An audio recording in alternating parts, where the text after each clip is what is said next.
35. Geraldine had been sitting on a carton of books, leafing through a picture book of sunlit Wales, and feeling as if she hadn't seen the sun for weeks, when the stone smashed the window. By the time she'd dragged the doors open, the street was deserted. Whoever had thrown the missile could have dodged into a house or be hiding nearby in the dark. She went back to Jeremy, who was reading the note that had been wrapped around the stone. "Don't you worry," he was muttering, "but it won't be because you want it, you bastards." Geraldine put one arm around his shoulders and read the childish handwriting. "Don't stay where you're not wanted," the message said. "I don't want to wait until tomorrow," Jeremy said. "Suppose they don't stop at throwing stones. Suppose they set fire to the shop." "Let them, if that's how small their minds are. The shop and the stock are insured anyway. Bastards!" he shouted without warning, and lurched toward the door, then halted. "They wouldn't let us see their faces. So much for the openness man's supposed to have brought to Moonwell. So much for their so-called faith." "Never mind, Jeremy, I agree with you. We might as well leave now." Surely the gravestone had meant simply that Jonathan wanted to be near them, and she didn't like to think of his being anywhere in this dark that made her feel she was asleep and about to start a nightmare. The sooner they were out, the better, for Jeremy's sake, too. "We'd better tell Diana we're going today." "We can tell her on the way." They went through the shop and their rooms to check sockets and locks, and Geraldine was saddened to realize how little she regretted leaving. Jeremy went to the van while she locked up. "We won't stop to talk," he said as he drove to Diana's. Diana wasn't there. Perhaps she was up by the church, where quite a few people were heading. Whatever noise had drawn them had been blotted out by the sounds of the van. "Anyway, she's got the key," Jeremy said, and swung the van round, back toward the bookshop and the road beyond. The lights of Moonwell shrank into a huddle as the road swooped up into the dark. It wasn't like driving at night, and not only because she knew it was still afternoon. The dark seemed thicker than night, and somehow closer, like being slowly frozen in black ice, she thought. When the headlights reached the top of the slope, the dark seemed to collapse toward them from all sides, from the horizon, but the van was speeding onward, down toward the woods. Two oaks reached across the road, their branches tangled so inextricably that it looked as if they'd grown together. The van sped under the tangled arch, and at once the dark seemed even closer, trapped under the trees. Jeremy leaned over the steering wheel. "The sooner we're out of here, the better," he growled, and she wished he wouldn't say what she was trying not to think. She glanced back as the van reached the first curve of the forest road. Compared with the dark in here, the sky looked lighter, almost gray. The next moment it was gone, and ahead was only the cramped patch of lit road, trees seeming to step forward on cue as the edges of the headlight beams touched them. When the road dipped, it felt as if the dark were dragging the van down. "Well, we're on our way," she said, to cheer them up. The road curved again. The trees leaned closer, linking branches overhead, then fell back for a lay-by. As far as Geraldine recalled, it was the only one on the forest road. It would be harder to turn the van now, though why should they want to? Each curve took them closer to the main road, and surely that meant out of the dark. Once they were out, they would laugh at their fears, laugh so much they might have to stop the van. Jeremy had rolled his window down, despite the chill, and was listening for traffic ahead. Geraldine wished the forest wasn't quite so still. She couldn't recall when she'd last heard birdsong. It must be the stillness that was making her glimpse movements, not only the trees stepping forward into the light and falling back into the dark, but movements behind the trees, as if the light were drawing creatures to it. The dark was working on her, she told herself. Her yearning to see was making her think she saw. There could hardly be something behind every tree, peering out as the van passed, like those faces in picture puzzles she'd never cared for as a child, drawings of forests where you had to find hidden faces. There couldn't be so many creatures in the woods, and certainly not just a few that could dodge from tree to tree as fast as the van was moving. They must be bushes or undergrowth, of course, and the headlights were making them look paler than they should. Jeremy was peering ahead as if he didn't want to glance aside. "What the fuck is this?" he muttered. He meant the dark, Geraldine told herself, not the things she wasn't really seeing. Shapes scuttling from tree to tree, their heads that looked dismayingly blank, emerging from concealment far too high on the tree trunks. She would have told him she didn't mind if he drove faster, except that then he might realize she was nervous, too, and each one's nervousness would feed the others. Best to keep quiet, remembering that they were closer to the main road every moment. Surely almost there now. "Is that the main road?" she blurted. "Where?" Jeremy craned himself over the wheel so eagerly that the van swerved, and she wished she hadn't spoken. It couldn't be the main road ahead, for what she thought she'd glimpsed, a large shape moving across the forest road just beyond the curve, hadn't carried any lights. It must have been a tree that had appeared to move because the van was moving. The van swung round the curve, and both she and Jeremy cowered back in their seats, gasping, as the headlights lit up what was standing in the middle of the road, thrusting forward its white eyeless face that bore a gaping smile, its outstretched arms touching the trees on both sides of the road. "Fuck her!" Jeremy screamed, and drove straight at it as though that would make it disappear. Its long, oval body, the color of a dead fish, its penis dangling like a withered umbilical cord down one fleshless leg.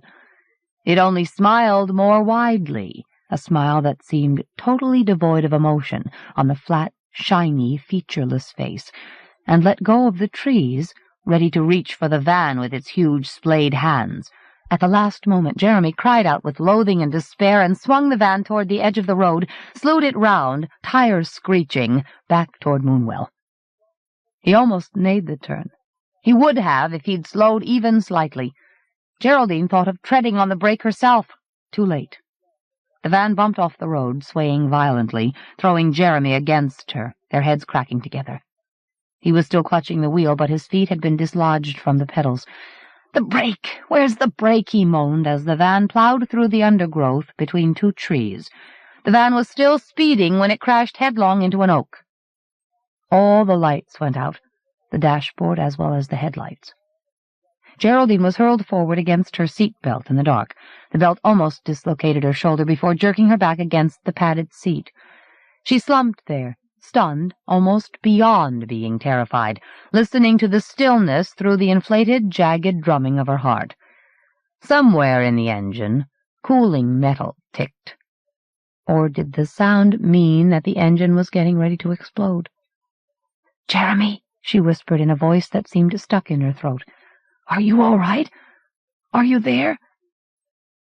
Silence. She reached for him, afraid to find he wasn't moving, afraid he would be wet with blood. She touched his leg and felt it flinch, heard him moan. A moment later his hand groped for hers. "It's happened," he said in despair. "Something must have happened at the missile base. That's what all this is." "We have to get out, Jeremy. Can you walk?" "Walk where? What's the point? Didn't you see that thing on the road? A nuclear mutation, that's what it was. Radiation must be affecting us right now." She didn't know if he was correct and hadn't time to wonder.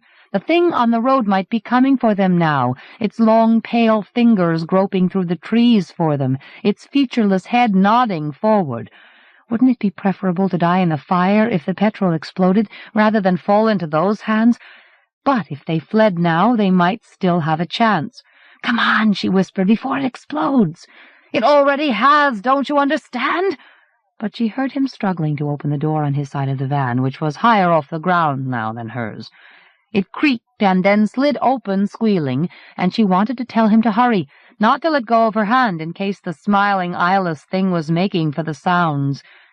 He let go of her hand in order to haul himself out of the van, and she heard him climb painfully down onto the grass. "Take my hand," he said shakily, urgently. She grasped it and climbed blindly down onto yielding earth.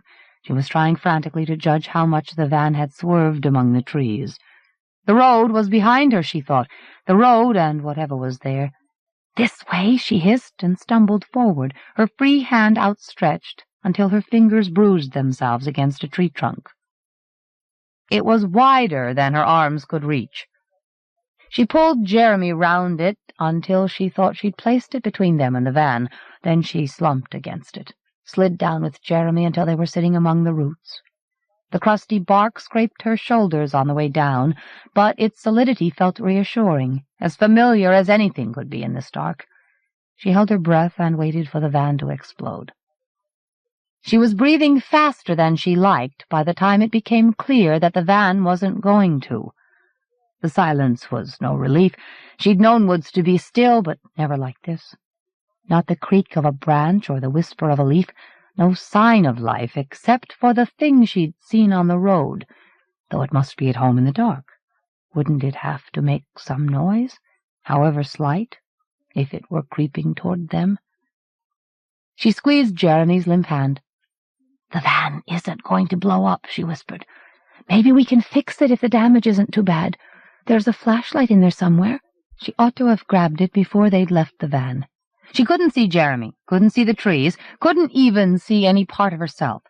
Pale blurs swarmed on her eyes from the strain of trying to see, and every one of them made her think it was the smiling, faceless shape, the long hands reaching for her. Even if they couldn't fix the van, the flashlight would keep back the dark and help them get back to the road. Perhaps they could try for the main road, even though she couldn't hear it. Surely it was closer than Moonwell. "Come on, Jeremy," she whispered, pulling at him. He stood up reluctantly, his hand tightening on hers. She sensed that he was staring at the dark.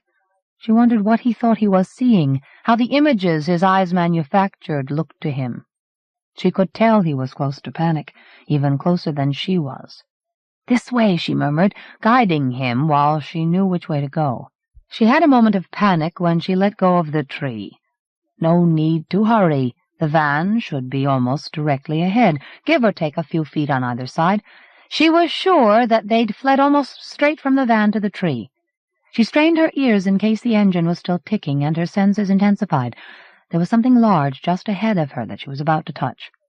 The van, she told herself fiercely, not something that would reach for her. It was neither. It was a tree. "What's wrong?" Jeremy demanded, feeling her recoil from bruising her fingertips on the rough trunk. "It's all right, nothing." She willed him to keep his voice down, told herself that they must have passed the tree without her noticing on the way to take refuge. She guided him past, over the fleshy ground that swallowed their footsteps. Not far now, it couldn't be, and almost at once a shape loomed on whatever sense she was using instead of sight. Before she could find it, Jeremy jerked back. "Jesus, what's that?" he nearly screamed. "What did I touch?" She made herself reach in front of him, her fingers tingling with readiness to flinch. It was another tree trunk. "Just a tree," she murmured. "Not just a tree. There's a face on it. Or maybe I hallucinated it. Christ, what a time to have a flashback after all these years." The derision in his voice failed to disguise his panic. "Someone must have been carving on it, that's all," Geraldine said, dreading a recurrence of the time she'd had to help him through a bad trip, the endless hours of reassuring him that it would stop eventually, that he wasn't going mad. They would seem even longer out here in the dark. "We'll go this way," she whispered. They must be almost level with the van by now. She'd been veering to the left when they encountered this tree, and so she led him to the right, over earth that felt so soft she had to reassure herself that it wouldn't give way, through the silence that clung to her ears as the dark clung to her eyes. The next thing she touched would be the van, she decided. There couldn't be room for anything else in the space she'd glimpsed in the moment before the crash. An object that she sensed was higher and wider than herself blocked their way, and she stretched out her hand at once for the feel of metal. But her hand groped over deep-set eyes and a mouth with jagged teeth. She bit her lip to keep back a cry.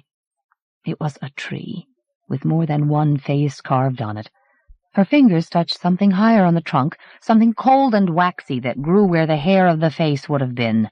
Long, oval leaves. Mistletoe. Her hand ranged about with a desperate aimlessness, trying to distract her from what she had to say. "I don't know where the van is." "Never mind. Can't be helped." Jeremy sounded almost relieved that she was admitting what he already knew. "Let's just find somewhere to sit and wait. Maybe it'll get lighter, or I'll feel better. Someone's bound to drive by eventually." He was coping by telling himself that the shape on the road had been a hallucination, she realized. What would he do if she told him he was wrong? She'd never taken psychedelics, but she'd seen it in the headlights, and it was still somewhere in the dark. She wanted to drag at his hand and run, anything rather than wait blindly, but running would only betray where they were, if indeed the smiling white thing with the elongated arms didn't know already. Perhaps it was waiting for them to run into those arms.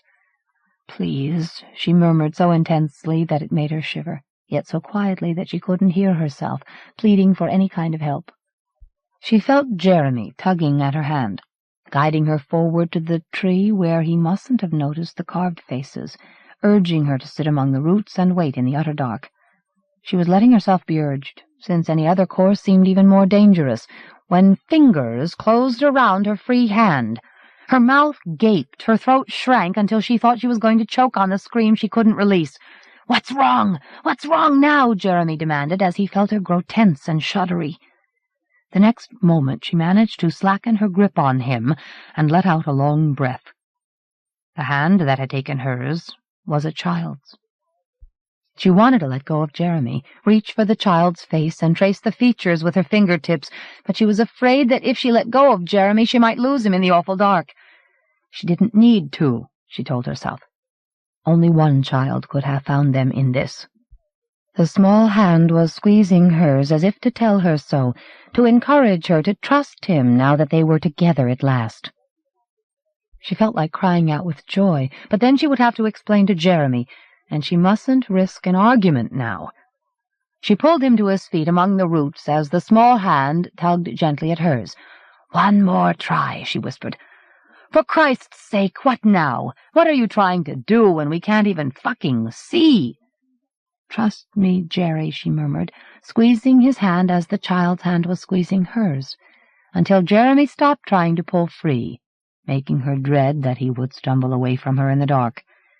He lurched in the direction she was guiding him, and she heard him cursing monotonously and almost inaudibly, as if he could curse the darkness away. The small hand led her gently around obstacles that she couldn't even sense, over the loamy earth. When, without warning, the earth hardened underfoot, she couldn't help crying out. Jeremy said, "Christ!" in a voice that sounded drained of feeling. It wasn't hard earth. It was tarmac. The child's hand led her into the middle of the road. They'd ventured a few yards before she realized that she and Jeremy were being guided back toward Moonwell. "Wouldn't it be better if—" she murmured, and fell silent for fear that Jeremy would want to know who she was speaking to, refuse to believe her, refuse to go on. She might have guided his hand to the child's, except that he would think he was hallucinating and panic. Best simply to follow where she was being led. She was too overwhelmed by joy to care much where she was going. Her cheeks were wet, and she couldn't dab at them. Her head, her whole body, felt light enough to fly. She was hardly aware any more of the dark.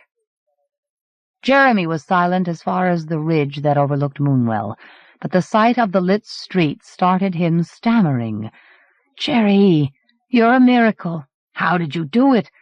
Only I didn't realize we were heading this way, or I'd have suggested we go down to hitch a lift on the main road." She barely heard him. The moment the lights had come into view, the child's hand had let go of hers. She swung round, strained her aching eyes at the ridge that was just visible. She and Jeremy were alone. "Jonathan," she whispered. "Jeremy, you mean," Jeremy said with a hint of impatience. "Never mind. There's a breakdown van in town, near the playing field, I think. Let's go and get ours towed back." He was obviously anxious to be among the lights.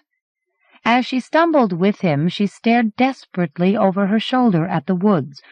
Jonathan was in there, or somewhere in the dark, and there was nothing she wouldn't do to get him back.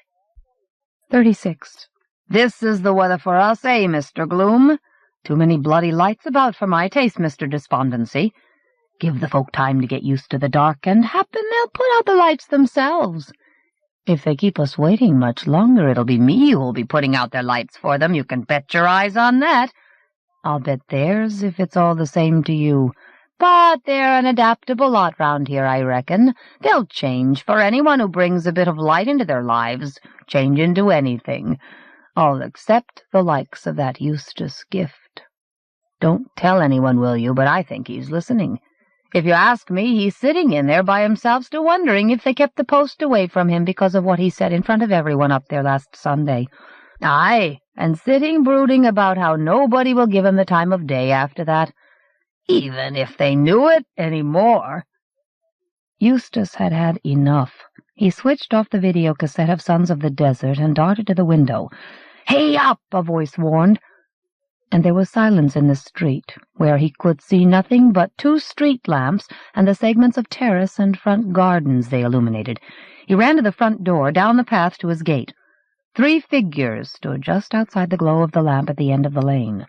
The lamp lit an almost vertical slope of the moor, spiky with grass. Had he been hearing 3 voices? Perhaps they hadn't said all that he'd seemed to hear, but he was sure they had been talking about him. He stepped onto the pavement for a better look at them, and they turned toward him. He couldn't help recoiling. Their faces looked blank and white as eggs. It must be the dark, for he couldn't even see what they were wearing. It must be the dark that made them seem thin as insects. The dark was behind everything, and he couldn't bear the way it had trapped him in a town that loathed him. It felt like the embodiment of that hatred, a medium that wanted to blind and suffocate him, wipe him out altogether. He backed away from it into his cottage. He'd hardly closed the door and stumped into the living room when the voices recommenced beyond the open window. "Didn't dare come near us, did he, Mr. Gloom? Wasn't even sure he could hear us, Mr. Despondency." "Keep them confused, that's the ticket," the third voice said. The others sounded like the voices Eustace used in his routines, but this was very much like his own, like the voice that had come back to him through the earphones far away beyond the dark. He glared at the window, clenching his fists. "Then we'll have them where we want them," the voice said. "Get them huddling round the light the way they used to. And then— Hang on, don't forget the clown is listening. You're all mouth. Listen who's talking. Anyway, nobody would believe him. He's still not even sure we're here. Know what I'd like to do? Tell us. Let him hear what he said up there at the rally." "You're a clever one. You ought to be on the stage. You mean let him hear what he said about his friend, the midwife? No friend of his after what he said, I reckon, even though everyone thinks she is. Happen they think she might have a few of those kids he said he wanted to give her. The ones he was going to throw down the cave so they wouldn't have to go to school in Moonwell. Aye, and throw the other kids in after them. He sounds a bit mad, if you ask me. Must be, to be hearing voices." This time Eustace almost fell as he ran along the hall. He pulled the front door open so furiously that it bruised his left foot. He hopped along the path, cursing in a muted screech, and hobbled along the pavement toward the street lamp. But there was nobody. For a moment he thought he saw movement above him, except how could the 3 shapes be climbing straight up the almost vertical slope to the moor? What he'd seen or thought he'd seen concerned him far less than what he'd heard, for he knew that he'd heard the truth. He glared at the dark and felt as if it were flooding through him, sweeping away all that he'd taken for granted about himself, leaving him only the memory he'd been straining for days to grasp. The rally had made him blurt out his feelings about the way the Scraggs treated children. He'd known already that he felt that way, but what he'd said about Phoebe Wainwright came from somewhere deeper in him. He'd been shown a part of himself he didn't recognize, and so had virtually the whole of Moonwell. He had to talk to Phoebe now, or he never would. He hobbled back to his cottage and slammed the door, closing himself out in the dark. Then he made himself hurry to Roman Row, to give himself no chance to falter. The cottage next to Phoebe's, where the toothless, garrulous old woman lived, was unlit, thank God. He limped under the arch of vines that looked withered now, and up the path. Before he could reach for the bell, his gravelly footsteps brought Phoebe to the window. His toes curled in dismay, his bruised foot throbbing. Perhaps she'd been eating heavily because she was depressed. She blinked slowly at him and shook her head on its rolls of neck. "Go away," she mouthed through the glass. "I don't want any visitors." "Please come to the door, won't you? I've something to say to you." "You've said enough," she told him, more indifferently than angrily, and shoved herself away from the window, plodded across the room and switched off the light. He heard her laboring along the hall and up the stairs. He wanted to ring the bell, but the sight of her as she crossed the room had dismayed him so much that he limped home as fast as he could to be out of the dark. There was nothing he could do about her overeating. Surely it must be overeating that had made her belly swell that way. 37. When Brian heard the timid knocking at the bedroom door, he fought his way awake. "Get back to bed," he snarled. "It's Letty Ingham, Mr. Bevan. I'm sorry to trouble you. I wondered if you could tell me what time it is."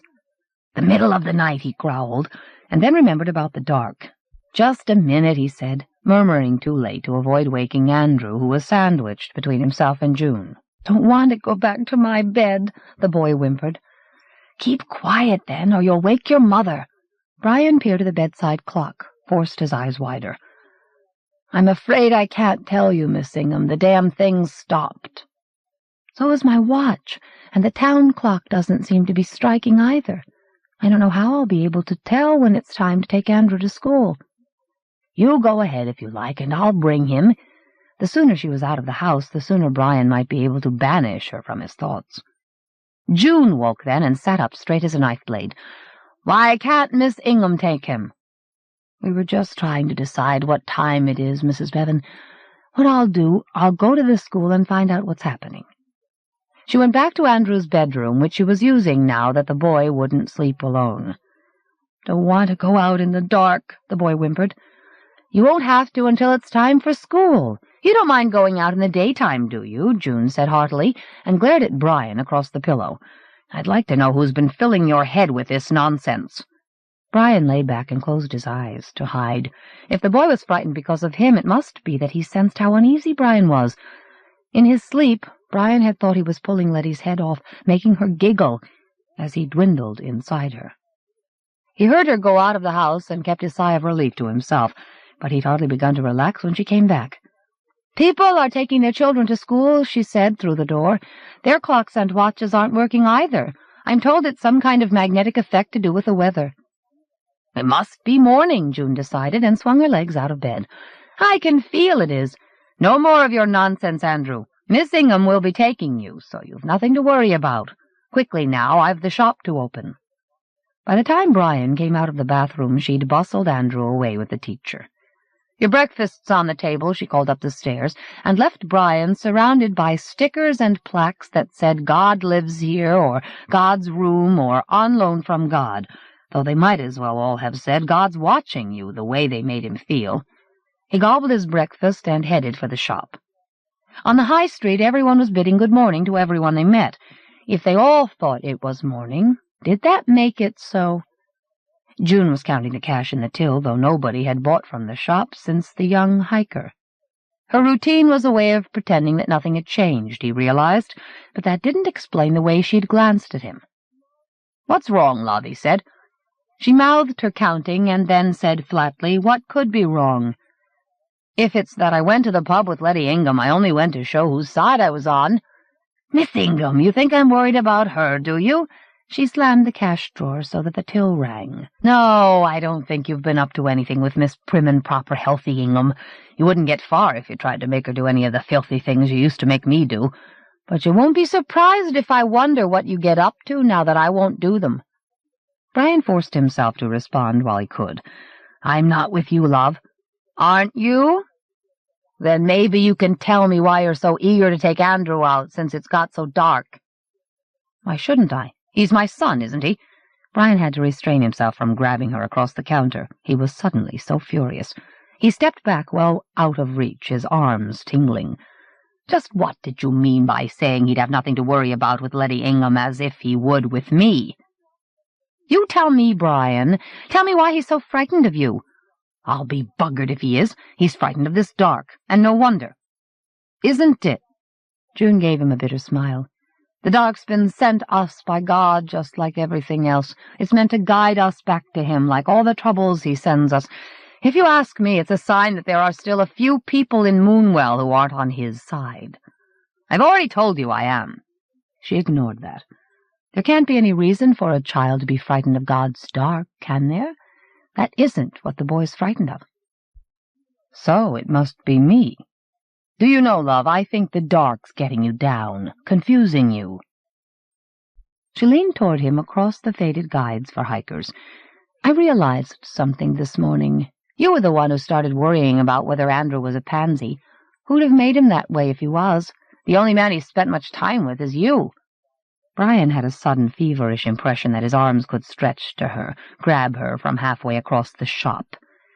"I'm not arguing with you when you're like this. You pray a bit, and maybe that'll get you thinking straight. I'm going to see Godwin." "Going to tell him what you can't tell me?" "No, of course not," he said, turning to the door for fear that his face would betray him. "I want to ask him how long he thinks this is going to last and what we ought to do." He went quickly out before his rage could turn him back. She'd no right to say such things about him and Andrew. What was she trying to do, leave him with no sense of himself at all? The only way to get rid of all the guilt that was festering in him and regain himself was to confess to Godwin. He hardly saw the people in the dark streets as he made for the hotel. A beaming woman with a cross on her front met him on the chipped steps of the hotel. "Godwin says we can have a service at the church," she told him. "You mean he's conducting it now?" "No, he's delegated someone. He'll be leading us again in worship soon, but going down the cave took a lot out of him. There'll be lots of hymns and praying at the church. You should come." "I'll try and get along later," Brian said, and sidled past her into the lobby, which was almost deserted. The receptionist looked half asleep. Brian hurried to the lift and stepped in, shivering. He'd grown almost used to the chill of the streets, but each floor that sank past the small windows seemed to lower the temperature. The lift wavered to a halt on the top floor. The doors staggered open, and the cold reached for him. It must be all his guilt that made the corridor seem so cold and huge and daunting. He'd been down it once before, past the same anonymous doors, the same dim lamps on the walls. He drove himself forward, feeling as if he were tiptoeing because he couldn't hear himself, to Godwin's door at the end. At least it would be brighter in there, he saw. Part of his mind noticed how the brown paint had speckled the doorknob when the door was painted, how the door didn't quite fit the frame, and he found those details somehow reassuring as he knocked on the panel in front of his face. He had to swallow then, because he couldn't hear for the drumming of his heart. The lift started down the shaft with a groaning of metal, and Brian glanced along the empty corridor, which looked suddenly longer and dimmer. Was the whole top floor deserted? The voice beyond the door made him flinch. "Come to me," it said. It was just the suddenness that had startled him, not the tone, which was gentle, almost coaxing. He wished he were going to confess to a priest so that they couldn't see each other's faces, but there was only Godwin. Before he could tell it to, Brian's hand grasped the doorknob and opened the door. He had to force himself not to shut his eyes against the brightness as he lurched into the room. Godwin was sitting on the bed, his legs stretched out, his upper body against the headboard under the bright lamp. His eyes were closed, his hands were clasped on his chest. He must be praying, though for a moment Brian thought he was supporting something on his chest. Unless it was inside his loose shirt, there was nothing. More than ever his face had the look of thrusting forward into an icy wind, the skin stretching, turning almost white. His stillness made Brian feel he couldn't move, until Godwin's face turned slowly toward him. "Shut us in," he said softly. Brian reached behind him, pulled at the door, and then he stood wondering what to do. Should he kneel down, close his eyes? The light overwhelmed him with Godwin's presence, the thin, almost lipless mouth, the sharp bones, the closed, flat eyelids. The light clung to him like frost, made him shiver. He opened his mouth to speak, to regain some control of himself, and all his guilt rushed into his head, choking him. He was struggling to speak when Godwin's unseeing face lifted toward him. "You've something to say to me," the evangelist said. Brian's words came tumbling. "I need forgiveness. I wanted to help you. I did try to help. Only something inside me." "Quiet now. No need to talk." "I know." The pale mouth smiled. "You did help me, Brian, and not only when you brought the rope. Without you, I mightn't have succeeded." Brian was swaying, dizzy with relief. "You really think so?" "Would I lie? Come here, put your hands in mine. Let's rid you of your doubts about yourself. Until you're clear on who and what you are, you'll never be able to do what you're capable of." He must mean things that Brian could do for God, Brian stumbled forward and put out his hands timidly. The evangelist's hands reached unerringly for them, closed over them, and held Brian there, stooped awkwardly toward the bed. When Brian began to shudder from head to foot, he thought at first it was because of his posture, or perhaps this was what faith-healing felt like. Yet he couldn't help blaming the icy light for causing him to quake, turning his limbs into soft objects that no longer felt like arms and legs. He glanced away from Godwin's mask-like smile and up at the lamp to see what kind of bulb could emit such a light. But the holder was empty. There was no bulb. His body tried to fall back, away from the evangelist, but he couldn't move, not even his numb hands at the ends of his unfamiliar arms. He was helpless in the white light that was streaming into him, not from the lamp, but from Godwin himself. "You're the first of my true followers," Godwin said softly, opening his eyes at last. Deep in the white sockets, reptile eyes no larger than shirt buttons gazed into Brian's. 38. Diana was on the plane to New York when the windows filled with white light and the passengers began to scream. She woke in the dark of her cottage in Moonwell, and in a way the dark was worse than the dream. By her watch it wasn't even time to get up. The dark pressed in silently all around her, and she couldn't help drifting away from that, back to New York to stroll in Central Park, where all at once something huge and pale appeared above the skyscrapers, laughing with vast, cruel delight. Then she didn't know where she was, just somewhere gray and desolate, under a sun like a lump of ash. People were dancing in a ring as wide as the horizon, but when she approached them she saw they had no heads. She woke feeling that it could be anywhere, could soon be anywhere if she didn't stop it. Perhaps the dreams were meant to show her how she could. She tried to relax as she'd learned to do at yoga. She sensed dreams waiting just beyond the edge of her conscious mind, waiting to lead her away, presumably back to the vision she'd glimpsed on the moor. Or might she be led physically up there? So long as she had time to grab a flashlight, she thought, already feeling more nervous. She couldn't relax while there were things she ought to learn. Surely it was time to go to the police station, she thought, having realized that her watch had stopped. At least that was something to do.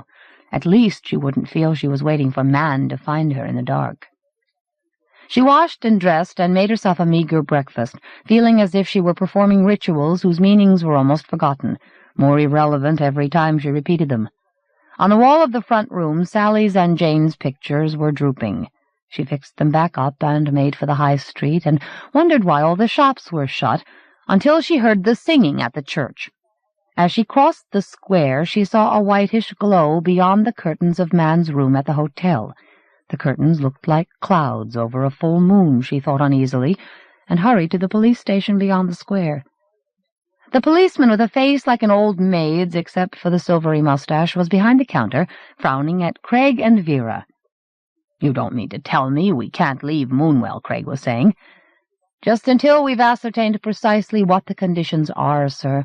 You must understand it's for your own safety." Vera turned as Diana came in. "They won't let us go home," she complained. "Maybe it's for the best," Diana said, and reached for the bell push on the counter. The policeman glared at her. "Just wait, please," he snapped. "You aren't on your own, are you?" Her sympathy turned to dread. They didn't come back. "Who?" Vera demanded. "It's entirely possible that my officers decided the best course was to abandon the car and continue on foot. The electrical conditions out there may have caused engine failure. They certainly cut off our radio contact. Perhaps now you'll understand why I'd like you to delay your journey, Mr. and Mrs. Wilde. The mountain rescue team have enough people to search for." His rapid speech must have intended to convey an impression of efficiency, but to Diana it sounded defensive. "How many police were there in the car?" "2 in the first." Suddenly he turned on her. "For reasons of your own, Miss Kramer, you seem to have set out to undermine people's faith.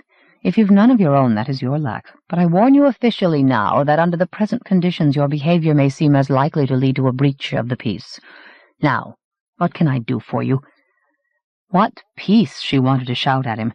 It wasn't peace, it was apathy, lack of awareness, a refusal to look. "Did you find Father O'Connell's dog?" she said, having learned everything else she'd come to learn. "I fear not. I suspect it's far away by now. If you're worried, I should keep inside your house." He swung away from her. I'll make sure you know as soon as the roads are declared safe, Mr. Wilde. I take it you'll still be at the hotel." Outside, Vera said, "I don't want to stay at the hotel." "I really don't see what alternative we have." "Something about the hotel you don't like?" Diana suggested. "Just the feel of it up there on the top floor. It's too cold for one thing," Vera said resentfully. "I don't expect luxury in a place like this, but it's like being down in a cave." "You could stay at my place," Diana blurted. "That's most kind of you, Diana." Vera came forward impulsively and kissed her on the cheek. "Would you mind if we let you know? Our daughter lives in town, you see. Perhaps her lodgers could have our room at the hotel." "Presumably another police car went looking for the first," Craig said, to carry them past the awkwardness. Not the most intelligent response. "I'm sure they're doing what they think is best," Diana said, already regretting having invited the Wildes to stay. She was taking on more and more responsibilities, yet they felt like a substitute for the real thing. Deep down she knew that if she was ever to do what she felt capable of doing, she would need to be utterly alone. 39. "God see you safely home," Miss Ingham said, and Andrew began to pray harder inside his head. He was praying that his parents were somewhere safe and well lit. It must be the light that was keeping the things out of Moonwell, the things he'd seen crawling up the cave, the evil things that had lived down there until Mr. Mann had taken God to them. Now they were crawling out like maggots out of a dead bird, and Andrew couldn't understand why God hadn't killed them all down there. Maybe they weren't coming. Maybe they had to stay down there until it killed them, now that it was a holy place. Surely God wouldn't let them come down to the houses. Yet when Andrew thought of some of the things God let happen in the world, things that were nobody's fault except God's, he didn't feel sure at all. The other children were flocking out of the classroom as if the dark was nothing to be afraid of, grumbling or fighting when Miss Ingham wasn't looking, behaving worse than they used to before it got so dark. They wouldn't believe what he'd seen at the cave. He wished he could tell Miss Kramer, but just today in the assembly hall Mr. Scragg had said that nobody was to speak to her because she didn't believe in God. She was only staying in Moonwell to try and turn people away from him. Andrew still liked her, but there was no chance he'd be able to talk to her now. All he could do was talk to God and hope that God was listening, except that God must have zillions of people more important than Andrew to listen to, and why should he listen to Andrew when nobody else did? Andrew prayed a last prayer and stumbled to his feet and realized that Miss Ingham was staring beyond him at the classroom door. His heart was jumping painfully before he turned and saw his father. His father stepped forward, beaming. Under the fluorescent lighting, his pale face looked almost white, except for the shadows under his eyes. His cheeks seemed hairier than ever. His chin was sticking out so far he reminded Andrew of a cartoon. It was as though he were trying to look more like himself, Andrew thought, as his father gripped his shoulder. "Come on, son. We've a special surprise for you." "You'll be taking Andrew home, will you, Mr. Bevan?" "That I will, Letty. No objection, I suppose, seeing as he's my son." He was still beaming, showing all his teeth. "We'll see you later." "Miss Ingham took us to church today," Andrew interrupted. "There were lots of people." "Have a good time, did you?" "Of course we did, Mr. Bevan. There's nothing that's more fun than praising God." "Just you wait, Andrew. Someone very special wants to see you." His hand tugged at Andrew's shoulder, turning him. "Going to church, that's nothing." Miss Ingham smiled at him, but her eyes looked hurt.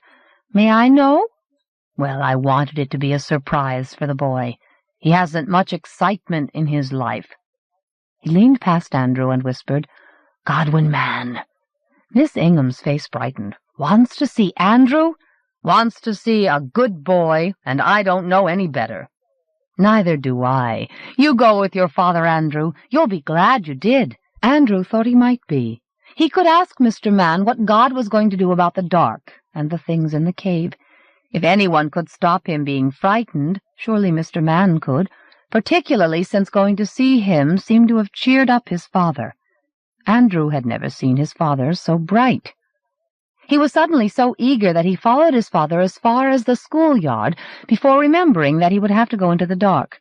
"Take my hand, son," his father said. Andrew grabbed his hand and stepped into the yard. They passed through the light of the first street lamp, and beyond it his father gripped his hand more tightly. He didn't need to hold on to Andrew quite so hard, but perhaps he'd forgotten how strong he was, or perhaps it was his way of showing he loved Andrew. They hurried past a line of lit shops that made Andrew think of tanks in an aquarium, and he bit his lip. His father's hand was tightening on his every time they stepped out of the light, tightening so much it didn't feel comforting. All at once he wondered if his father were holding his hand not to reassure Andrew, but to try to reassure himself. Andrew peered nervously at his father's face as it came out of the dark. His father was still smiling, baring his teeth, which the street lamp made gleam. Could he be smiling so that Andrew wouldn't see how he really felt? Andrew tightened his own grip to tell his father not to be afraid. They were going to see Mr. Man, and then they wouldn't need to be. As they came in sight of the hotel, Andrew's father raised his head. He was gazing at the brightest of the windows under the steep roof. It must be Mr. Man's room, Andrew realized, a beacon in the dark. His father was beaming so hard that Andrew could see his gums. His mouth looked like a dog's, all teeth. They were both so intent on the window as they almost ran across the square that they didn't notice Andrew's mother until she stepped in front of them. She stared at Andrew's father as she often stared at Andrew. "Where have you been?" "I told you where I was going. You aren't telling me you've been with Godwin all day. You don't notice time passing when you're with him." "I had to ask Katie to look after the shop," she complained, and frowned at Andrew. "Where's Miss Ingham? Where were you going with the boy?" His father hugged him. "We're going to see Godwin, aren't we, son? That'll show anyone who thinks you're not as good as their kids. We'll give them something to think about." "He's going to see nobody while he's looking like that. Have some thought for me if you've none for yourself. Do you want Godwin to think we can't even keep him clean? Cleanliness is next to godliness, my father always said." Andrew was trying not to pull away from his father just because his father's smell had changed. It must be something his father had handled in the shop that gave him a cold, stony smell. "Godwin won't mind," his father said, hugging him. "He mightn't, but I do. Do you want us to be the talk of the town? Just you come with me this minute," she said, and Andrew didn't know if she was speaking like that to him or to his father. Couldn't his father wash his face in the hotel? But then she demanded, "Anyway, what does Godwin want with him?" Andrew almost cried out, almost pulled his hand away from his father's. She'd halted under a street lamp, leaving him and his father outside the sanctuary of light. He was scared of the dark, that was all, and troubled by the smell that made him think of the reptile house at the zoo. His father's hand couldn't really feel as it seemed to. "I couldn't tell you," his father said. "Well, he won't be going until I know, and if he does, I want to be there to make sure he's on his best behavior." She turned her back on them as if they could only follow. They stepped through the light of the street lamp, and the shadow of Andrew's father reached for her. It couldn't hurt her, Andrew told himself, any more than his father would. He clenched his hand on his father's as if that would make it feel as it ought to. He was just being silly, the way his parents said he was. He was too big to be scared of things that weren't true, especially when there was so much to be scared of that was. His mother swung around again as his father's shadow shrank away from the next lamp. "The Booths are back in town, as if they didn't know where they're not wanted. Don't you dare go near them, Andrew. I promise." He wouldn't have time to see Geraldine and Jeremy, not while he was looking after his father. He tugged his father toward the shop. He was praying that his father would be better once they were out of the dark, but if something was still wrong with him, if the demon from the cave could still influence him, then Andrew had to make sure they went to Mr. Man. Then he wouldn't be even a little bit afraid of his father, wouldn't imagine he could feel his father's hand growing long and cold and stronger every time they stepped into the dark. 40. When Diana concluded that the Wilds weren't taking up her offer of accommodation, she felt so resigned it was almost like relief. She was on her own, as apparently she needed to be. There was no use telling herself she wasn't all that Celtic. The depths of her mind knew better. There was no point in wishing someone was with her to make sure she didn't endanger herself. She could only trust her instincts and hope it wasn't too late. She went round the cottage and made sure all the windows and outer doors were locked. She peered at all the light bulbs to see if any looked close to failing. Then she climbed the stairs to her bedroom. Already she felt as if she'd been asleep for days and needed to relax in order to wake up, to see what was there to be seen. She lay on her bed and went through her relaxation exercises, tried to empty her mind and let the awareness in. It didn't work. Random thoughts kept drifting through. The night's in the sun, she thought, but at least Father O'Connell wasn't in the well, though did that make a difference? Could this dark be what the Druids had meant by the fall of the sky? She wondered if she ought to switch off the light to help her mind go blank, and was nerving herself to do so when someone knocked at the front door. She shrank back against the headboard. Had man sensed her trying to recapture her awareness and come to deal with her before she could? Jump out the window and run like a hare, she thought. There's nowhere to hide but Harry Mooney. Here's where. She went downstairs as if her exhaustion was dragging her. There was no point in delaying the confrontation. But when she opened the door, she found the booze. Jeremy looked harassed. Geraldine seemed oddly calm. "May we come in?" Geraldine said. "Sure, of course," Diana said wearily. "I didn't mean to be rude." They followed her into the front room, where Jeremy stared at the picture of the stick-like mountaineers as if it made him nervous. He cleared his throat. "We didn't get very far." "What stopped you?" "The van went off the road in the woods, and now we can't get it repaired. Nobody seems to want to go down there." "Why not, do you think?" "Well, it's this wretched dark, isn't it? No wonder it makes folk nervous. Preys on their minds." "Mine, too. At least we managed to find our way back. Luck was on our side for once." "I'd say we were guided," Geraldine said quietly.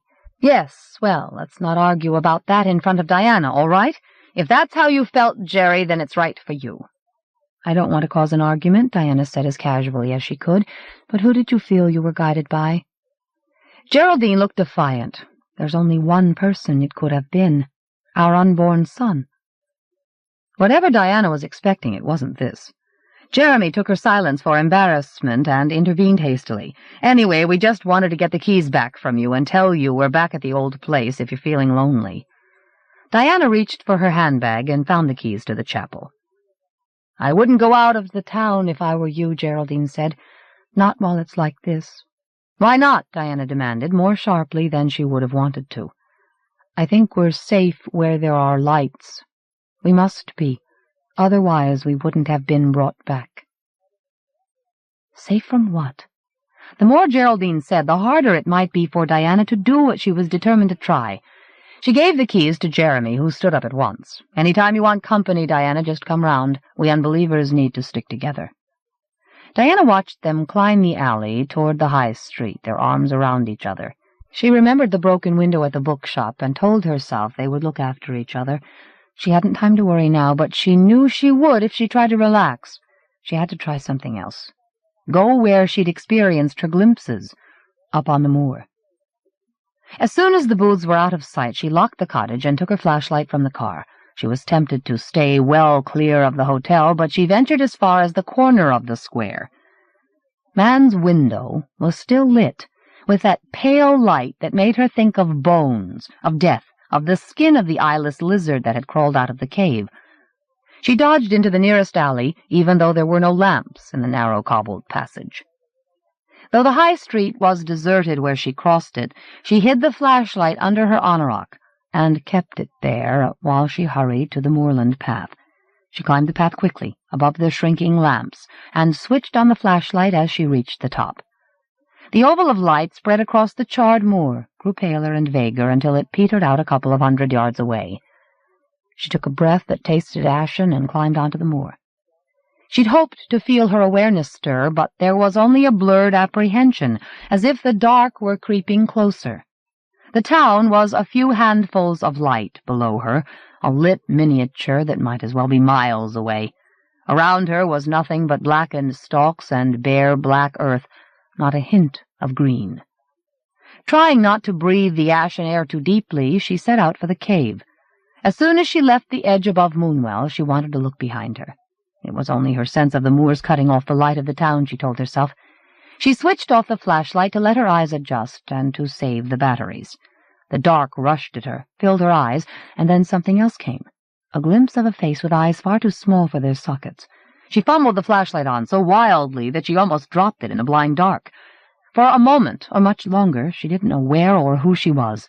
The dark had turned into a cave, just too large for her light to reach the walls or the roof. It seemed like that because she felt as if she were in a cave when the shrunken face with tiny eyes far back in the sockets had reared up out of a mass of decay that was still moving. She'd felt as if it wasn't happening to her, as if she was sharing someone else's experience, yet it had been appallingly vivid. The face that looked withered into the misshapen bone, clenched around its own intense evil, as it had pressed its lipless mouth onto hers. Was that what man had found in the cave? She bit her lip and said a silent prayer, she wasn't sure to whom, and closed her eyes as she switched off the flashlight. The dark crowded around her, chill and massive. It was all she could see now, even when she opened her eyes. At least, if she could make out the edges of slopes against the sky, they were so dim that she might as well have been imagining the sight. When she switched on the flashlight, she took her time about it, to prove that she could. The dark fell back, only the dark. She'd have to keep the light on. She would never find her way otherwise. Once she was above the cave in the stone bowl, she could dispense with it, she told herself. She picked out the trampled path and started along it as quickly as she could, though the swaying oval of light made her feel as if shapes were dodging out of sight wherever it touched, closing in behind her as soon as the light had passed. She mustn't look back.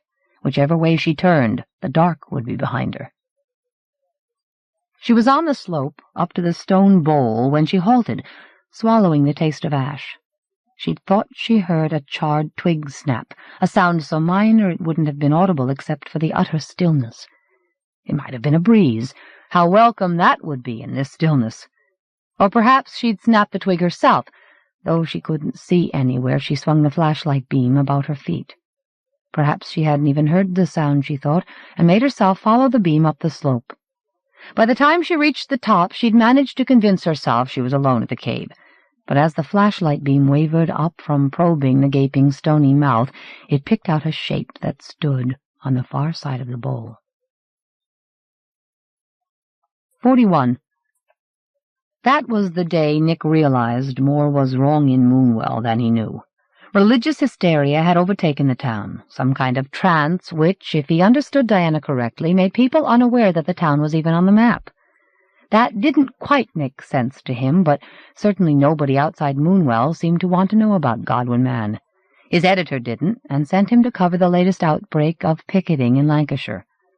Julia was setting up a pirate station in a different suburb of Manchester, but she wanted nothing to do with Nick or any story he might offer her.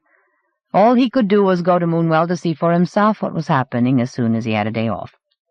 He told Diana he would, and he'd broken his promise. More disturbing, he hadn't realized until today that he'd let the chance to visit her drift by, when the early morning silence of the streets outside the newspaper building had reminded him of Moonwell, reminded him that he hadn't even thought of her for days. More was wrong than she had told him, and it seemed to be wrong with him as well. When he couldn't reach her by phone, he set off for Moonwell. In the midst of the Peak District, he found he couldn't recall the route or locate Moonwell on the map. The sight of the forested slopes ahead reminded him of the route he once taken, and he'd driven into the forest, switching on his headlights as it grew cavernously dark under the trees. It was just the trees, he told himself. He would see daylight once he was out of the woods. And indeed he did. He saw racing clouds above the ridge that overlooked Moonwell. Then the clouds stopped. The daylight went out, as if the landscape were a slide that had been snatched from the viewer of his eyes. Before he could brake, the car ran off the road. The road must have curved to the right, he seemed to remember. He swung the wheel that way, the only instinct that was left him in the dark that had taken the use of his eyes. Either his memory had tricked him, or he'd passed the curve. The car tilted so violently he thought it was going to turn over as it continued down the unseen slope. All this felt like a dream, too abrupt to be real. The dark couldn't really be out there when he'd only just seen daylight. His foot was stamping on the brake, but it didn't seem to have much to do with him. He was going to find out at last what it was like to be in a car crash, he mused. He'd wondered ever since he'd had to visit accident victims as a cub reporter. You should let out your breath so as not to be winded by the impact, he thought, but he couldn't see when the impact was coming. Could see nothing but the headlight beams jerking in space, as unable to grasp the dark as he was. His consciousness lurched then, and he realized he'd seen daylight, clouds, the ridge, only because he'd expected to. It was the dark that was real. He trampled harder on the brake, desperate to feel he had control of something. The car began to skid. The rear end slewed into what felt like space, like the edge of a sheer drop. Nick gulped and felt his bowels loosening. He released the brake, and the car slithered over the grass. A jagged rock, broader than the windscreen, seemed to leap into the headlight beams an instant before the car rammed the rock. The sight had made him suck in his breath. The air rushed out of him, bruising his throat and chest, as the seat belt snapped taut across him. Though the impact with the rock wasn't as vicious as he had feared, it put out the headlights. He reached blindly for the handbrake and pulled it as hard as he could, hardly knowing why. Then he rubbed his chest with his shaking hands and tried to swallow while he stared vainly at the dark. He rolled down his window eventually, as if that might help his eyes. There was nothing but darkness and hectic after-images, no sense of distance, not even a glimpse of the car or the rock. He fumbled under the extinguished dashboard for the flashlight and found it at last on the mat beside the gear lever. It was smashed, useless. The one thought that held him back from panic was reminding himself that he hadn't gone blind. He'd seen the headlights until the crash had put paid to them. The dark was only dark, however unexpected at this time of day. Would he be better able to cope with it if he knew what was causing it? Sitting brooding about that wouldn't help at all. He groped for the door release and eased himself out of the car. He had to grip the upper edge of the door frame in order to lever himself to his feet. The slope was so steep that his heels slipped on the tilted floor of the vehicle. As he hauled himself upright, gripping the roof, he felt the car shift an inch. For a nightmarish moment he thought it was balanced on the edge of a sheer drop, thought that his movement had pushed it over. Then it stabilized, and he eased some of his weight off the roof, straightening himself gingerly until both feet were firmly planted on the grass. He waited until the dark stopped turning jerkily, red in time with the thumping of his heart. Then he closed his eyes and counted 100. When he opened them, he still couldn't distinguish his surroundings, not even the ridge that must be above him against the sky. It didn't matter, he told himself. The road was up there, and once he reached it, he could feel his way to Moonwell. All he needed to do was let go of the car and pick his way up the slope. It took him a long time to push himself off into the dark. He was tempted to wait until he saw lights on the road and then start running. But how long might he have to wait? Suppose whatever had made him and the rest of the world forget Moonwell had stopped the outgoing traffic. "Get going, you damn fool," he growled, to stop himself brooding over the cause of the darkness, and shoved himself upward out of reach of the car.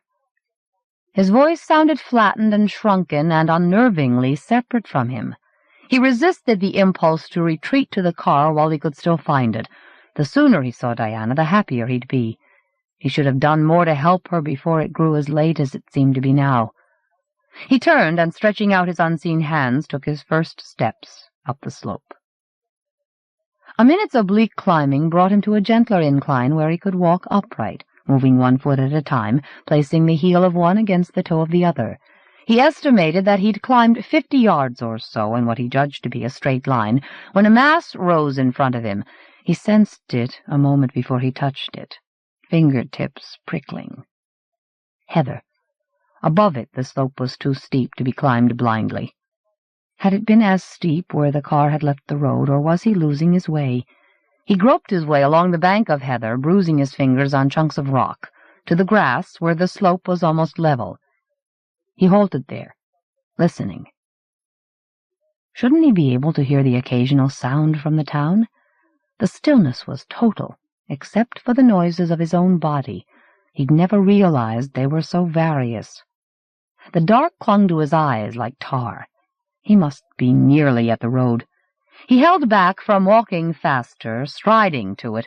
The quirky ground was by no means even, and he could sprain an ankle even if he didn't break his leg in a ditch. 100 steps or less, he promised himself, and he'd be back on the road. Apart from a clump of heather that would have tripped him if he hadn't been walking carefully, there seemed to be nothing for the first 100 steps except the gentle slope.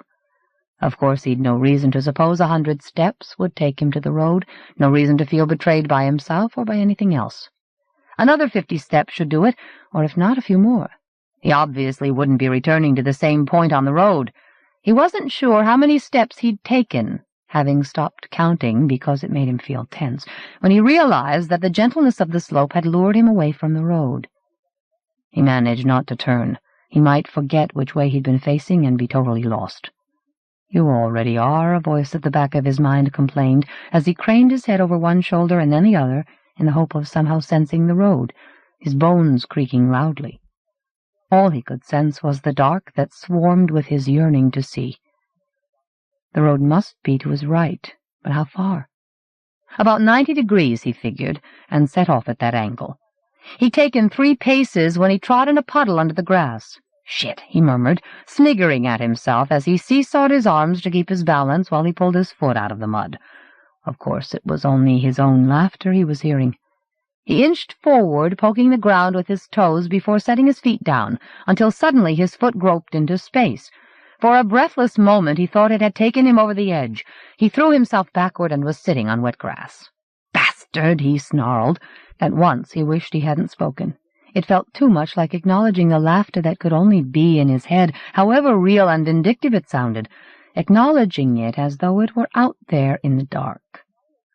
He stretched out a hand before he could panic, to find out where he'd almost stepped over. It was a hollow, no wider than his arm could stretch. In finding that out, he slipped forward on the grass, his hand sliding down the far side of the hollow, moist earth collecting under his fingernails, bulging them to the quick.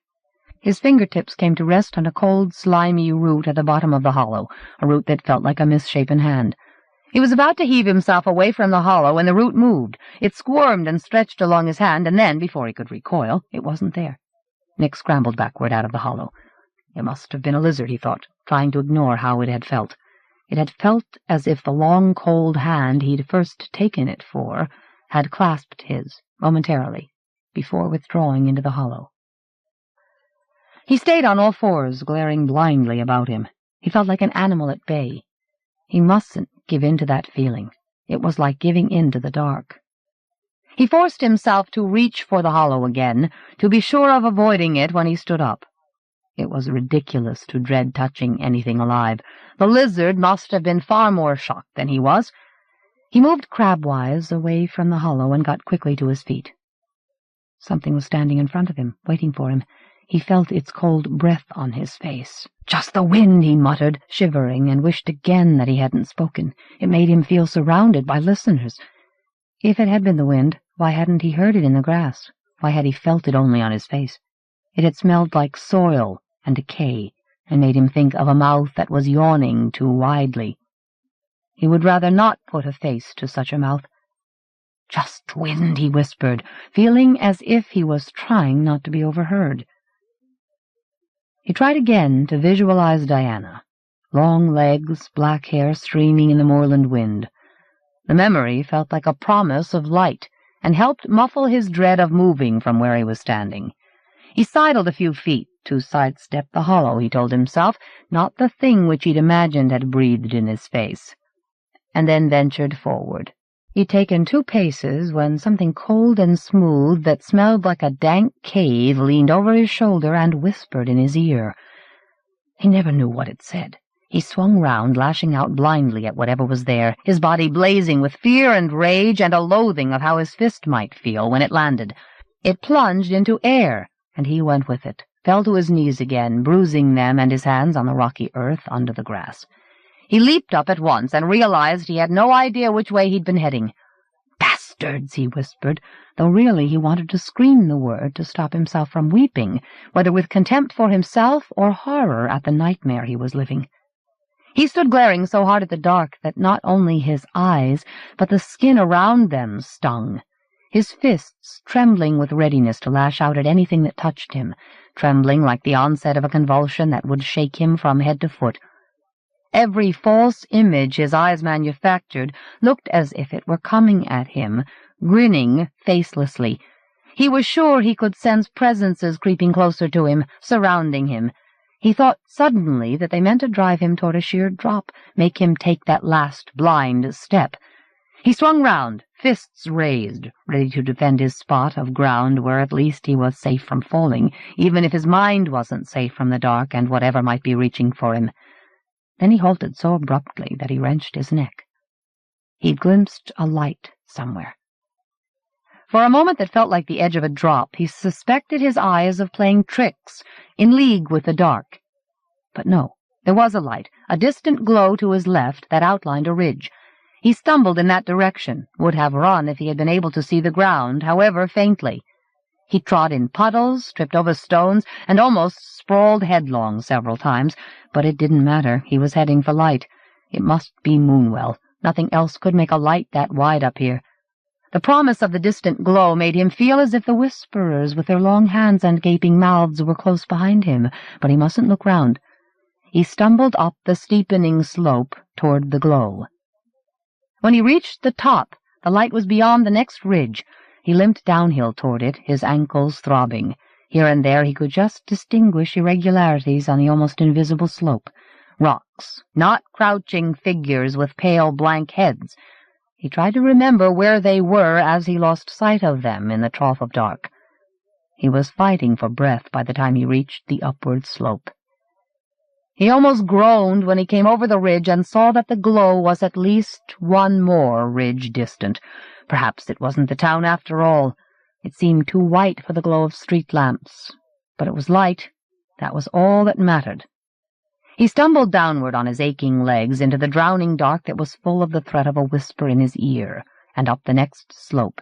This one was so long that he was convinced it must lead to the glow, or at least to a clear view of its source.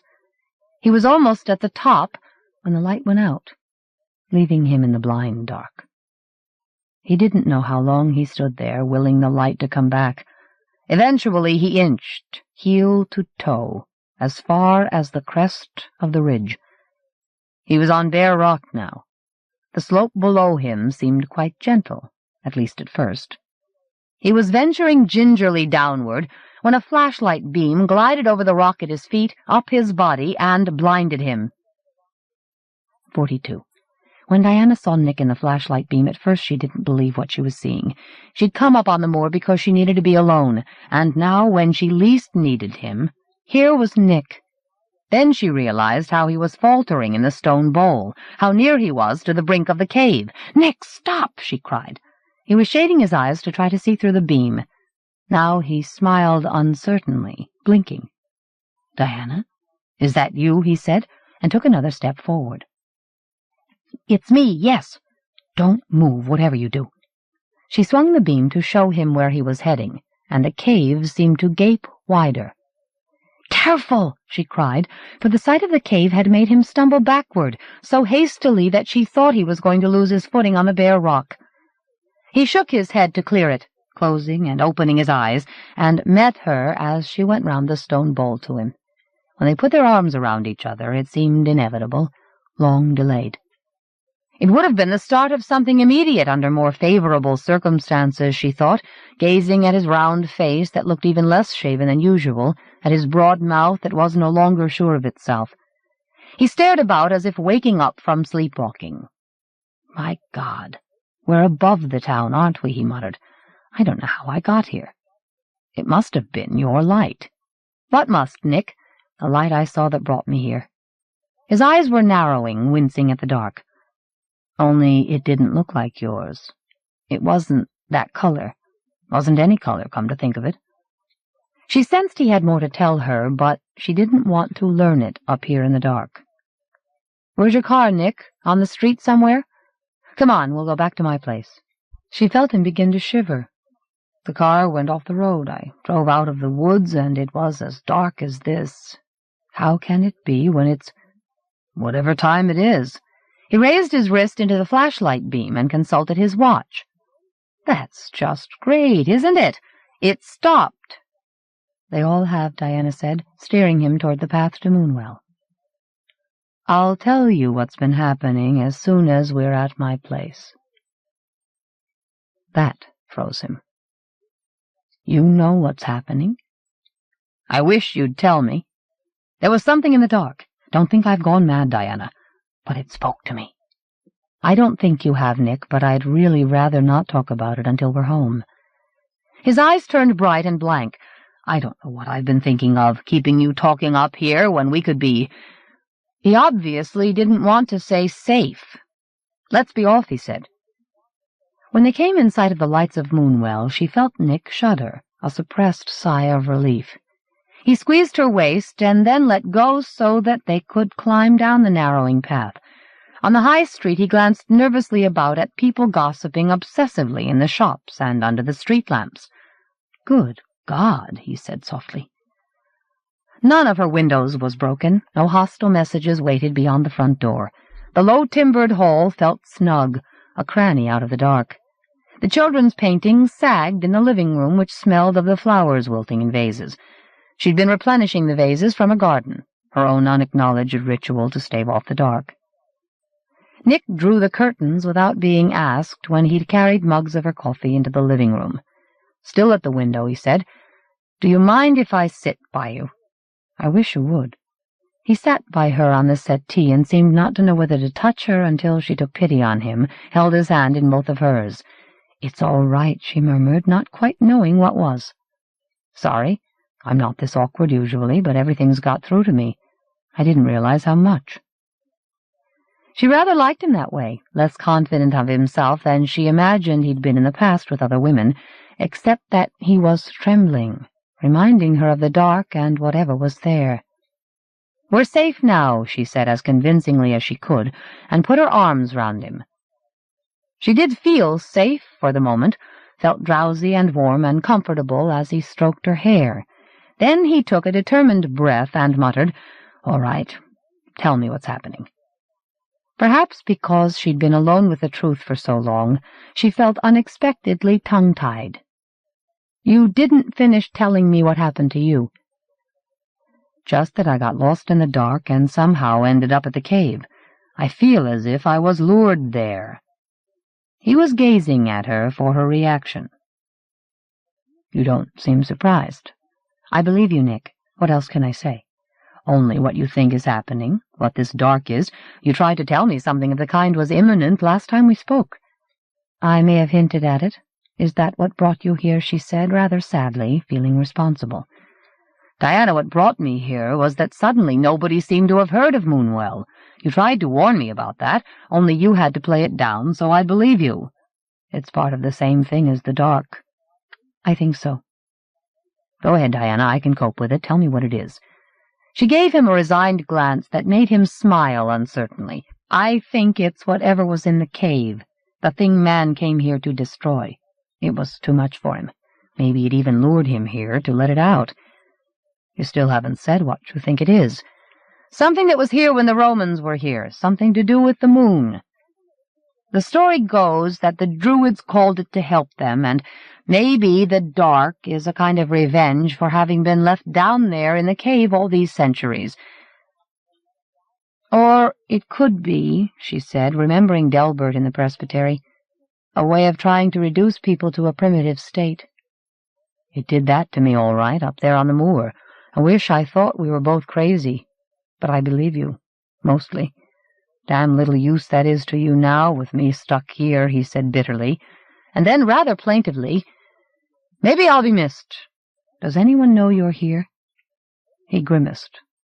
"They'll probably have forgotten where I was asking about by the time they realize I'm missing. I'm afraid you're right, Nick. That's part of what's happening. And the things I thought were around me in the dark." He glanced uneasily at the window, but there was only the street lamp beyond the low hedge. "All right, Diana, what are we going to do?" The question jerked her back to full awareness, from feeling almost comfortable now that she was able at last to talk and be believed. What could she tell him? Whatever she had to do, she didn't see how he could help. She only hoped he wouldn't try to stop her. She was still wondering how to answer him when he said, "Whatever it is, we'd better decide fast." The change in his voice made her twist round, her pulse jumping even before she realized why he was staring at the window. Beyond the glass, one by one, the lamps were going out. 43. They were safe now, Andrew told himself. His father was safe. They were home in the light, and his father looked just like his father, except perhaps for something about his eyes. He was no longer grinning the grin that had made Andrew think of a dog's. In fact, every time their eyes met across the dinner table as they ate Miss Ingham's omelets, he smiled at Andrew. Yet the smile troubled Andrew, made him think his father was telling him a secret he was too stupid to understand. At last Andrew thought he did, and bowed his head quickly over his plate so that his mother wouldn't realize. His father must be telling him they had to slip away to see Mr. Man. Perhaps his father had thought of an excuse to get them out of the house, and that was why he'd wolfed down his omelet as though he could scarcely taste it, and looked as if he was still waiting to be fed. "You made a meal of that all right," Miss Ingham said. "Have you room for another?" Andrew's mother intervened. "I think that had better do when there's so little food in the house, and the shops, for that matter. It's about time they organized the deliveries. Good heavens, you'd think they were scared of the dark." She turned to Andrew's father and at the same time leaned away from him. "What's that smell, by the way? Have you been getting something on you in the shop?" "Not as I know of." "Well, that's horrid. The best place for you is a bath." Andrew knew what she must mean, though he'd stopped noticing it once they were in the light. The smell of dark zoo places crawling with reptiles like the one he'd stepped on near the cave. Was it the smell of the dark? "I can't smell anything, Miss Ingham, can you?" he blurted. "Maybe Miss Ingham's too polite to say." His mother looked as if she wanted to knock him off his chair. "Anyway, I'm the one who has to deal with smells in this house. Now, I don't want to hear another word about it. It's a disgusting subject for the dinner table. I don't know what this family is coming to." Miss Ingham smiled understandingly at her and cleared up after dinner, which only seemed to irritate Andrew's mother further. His father retreated to an armchair and gazed out at the 3 street lamps that could be seen from the window. Andrew hovered between the rooms, getting in the way. He hoped his mother and Miss Ingham would be friends, because he'd had an idea. The teacher could ask Mr. Man to come here. He was supposed to like visiting people, only if Andrew suggested that now, his mother was sure to lose her temper. But she might be in a better mood when they'd finished praying. "I'll lead prayers, shall I?" Miss Ingham said. Andrew knelt quickly by his father's chair, and his father slipped to his knees beside him. The glimpse from the edge of Andrew's eye made him think of something slithering off a rock. "We thank you, Lord, for all your promises," Miss Ingham began, while Andrew thought that the only promise he wanted was for the dark to go away and let his father be himself. He squeezed his eyes tight and prayed for that fiercely inside his head, while he mumbled in response to Miss Ingham, and then he risked opening his eyes in the hope that God might have answered his prayer. His praying hands clenched, his chin dug into his chest as if that could change what he'd seen.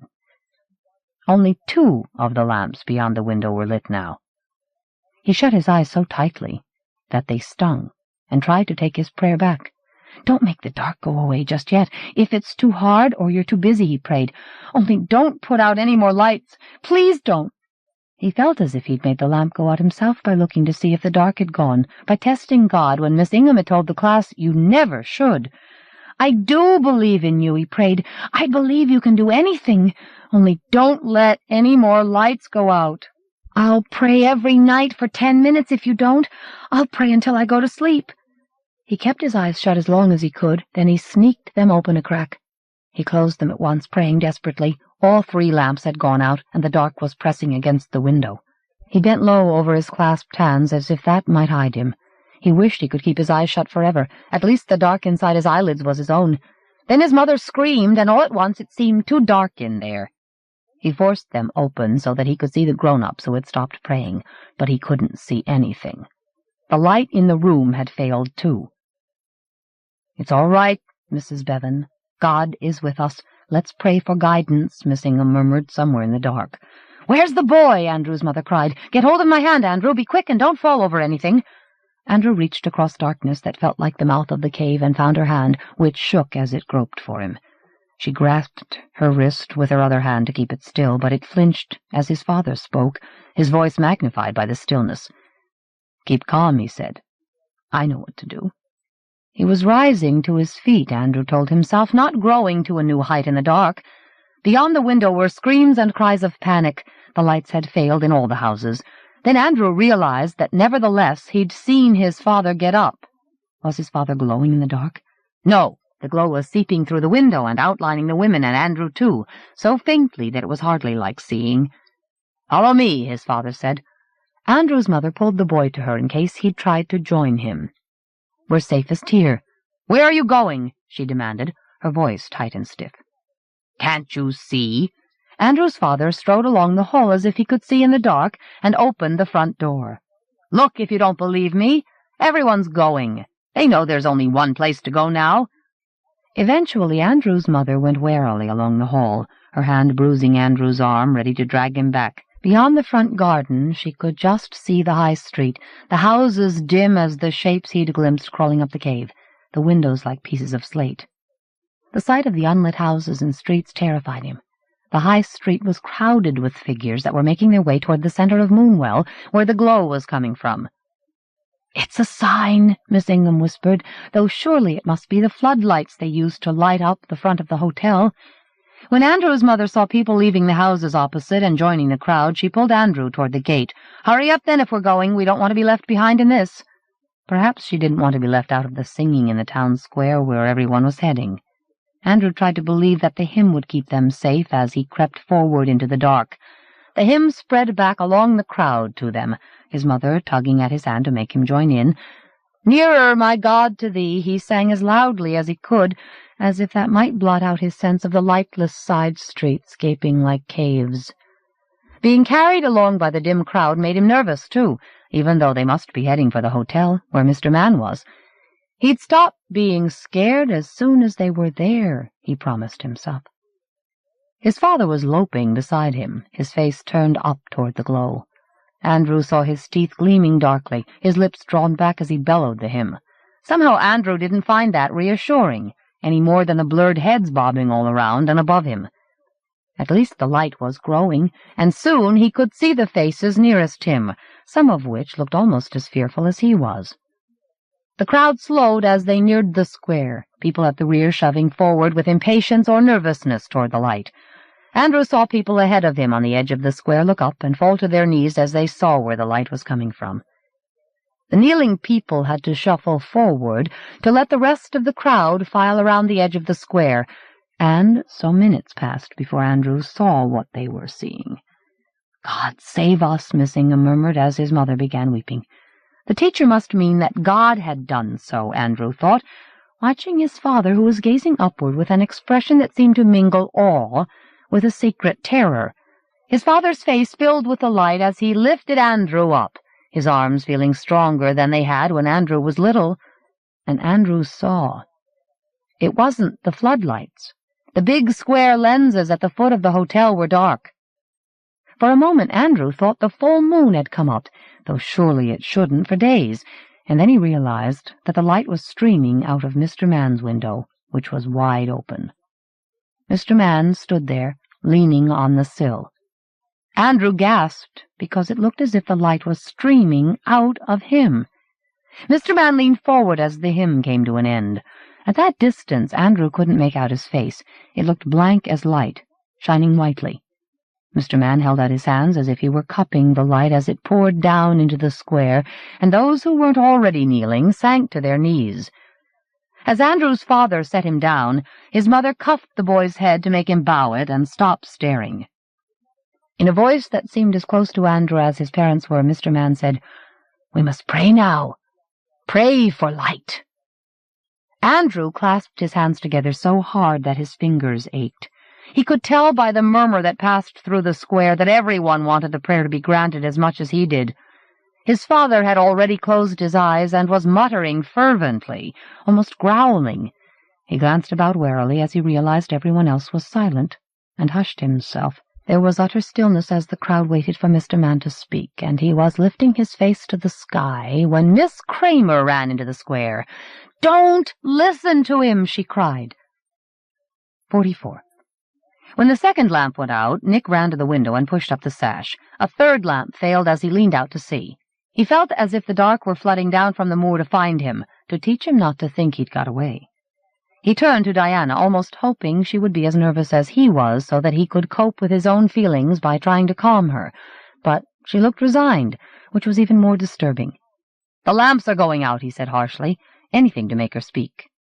"I know." Her unexpected gentleness made him feel more trapped than ever.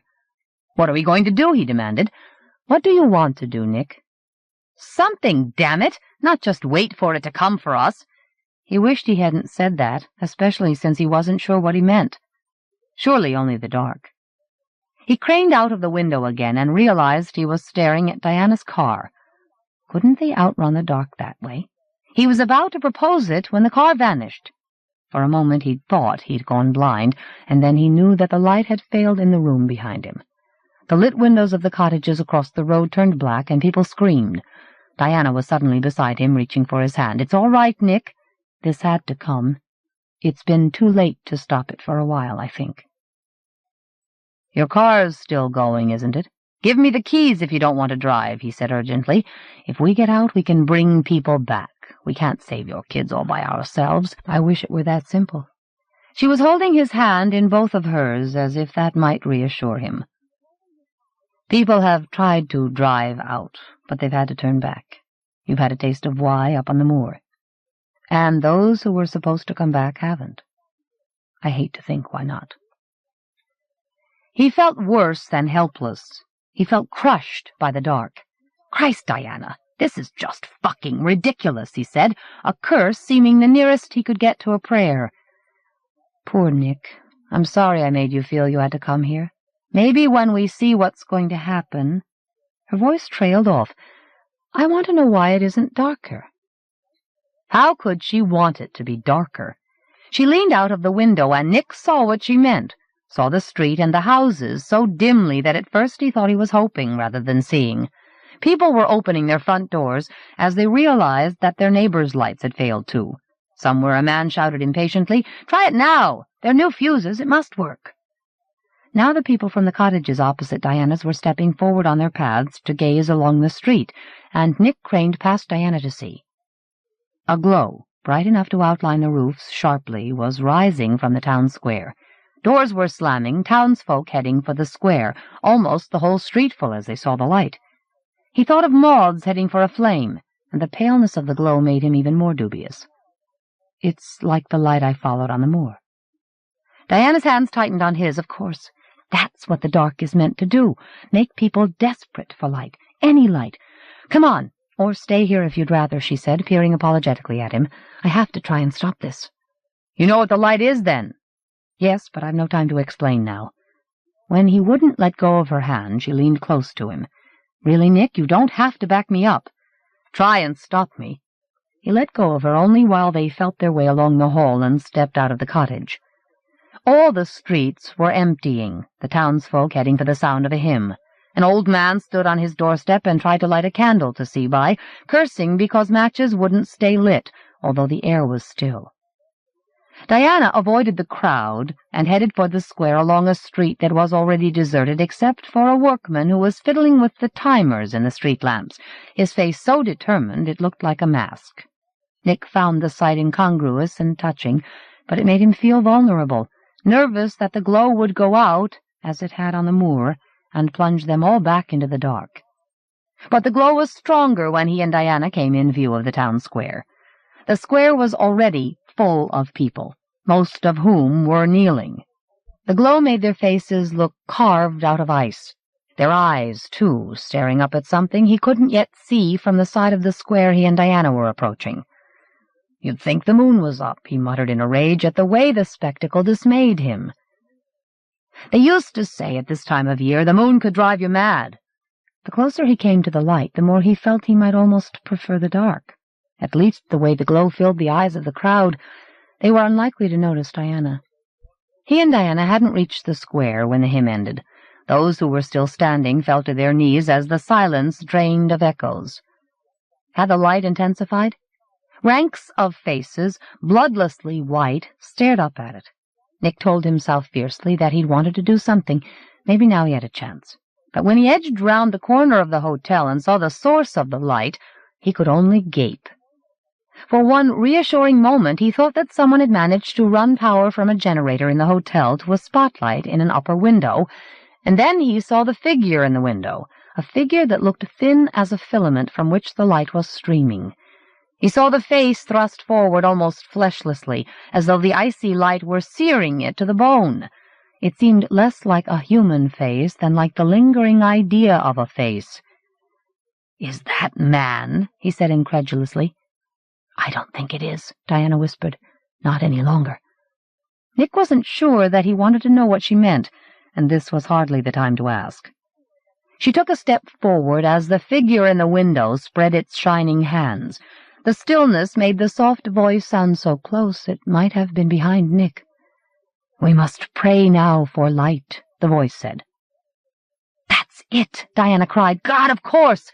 She lurched into the square in front of the crowd. "Don't listen to him!" she shouted. Every face turned instantly to her, the light going out of their eyes. Nick had stood in the midst of waves of hatred between police and pickets, but he'd never felt a flood of hostility as dangerous as this.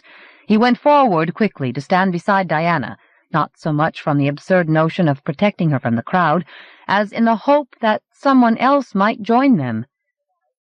For a few moments nobody moved, though there were mutters of hostility that Nick thought could rise to shouts and then to violence.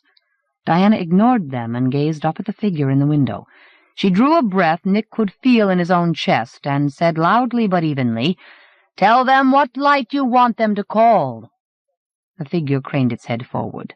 Nick didn't remember the evangelist's neck as having been nearly so long. "Miss Kramer, the school teacher, isn't it? I'm sorry if losing your job to someone more godly has made you bitter. All light is God's light, Miss Kramer." "Which God?" Diana challenged, and faltered as a chorus of hisses and groans rose from the crowd. "You know what I mean," she said defiantly, "even if you've got these people so they can't tell the difference." Man folded his arms across his chest, almost as though he was holding a burden there inside his voluminous jacket. "If you feel you can enlighten us, Miss Kramer," he said in a soft voice that seemed to glide like mist into Nick's senses, "I'm sure we can take time to listen." Titters went through the crowd and sounds of impatience. Diana glanced about at them and waited until they petered out, as she might have done in a classroom. "I want to tell all of you one thing first," she said. "I'm as much a victim as you are." That earned her blank, hostile stares. "We're trapped here," she said, and glanced up at Man. "Something has us where it wants us." "Something called the devil," a large red-haired woman shouted, "that's as anxious to see the back of Godwin as you are, but neither of you will." "It isn't as simple as that, Mrs. Scragg, and I can't believe that everyone here thinks so. Some of you must have noticed what's happening. You shopkeepers must have. You've had no deliveries for days, and we've lost most of our police and the mountain rescue team out there. We're being systematically cut off from the world and losing all the people who might have taken charge." "That's a cheap trick, even for you," a man leaning on a stick said, his face darkening with anger. "Trying to use our losses to win your argument. I haven't given up my son for lost yet, and if he is, then it was in the course of doing his duty, just like the rest of the police." "We don't care if we are cut off from the world," a young woman cried. "The world is evil. If it's trying to isolate us, then that's the devil's doing, to make us give up our faith. It doesn't realize we know we're better off. We can be self-sufficient. There's enough livestock and farmland if it comes to having to survive." Some of the crowd looked taken aback. Now's your chance, Nick thought fiercely at Diana, and wondered if he should speak up himself.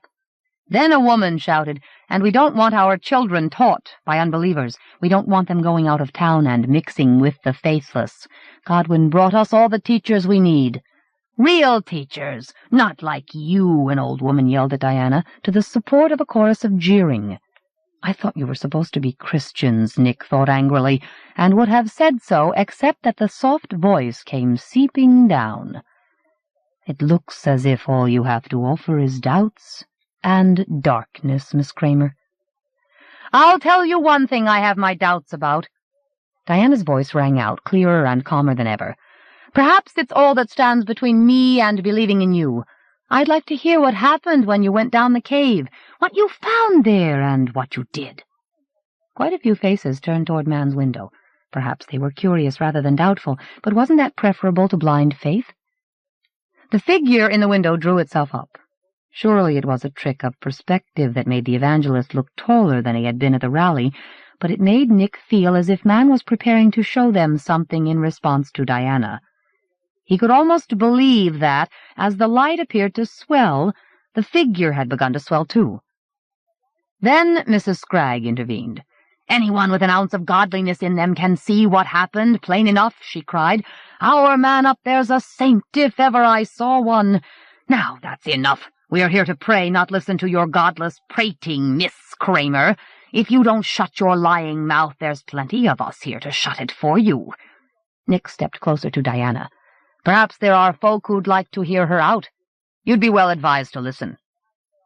"Her bodyguard," Mrs. Scraggs sneered, as a policeman with a long, prim face and a thin mustache pushed through the crowd to Nick. "Who are you, may I ask?" he demanded. "And where have you come from?"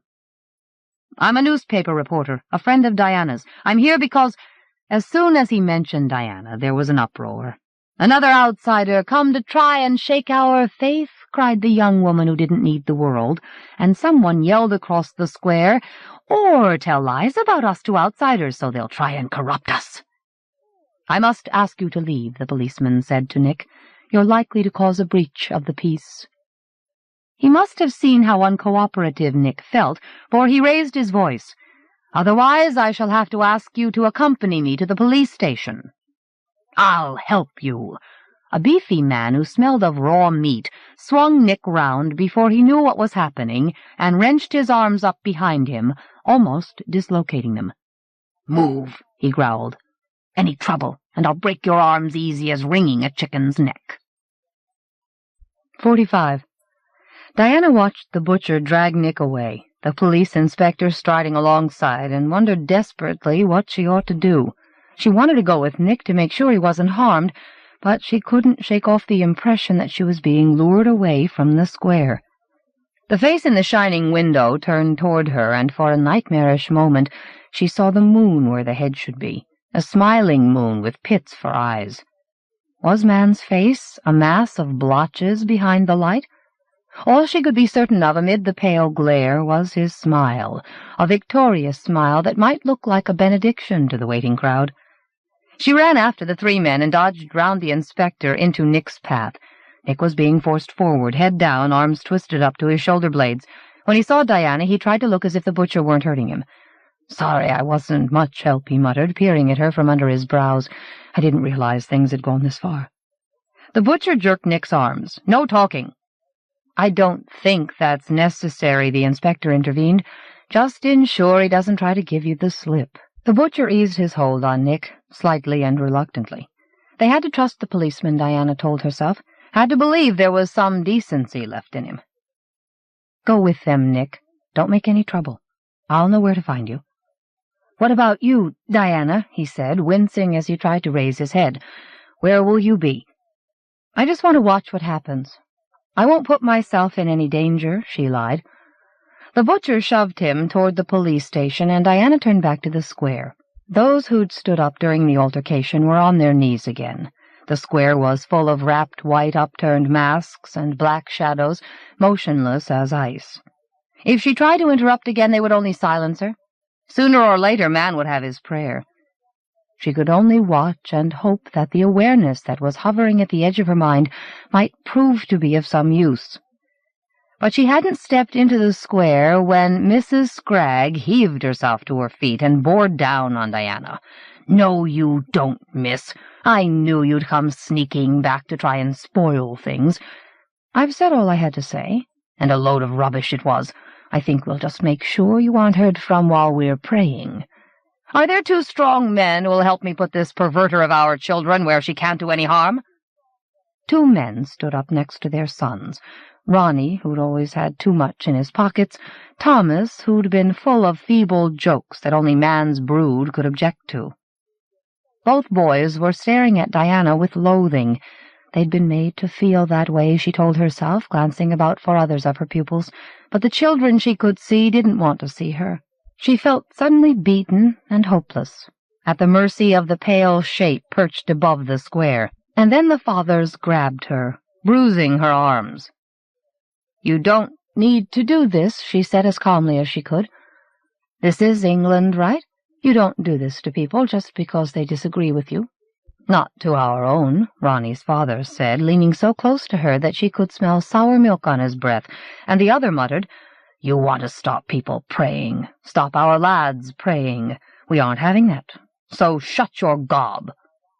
"My God!" Diana cried in a voice that sounded far too small. "Can't you see anything wrong with what's happening here?" Mrs. Scraggs struck her across the face. "Don't you be soiling the name of the Almighty. That's the kind of blasphemy she was teaching your children. Bring her to my house now, and I'll keep an eye on her. I've dealt with her kind before." The men shoved Diana out of the square so violently that she would have fallen except for their grip on her. She had to run in order to regain her balance, her toes scraping on the tarmac. There was no use struggling. She twisted her head round to look back at the hotel. Again the face in the window looked blotchy as the moon, but it was smiling, a smile that seemed almost as wide as the head. Presumably only she could see that, for a murmur of relief went through the congregation as the soft voice said, "Now there are no unbelievers here.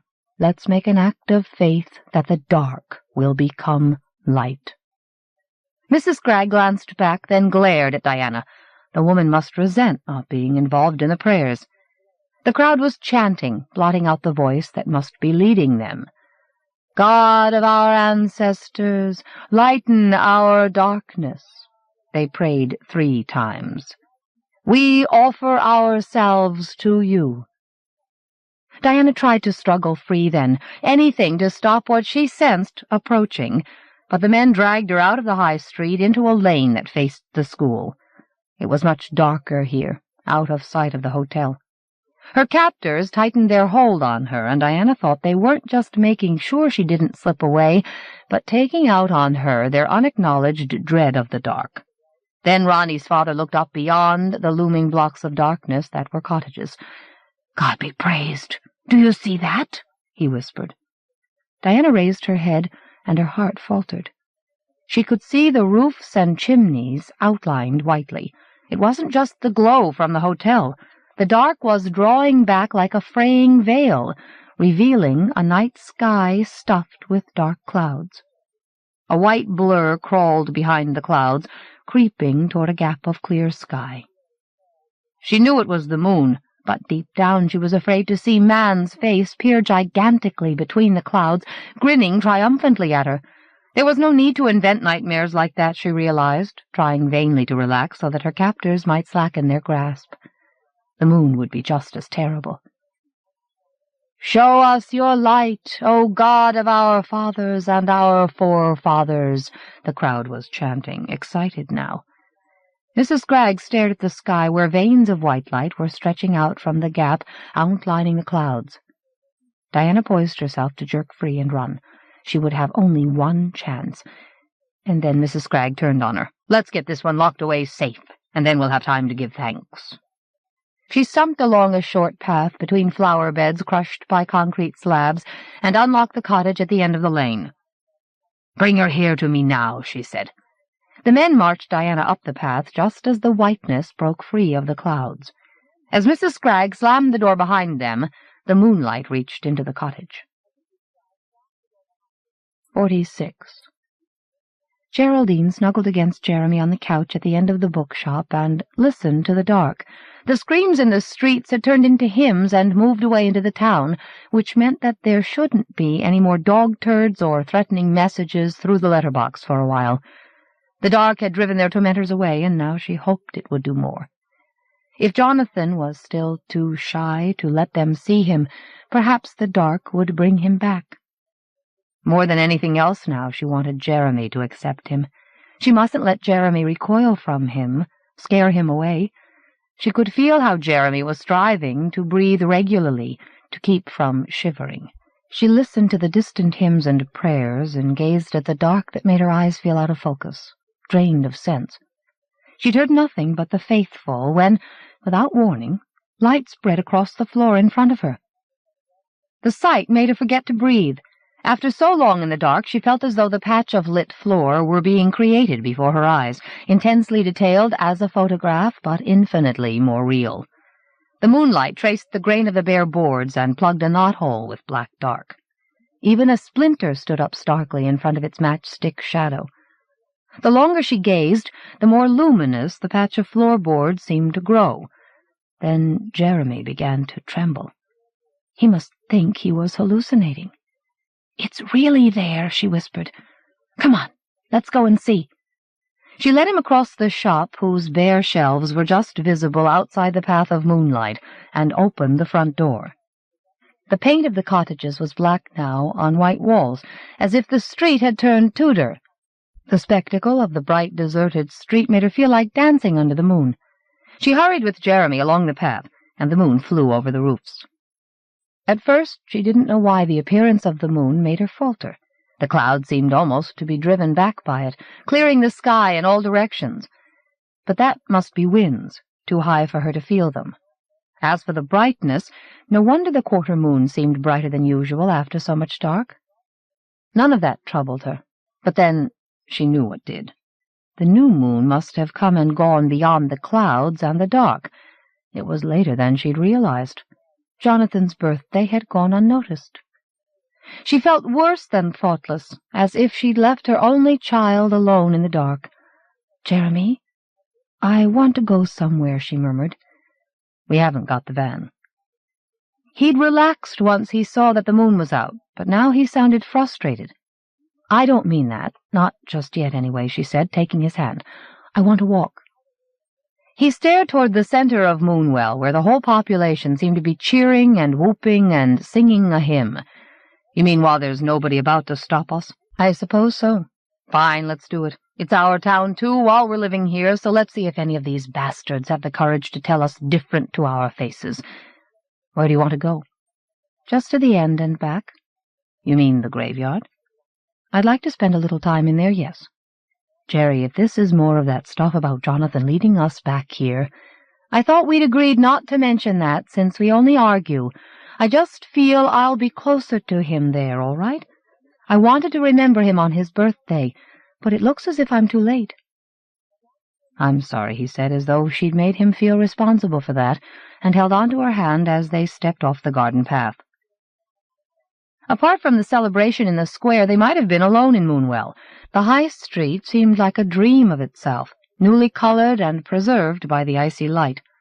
They stayed on the main street until they were in sight of the square, of the crowd singing joyfully and brandishing their clasped hands at the luminous smile that was tilted almost coyly in the sky. Jeremy hurried through the narrow lanes, whose upper windows glittered with the moon that swam through them, leaving the roadways steeped in shadow. He was hurrying in case an unexpected cloud should blot out the moon, she realized. She mustn't mind that it wasn't because he shared her feelings about Jonathan. He shared the loss. He just coped with it differently. The trouble was that, having done so, he seemed unable to accept that there could be any way besides his own. They came up out of the silt of darkness onto the high street, a few 100 yards short of the church, and she wondered why she had suddenly grown tense. The church looked whitewashed, moonlight flooding down the high, steep roof. Shadow filled the small, peaked porch and bruised the faces of the gargoyles. Moonlight had blanked out all 3 faces in each tall, thin, arched window. The church no longer had a priest, Geraldine remembered, but it couldn't just be the desertion that made Jeremy suck in a breath. She glanced at his shocked face, then peered ahead at the churchyard where he was staring. Lumps of shadow lay in the grass among the gleaming headstones, spidery shadows nested in the roots of the willows and the oak, but there was nothing that didn't belong in a graveyard, unless Jeremy had glimpsed something through the railings that she was unable to make out. Now that she strained her eyes, wasn't there a pale shape on the grass between the railings and the headstones?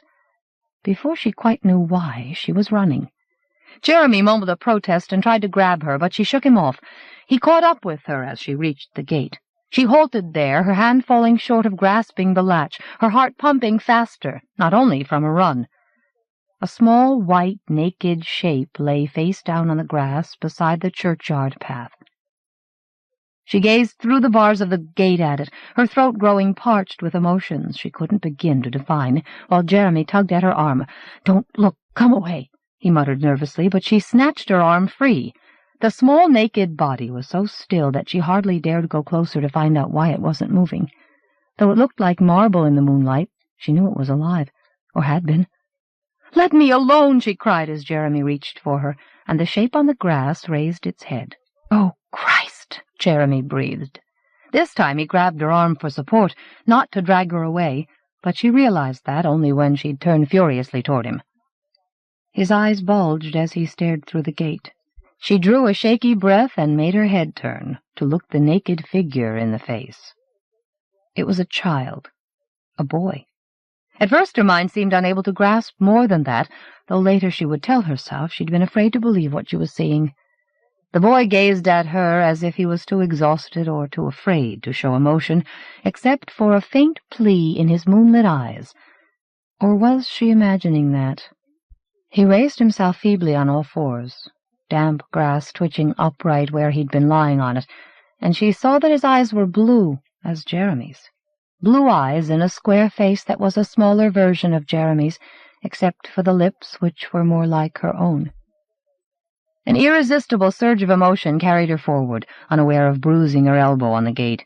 She was so intent on reaching the child that at first she didn't understand why she couldn't, didn't realize that Jeremy was holding her. "Let go, Jeremy." She made herself stay calm, for her emotions felt like a bomb. "It's all right if you don't want to go in. Just wait here." "Are you crazy? Can't you see it?" He seemed almost incoherent with panic, his hold on her tightening as a substitute for words. "I was afraid it might come when the lamps went out. I thought the moonlight would keep it away." "Jeremy." She stroked his hands that were gripping her shoulders. She needed his fingers to make them relax. "Look again. It isn't anything we saw on the road. It's a child. Can't you see who it is?" He peered unwillingly past her, his hands growing rigid. When he spoke, his voice was shakier than ever. "It isn't... I thought it was... Christ, I don't know what I'm seeing anymore. Whatever it is, I don't like it. Leave it alone, Jerry, for God's sake." The child sank back onto the grass, still holding up his head feebly to watch them. Were his eyes dimming, or had they only ceased to catch the light? She loosened Jeremy's grip on her, gently but firmly. "He's a child, Jeremy. A living child alone out here in the cold and the dark. You wouldn't leave him to that? I don't believe you could." "Ask him where he lives, then." Jeremy sounded close to hysteria, though he lowered his voice. "Or tell him to go to the square and let them take care of him. You needn't think he's coming home with us." "I didn't hear that, Jeremy. You didn't say it. It was someone else. Someone I couldn't have married. I couldn't live with anyone who felt like that about children." She gave him a warning glance and turned her back on him, stepped through the gateway. The boy began to smile timidly as she went along the path, unzipping her jacket. Her breasts loosened inside her T-shirt now that the jacket was no longer supporting them, and she felt momentarily like a mother about to feed her baby. The boy struggled onto all fours again, his skin gleaming white in the moonlight, and she noticed that the grass where he'd lain was glistening. It must have been the weight of his body squeezing the moisture out of the ground. Wondering how long he'd lain there on the chill, damp earth, she felt like weeping. He stumbled to his feet as she reached him, his long fingers dangling beside his penis that looked drained of blood. He was about Andrew's age, but nothing like Andrew. He seemed empty of emotion. Too exhausted, she told herself. "Come here," she said with fierce pity, and wrapped her jacket around him. As she zipped it up to keep him snug, her fingers touched his neck. She couldn't help shivering. He was so cold and damp. Impulsively, she lifted him in her arms rather than lead him, and was dismayed to find he weighed even less than she'd expected. There seemed to be hardly any flesh on his bones. She pressed her lips to his cold forehead, which was as high as Jeremy's. "We'll feed you," she whispered. She was almost at the gates when Jeremy lurched into the graveyard. "They've stopped singing in the square," he mumbled, his eyes turning reluctantly to the face of the child in her arms. "I think the prayer meeting's over. We've got to get him home before they see us." "Jerry," he pleaded, refusing to look again at the child's face. "You can't stop me, Jeremy, and neither will they. We've given up enough." She was already running to the nearest lane. As she dodged around the corner, she heard the crowd beginning to stream out of the square. "Don't go down there alone," Jeremy called desperately, and ran after her, down into the dark. The child's face gazed up at hers as she hurried through the empty lanes. Once she had to hide in an alley to avoid a family as they strode home, singing a hymn.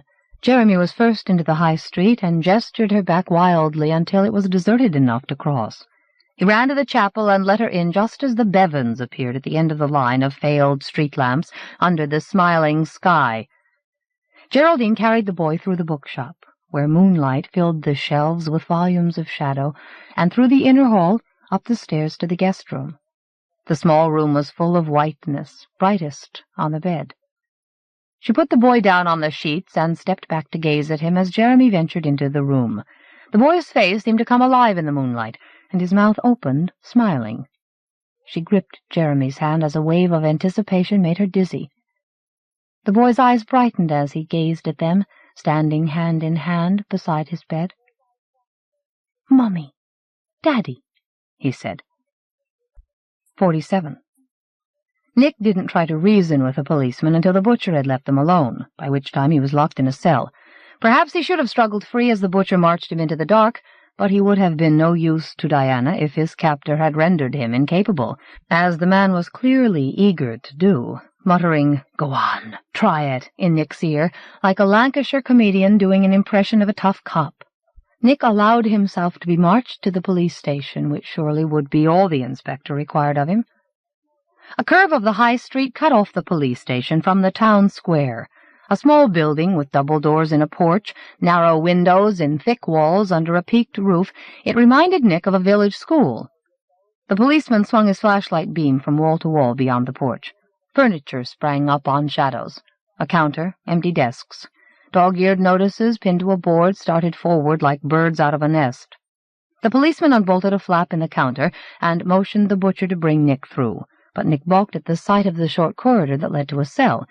"Surely that isn't necessary," he said, between his teeth, tears starting from his eyes as his arms were forced farther up. "You aren't necessary," the butcher snarled, butting his head against the side of Nick's. "Just be thankful you aren't being treated how you deserve." The policeman unlocked the barred door and stood aside without speaking. The butcher shoved Nick along the corridor, then swung him violently into the cell. Nick lowered his head just in time, and only his shoulders smashed into the wall beside the single bunk. He glared helplessly at the lamp-lit key as the inspector locked him in. "If you want me to keep an eye on him, just say the word," the butcher said eagerly. "No need, thank you. I can manage now. You know where to find me if you change your mind." The butcher sounded piqued by the hint of reproof in the inspector's voice. He marched out, slamming the porch doors. Nick limped to the bars as the policeman went into the main room. "Inspector," he called. "I haven't left you, never fear. I'll want your details for the records." The light bobbed away among the desks, which shifted as if the dark were a flood. Nick grasped the bars to keep back an impression that the dark was drowning him. Eventually the light shrank into the corridor and poked at him. "Your name, please." "Nick Reed. But look, surely you don't think I meant to break the law. Can't you let me go now? I give you my word that I don't want any trouble." The light swung up into his face. "Your address?" "I can't give you that until I know what I'm charged with." "I've already made that clear. Breach of the peace. Your address, please." "I want to keep the peace as much as you do. I'm here to help. Can't you understand? But I'm worried about Diana Kramer. That's why I came here in the first place. If you won't let me out, then for God's sake go and make sure they don't harm her. Don't just stand there doing your paperwork." "If you're so anxious about her, you should have kept her quiet, shouldn't you?" "The sooner you give me your details, the sooner I can get on with the work I should be doing." "My God! You're trying to police this town all by yourself. What happened to the rest of them?" "It's quite possible they're on their way back to Moonwell with help. You got here, after all. You had no trouble finding your way here, presumably. Let me out of here, and I'll tell you." "I think not," the inspector said with a short, mirthless laugh. "Your address, please, if you want me to see your teacher friend." How much paperwork might he need to persuade himself that he was still in control? "I nearly didn't get here at all," Nick said, "and I don't believe anyone else will. Now, I can give you some idea of what it's like out there, but I'm damned if I'm going to while I'm locked up, like an ape in a cage." There was silence, and then the light drooped. It looked like an admission of defeat, or at least as if the policeman were considering Nick's ultimatum. Then the light went out. "Bastard!" Nick snarled in his throat. But the light hadn't been switched off to cow him, for he saw the policeman's face, barred with shadow, gazing past him at the small window of the cell. Moonlight was streaming in. Nick felt limp with relief at the overcoming of the dark, and then his instincts caught up with him. It was too reminiscent of the light he'd seen on the moor, and then at the hotel. In the square the townsfolk were cheering. At least that should mean they weren't harming Diana, but it didn't help him. The policeman shone the flashlight on his notebook. "Whatever you were going to tell me, I think it's beside the point now. All I want from you is your address." Nick would have grabbed him through the bars if he hadn't been out of reach. "Do you really believe everything's all right now?" he said desperately. "Aren't you worried at all by how your town's changed?" "Undoubtedly I would be if I didn't believe in God." The policeman frowned at him. "Authority comes from God, you know. That's a grave responsibility that I hope I'm worthy of. If that won't keep me from error, I'd like you to tell me what would. You and the rest of your subversive brethren." "Now!" He was going to ask for the address again, Nick thought wildly. But the inspector turned away from him toward a noise at the porch doors. "It's open," he called. Only the sounds of celebration in the town square answered him. The shadows of the bars stretched along the corridor into the crowded dark of the main room. Then the noise at the doors came again, a scratching that sounded urgent. The policeman trained the flashlight beam on the porch. "Come!" he shouted. When there was still no response, he tramped along the corridor. Desks swam out of the dark as the flashlight beam expanded into the main room, but was it the light that made the doors appear to shake? "Wait!" Nick said, suddenly more nervous. "Better make sure you know who's there before you open the doors." The inspector threw him a contemptuous look. "Your lady friend's got you as hysterical as she is, or are you suggesting I should let you out in case I need help?" "You'll have to get up earlier than that to catch me, my friend." He pointed the flashlight at the doorknob and threw the doors wide. What had been waiting in the shadow of the police station came in so fast that at first Nick couldn't see why the policeman staggered backward, dropping the flashlight, which careened off the leg of a desk and lay on the linoleum, spinning crazily, turning the room into a nightmare carousel of glimpses. Nick saw the policeman hurl himself at the doors, slamming them just too late. As the man swung round and made a dash for a cupboard where Nick saw truncheons beyond flashing glass, 3 shapes leaped on him. They were dogs, mad dogs, to judge by the sounds of snarling and cloth-tearing. The flashlight beam swung toward them, and Nick saw them bring the policeman down, one slavering red mouth burying its teeth deep in his thigh, another ripping at his fist as he tried to defend himself. The man screamed once, and then there was only an agonized gurgling. The next swing of the flashlight showed the 3rd dog on top of him, paws on his chest, worrying his throat like a rat. He must have been as good as dead when his free leg kicked out, his boot smashing the flashlight against the wall. Then there was darkness in the main room, and the sounds of panting and snarling and teeth ripping flesh. 48. The Scraggs' cottage was huddled at the foot of the moor in sight of the school. Diana had often thought that it looked like a guard-house, the curtains always open on the windows that faced the school. And now she was inside, she found that it felt as it looked. Though it was too cluttered for its size, a coat-stand took up half the width of the narrow hall, which meant she was crushed between the 2 men who'd marched her crabwise into the house. It felt like the annex to an institution, cold and unwelcoming. Ronnie's father dug his fist into the small of her back and shoved her into the living room. It was full of furniture and stank of stale tobacco. Diana thought the smoke had blackened the pictures on the walls until she realized that must be shadows the moonlight was casting. The paintings and the wooden fireplace were too large for the room, as if they'd been brought in from another house to make this seem more like a home. And so was Mrs. Scragg. "Put it there," Mrs. Scragg ordered, snapping her fingers at an armchair near the window. They slung Diana into the moonlit chair, which creaked and wobbled and exhaled the stench of stale tobacco. "You treat my furniture with respect," Mrs. Scragg snarled at her. "That was my grandmother's chair, I'll have you know. So now I suppose I've got to stay here and miss all the hymns. I've a good mind to have you put on your knees and made to join us in offering up our thanks." "We'll make her show a bit of respect, if that's what you want, Mrs. Scragg," Ronnie's father vowed. "About time someone taught her how to behave after the way she let our lads run wild." The way I heard it, she was letting my Thomas waste all day telling jokes that weren't fit to hear. Maybe they call that education where she comes from. I taught him a lesson he won't forget, but it should have been her, not him. She's not too old for it either, if you ask me." "I'm grateful to you both," Mrs. Scraggs said. "It does me good to know you parents support our methods.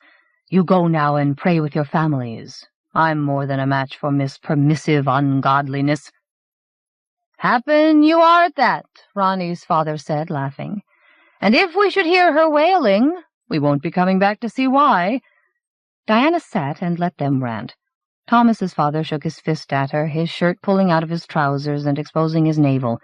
She could just see it in the gloom, a blind, wrinkled socket in the midst of a mat of hair. It seemed distant and meaningless. Everything did. She felt as if being talked about in the third person had absented her, removed her so far that the threats couldn't bring her back. She seemed to have left her emotions behind, and she felt she could go further if she could just think how. Thomas's father made a disgusted sound and flung himself away from her. Moonlight flooded over her again. She felt almost resigned to it. What could she or anyone else do to put out the moon? The men went out, the front door slammed, and she was alone with Mrs. Scraggs. The woman closed the door of the room and pushed an armchair against it. Then she stuck a cigarette in her mouth and dropped herself in a chair opposite Diana, one hand straying negligently toward the heavy poker to make sure it was within reach. When she'd spent half a dozen matches in trying to light the cigarette, she glared at Diana. "Not a word out of you, miss, or I'll give you something to shut you up. We'll just sit quiet until my hubby brings Delbert home, and then Mr. S. and I'll decide what's to be done about you." Quiet was all Diana wanted. She felt more than ever as if she weren't there or soon wouldn't be. The moon shone in her face, the tilted slice of moon hovering above the roof of the school that looked tipped with ice. If she gazed at it, there seemed to be nothing but her and the moon, no window framing it, no town. She didn't feel quite ready for that. When she began to shiver, she glanced away. Mrs. Scraggs twisted round to look out of the window and presumably saw only the lane, resounding with the singing in the square. "Not your kind of music, isn't it? You'd better get used to it for as long as you're here, miss. It won't be going away." Her voice and the side of her face thrusting forward, unlit cigarette poking from one corner of her mouth, seemed less menacing to Diana than absurd, a nuisance that she wanted to flick away, an interruption to whatever she could do if she relaxed enough. The moonlight crept up the wall above the hearth and began to unveil the painting over the mantelpiece, a dark, bleak view of the empty moor with a mound of clouds overhead. "Meets with your approval, does it, miss?" Mrs. Scraggs said furiously. Diana wondered why she should be so resentful until she noticed the Scraggs signature in one corner of the painting. Neither that nor the woman's fury could distract her now. She couldn't look away from the view of the moor. She could hardly breathe. The moonlight spread over it and filled the frame, and at the precise moment when the entire painting was moonlit, Diana saw that it wasn't no longer a view of the moor, nor even a painting. It was a window giving onto where she had to go. 49. Craig and Vera were in their hotel room when the lights of Moonwell began to fail.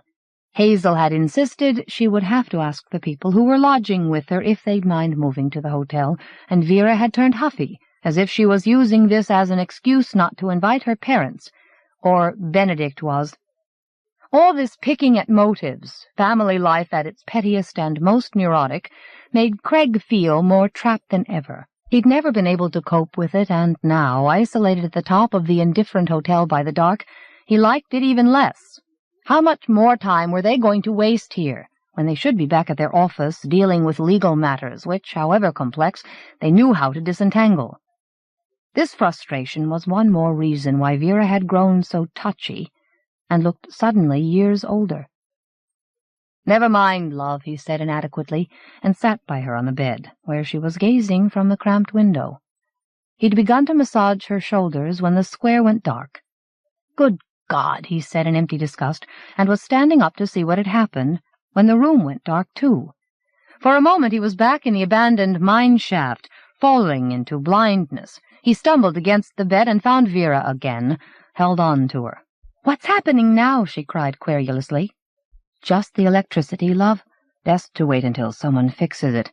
We're safest where we are," he said, feeling as if the dark were robbing them of all their capabilities, their lifetimes of experience blotted out in a few moments.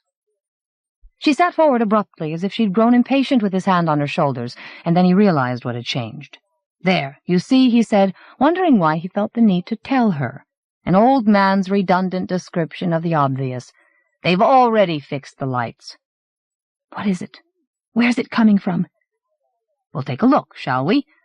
It must be moonlight streaming from above and behind the hotel, turning the streets that led to the fields below Moonwell into an amphitheater of shadow. Though shouldn't moonlight be able to reach the fields too, instead of leaving everything outside Moonwell in pitch darkness? Craig pushed up the sash and leaned out while Vera clung to him. The light was streaming from the hotel itself. He was still trying to make out the source when the townsfolk began flocking into the square as Man's followers crowded out of the hotel singing hymns. Hundreds of people fell to their knees and gazed up. Absurdly, Craig thought they were gazing at him until he realized that they couldn't even see him. "Why, it's the evangelist. He's fixed it up somehow. Look at them, the fools, just because he's got the only light in town." "Moths," Vera murmured. "Sheep, more like. Maybe you can't blame them with all this dark, but even so." He drew in his head to peer at her face, pale in the indirect glow. "Who made the lights go out, I wonder? How come he's managed to get one working there and nowhere else? By God, I think he's rigged all this to get them where he wants them. Just look at them. They think he's a saint now. They'd do anything for him. I've a damn good mind to go along to his room and have it out with him right now." "Don't, Craig, please." She clutched at his arm. "They might turn on you, the whole town. For heaven's sake, don't interrupt them while they're praying." "I'm going to take a walk down the corridor and see if I can get a glimpse of what he's up to at any rate." "I won't come with you," Vera said desperately. "That's right, love, you stay here. I shouldn't be long." He stepped out of the room before she could say anything else. Since the corridor wasn't entirely dark, he closed the door. A glow was seeping out of Man's room, frosting the carpet on the sill, glinting faintly in the wall lamps. It made him oddly nervous, but he was damned if he'd let himself be daunted by any of Man's tricks. He tiptoed along the corridor, his fingers groping over the stubbly pattern of the wallpaper. He was halfway to Man's room when a door opened behind him, making his heart jerk painfully. "Craig, come quickly," Vera hissed. "It's the teacher who wanted us to stay with her. She's telling them not to listen to him." "Good for her." "We ought to do something, Craig. It's just her against them." He went reluctantly back to the room. The teacher had left the square, but soon she came back.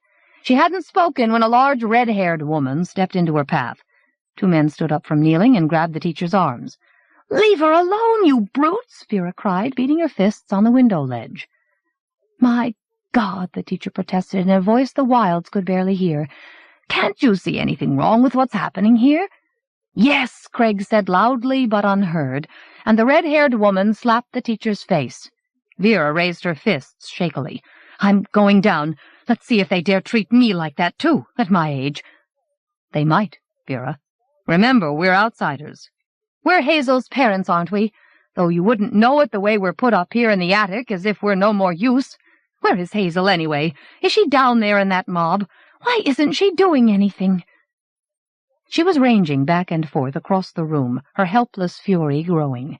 She'd opened the door, but now she stormed back to the window. The teacher and her captors had gone. Vera was craning out, trying to see them or Hazel, when Man spoke. "Now there are no unbelievers here. Let's make an act of faith that the dark will become light." Vera pressed her knuckles into her mouth. The soft voice seemed to be in the room with them, to be addressing them directly, warning them not to intervene. It was all rot, Craig told himself, more of Man's oratorical technique, yet he couldn't help feeling as if the voice had found them in the dark. "God of our ancestors, lighten our darkness," the crowd began to chant. "We offer ourselves to you." Staring down at the mass of tiny, white-mouthing faces, Craig felt dizzy and nauseated, as if he were about to fall into their midst, their chant dragging him down, blotting out his senses. When Vera wouldn't come away from the window with him, he had to close his eyes. He thought he'd kept them closed for some time before Vera demanded, "What's happening now?" The crowd had fallen silent. The mass of faces seemed to be gazing up beyond the hotel. Their anticipation unnerved him. "Show us your light, O God of our fathers and our forefathers," they chanted, and Craig wanted to yell at them not to be superstitious fools, to get rid of the apprehension that was building up in his throat. Then light flooded over the town, and he felt as if he'd lost the power to speak. It was the light from Man's room, he told himself, appalled by the jubilation that swept through the crowd, people cheering, waving, leaping. He craned out of the window, Vera clinging to his waist. When he realized it was moonlight, he had a moment of befuddled panic before disgust overtook him. How could he have allowed the notion that man was somehow responsible for the moonlight even to suggest itself to him? He wasn't that old, by God, or that gullible. He was breathless with rage, at himself for having been vulnerable, and at man for taking advantage of the moonlight and the crowd. Hardly knowing what he meant to do, he squeezed Vera's hand and left her in the growing moonlight as he stalked out of the room. His eyes were dazzled as he stepped into the dimness. It didn't matter. He knew his way along the corridor by now. He wished his tread could make more noise on the carpet, to let man know that someone was approaching who wasn't in awe of him. The cavernous stillness made him feel hardly there at all. But man would soon know that he was, by God. He'd see through man's mumbo-jumbo if he could, and maybe bring a few people to look behind the stage show to see where the light that had lured them all was coming from. Either it or moonlight still outlined man's door. Craig put one hand on either side of the doorframe and stooped painfully to the keyhole to peer in. At first, he could see nothing but a white glow. He couldn't make out what the glow was showing. He glimpsed movement before his neck twinged, and he had to straighten up. But whatever he'd seen, it wasn't man. In fact, his brain couldn't grasp it at all. Was it an animal? A guard dog? Didn't that prove man had secrets that he didn't want made public? Certainly there was a smell that reminded Craig of a zoo. The crowd was cheering and shouting for man to come back to the window, and Craig wondered if the evangelist might not even be in the room. The quicker he looked, the better. He lowered himself, groaning, to his knees, and closed his left eye as he pressed the right against the keyhole. It took him a few moments to focus, and then he felt as if a grip as cold and unyielding as metal had seized the scruff of his neck. Something was squatting on man's bed. It was naked. That shocked him so badly that at first it was all he could comprehend, and then he tried to deny what he was seeing. It couldn't really look like a gigantic spider crouching in the nest of the bed, thin limbs drawn up around a swollen body that was patchy as the moon. The patches resembled decay, but they were crawling over the bulbous body, over it or under the skin. He wasn't seeing this, Craig's mind screamed. If he just shoved himself back from the door, he would stop. Then the hands and feet of the shape on the bed gripped the sheets, wrinkling them in the light that shone brighter than the moonlight streaming through the window. And the limbs raised the body unevenly. The long neck stretched toward the window. The smallness of the hairless gibbous head in proportion to the body made the shape look even more like a spider. The head turned as if drinking in the jubilation of the crowd, and Craig glimpsed its face, not smiling now, but sneering, with a mouth that widened hungrily. It was still just recognizable as man's face. In that moment, Craig felt his mind begin to close down, everything that was bright and alive in his skull going dark, everything he thought of as himself. One thin white arm came groping negligently off man's bed, as though Craig had been sensed beyond the door. Perhaps it was growing, for it looked capable of reaching the door, so that the long hand could snatch it open and drag Craig into the room. He fell backward, choking, and sprawled on the floor of the corridor, out of reach of the glow that seeped around the door. As the dark filled his eyes, he felt as if his mind had gone out. He scrabbled backward, away from the glowing outline of the door that might burst open. Then he heaved himself to his feet, his fingernails scraping the pattern off the wallpaper. He didn't know where he was stumbling, except away from the room that was the lair of the shape with man's face. When a door swung open, dashing moonlight over him, he flinched wildly before he realized Vera had opened the door. She ran to him and seized his arms as if to support him. "Craig, what happened? What's wrong?" "I'll tell you later," he said in a voice that kept sticking in his throat. "Let's get out first. Now. Quickly." "Thank God we're doing that anyway. Just let me throw our things into the cases." No time. We'll come back when it's lighter. Let's just find Hazel now." "What about the stairs?" she complained, peering toward the dark by the lift. "There aren't any windows. We'll fall." "We can keep hold of the banisters and each other. Come on. I thought you wanted to see Hazel. She'll be down there now." His lips were stiffening, trembling, not least because Vera looked capable of waiting for Hazel to approach her. Then she shook herself and grimaced ruefully. "All right, let's see what they have to say for themselves," she growled, and closed the bedroom door. He felt her shiver at the dark. "Leave the door open if you like," he murmured. "Perhaps we should. Oh, God, the damn key's in my handbag, in the room. That's what comes of your hurrying me. I wouldn't want to leave our things not locked up anyway," she said, with what sounded like bravado, and turned toward the stairs. In a way, the darkness there was reassuring, if anything could be. It meant that the door of man's room hadn't opened, that the shape with the distorted, grinning face wasn't scuttling out of the room. He couldn't have seen anything like that, Craig told himself wildly, though the door was bursting open again and again in his mind, brightness and a swollen object spilling forth. He groped desperately toward the staircase, his fingertips stubbing themselves on door frames, his nails aching as they dragged him along the wall. When his fingers touched the lift doors, he almost cried out, the metal was so cold. At least that meant he and Vera had reached the stairs, which were beside the lift shaft. She led him then, and he felt her groping in the total darkness for the banister. "There it is," she muttered, and stepped down, pulling him with her. He lurched into bottomless dark. He grabbed the wall, dragging Vera away from the banister. "What's wrong now?" she cried. "What are you trying to do?" "I'd like to keep hold of the wall," he murmured, willing her to keep her voice as low as his without having to be told why, dreading her asking on the way down what he'd seen in the room at the end of the corridor, in case even mentioning it made it aware of them. "I don't feel safe the other way." "Go on, then, if you want to do it all yourself. Just go slowly. You don't care whether or not I feel safe." He needed to feel in control of the situation as much as he could, needed to believe he was leading them out of the hotel with the urgency Vera couldn't know was required. She let her hand lie stiffly in his as he rested his free hand on the staircase wall and took the first step down. 10 steps, and the staircase turned a corner. 7 more led the stairs across the width of the lift shaft, and then it turned again toward the next floor down. The darkness thickened as it grew more confined, and Craig could no longer hear the uproar in the square, heard only his own labored breathing that the darkness seemed to hold against his face. Then Vera halted, a few stairs short of the second floor. "What is it?" he gasped, panic almost choking him. "I thought we were the only people left in the hotel." "I'm sure we are," he stammered, suppressing the thought of the opening door, the dreadful brightness. "They'll all be out there praying. Come on, let's find Hazel." But she stood where she was. "I heard something. A door, I think. Maybe someone's in here thinking he's all by himself in the dark." She was going to call out. Craig's hand jerked up.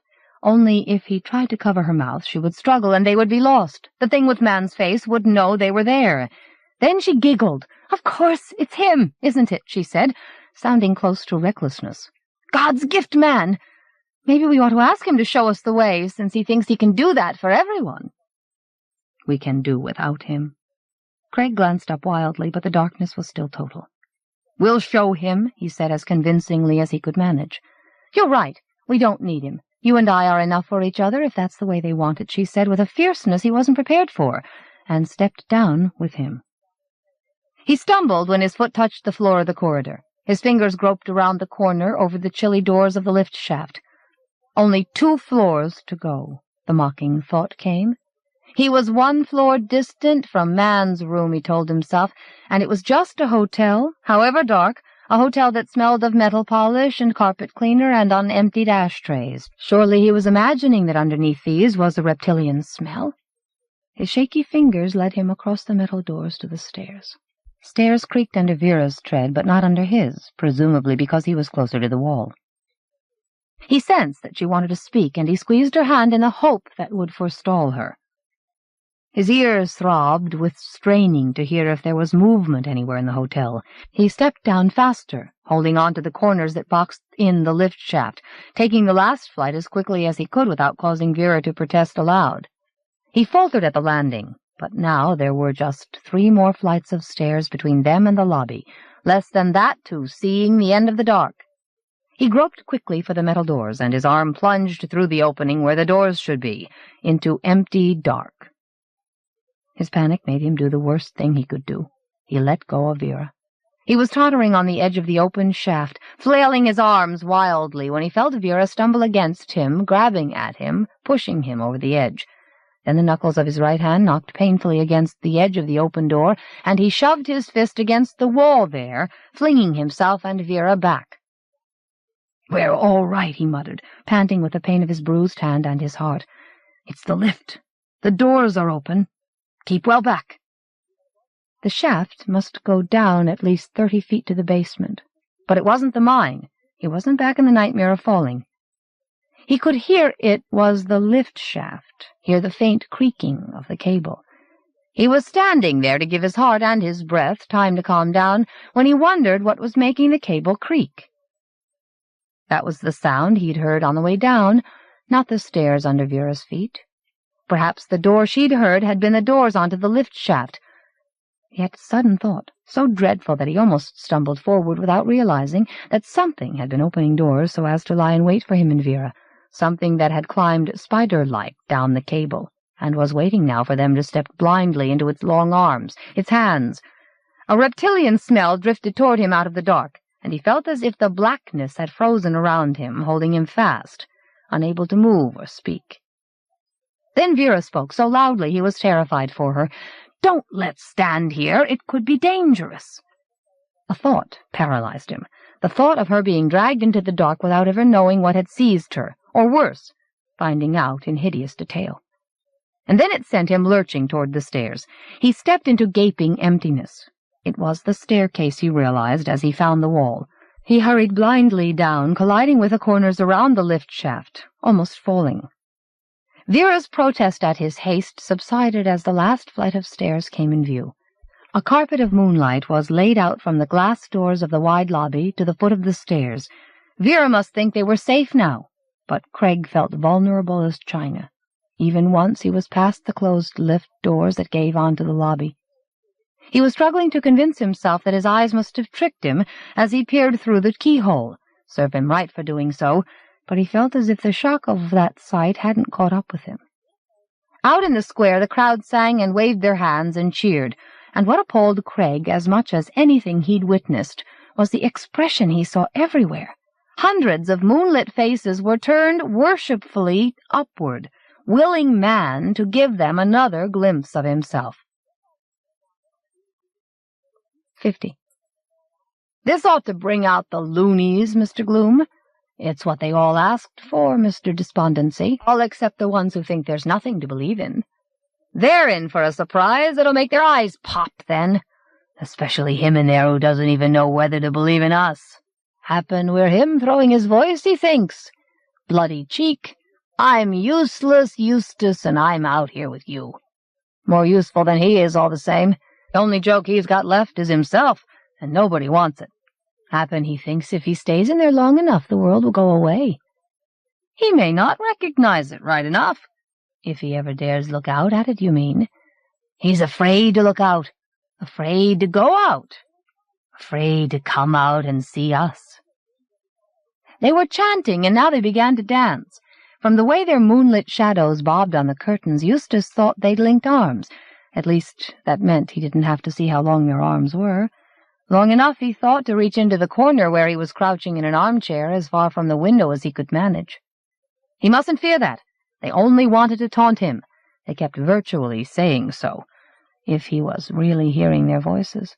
If he just stared at the shadows and let his mind go blank as it wanted to, he could believe he was seeing the shadows of bushes, except that there were no bushes in his garden. He could only maintain that the shadows were natural so long as he stopped remembering. First, all the lights had gone out. The dark had seemed almost welcome, an excuse for inaction, an enemy too vast to struggle with. He felt peaceful, no longer compelled to make up stories about everything that befell him. The cries of panic in the streets had nothing to do with him. He'd been sitting calmly in the dark when the moonlight had come poking in, and when he'd gone to pull the curtains and shut out as much of it as he could, he'd seen 3 figures climbing headfirst down the side of the moor. "I saw 3 shapes come crawling down," he sang to himself to blur the memory. They must have been crawling on their backs, for he'd seen their faces, white and featureless as snails' bellies, except for their grinning mouths. They must have wanted him to see that, to appall him, or perhaps to bewilder him, for how could they sound as they seemed to if they looked like that? He mustn't wonder about that. It would let them reach him, break through his calm. If he couldn't both think and be calm, he was happy to give up thinking.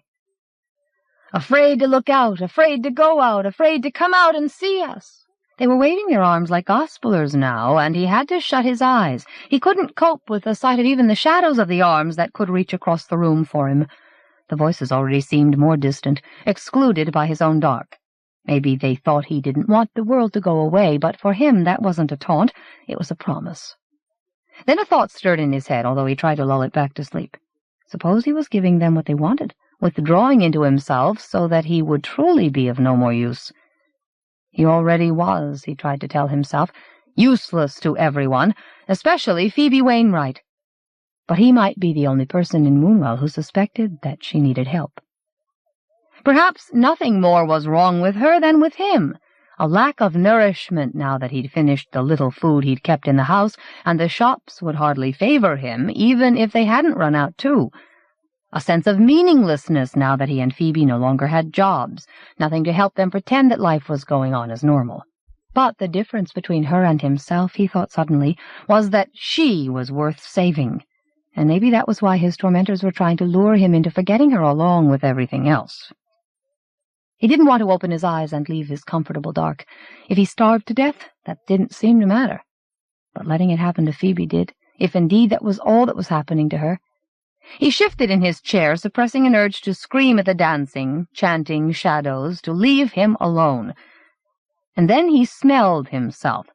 He stank of days of not washing, and at some point he seemed to have wet himself. He shoved himself out of his chair, his whole body itching with self-disgust, and ran upstairs to the bathroom. Moonlight filled the bath, shining it whiter. The water spluttering out of the taps looked like milk. He stripped naked and prepared to step in, forgetting that there was no electricity to heat the water. He grabbed the soap and managed to work up an icy lather, and was rubbing it over himself when he heard a noise at the bathroom window. He didn't look. He knew what the soft thumping was, the hands reaching up from the garden, beating time to the chant. He joined in the chant, suppressing the wild laughter that threatened to shake his voice out of control. He was singing so loudly, he couldn't tell when they stopped. Their fingers slid down the window with a squeal like wet rubber on glass. Maybe that was all, he thought, and tried to ignore the fact that he was hoping it was. He stood over the bath and splashed water on himself, gasping. Then he toweled himself vigorously and raced to his bedroom to dress. In the dressing-table mirror he caught sight of his silhouette, spiky with uncombed hair. He stooped to pick up his comb just as something thumped the window. "Run out of ideas, have you?" he muttered. "Old joke, not funny any more. Go away. We'll let you know." He tugged at his hair with the steel comb, scratching his scalp. It took him minutes even to drag the comb through. He tidied his hair as best he could, cursing monotonously at the reflection of the window and the shape he glimpsed there. It wasn't a hand this time. It was too rounded. He thrust the comb into his pocket and swung round, and then he began to scream. Most of the nose was missing, and one eye. The hand that was displaying it to him had poked a finger in the socket, like a long white worm. The hair resembled wet grass, trailing over the patchy forehead. All the same, he could see it was Father O'Connell's face.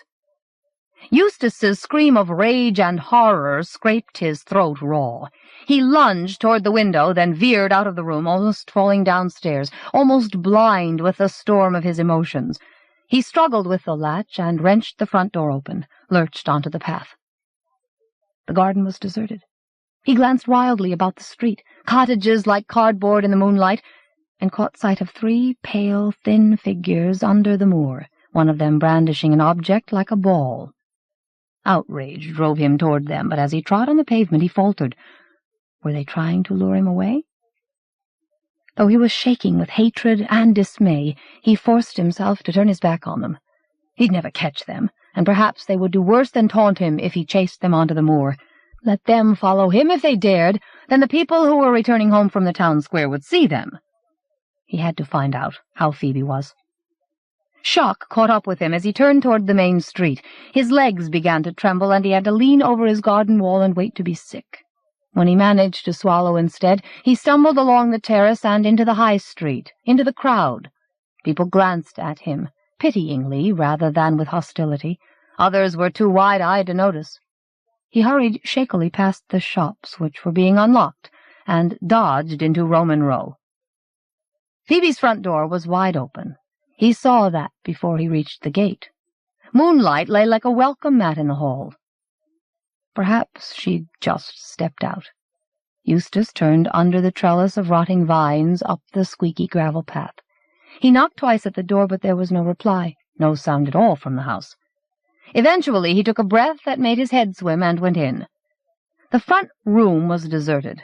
Moonlight crept over the fossils embedded in the fireplace, made them appear to stir. In the dead light, the floral figure that had stood guard over the cave last year looked withered. He stared at the photograph, wondering why that made him even uneasier. And then he searched the house. It was empty. It smelled cold and stale, except for a hint of her wild perfume in the bedroom. Her weight had left a dent in the mattress of the double bed. Eustace avoided the gaze of her late husband's photograph and went to the window, hoping to catch sight of her.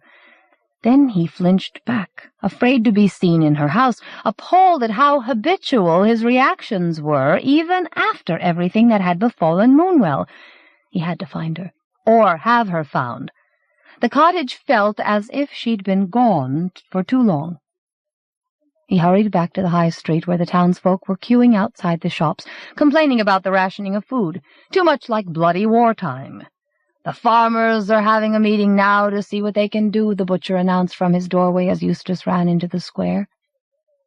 The tilted moon hung in the cloudless sky. One upper window of the hotel looked full of its light, though none of the others did. Eustace went as straight across the square as he could, then round the curve to the deserted stretch of the high street where the police station was. He reached for the handles of the porch doors and hesitated, hearing dogs growling somewhere. Hardly in the police station, he thought as he opened the doors and stepped into the dimness. 51. At last the sounds of snarling and soft tearing gave way to silence. Nick resisted the urge to press closer to the bars of his cell, to try to make out what was happening in the room beyond the corridor. He was afraid that the dogs might leap out of the darkness, fasten their teeth in him before he had time to dodge back. Being unable to help the policeman as the dogs savaged him to death had left Nick feeling weak and vulnerable to all his fears, his helplessness. He was standing a foot or so inside the cell, peering through the bars that flickered and shook with his peering, when the dogs padded out of the dimness. They stopped at the end of the corridor and lay down. The moonlight through the window of the cell gleamed in their eyes. They were licking their lips, which were wet with a liquid that the light turned black. Apart from that, they were monumentally still. Nick glared about the cell for a weapon. Of course there was nothing. Even the bed was bolted to the wall. In his pockets he found a comb and a pen. If he couldn't harm the dogs, at least they couldn't harm him. He stepped close to the bars and stared the dog at the center of the trio in the eyes. "If I had a gun, I'd learn to use it just for you," he whispered. The dog stared whitely back at him. Nick gripped the bars and stared at it until his eyes stung. Dogs couldn't outstare human beings. "What's wrong with you?" he snarled. Whatever happened, he wouldn't be the first to look away.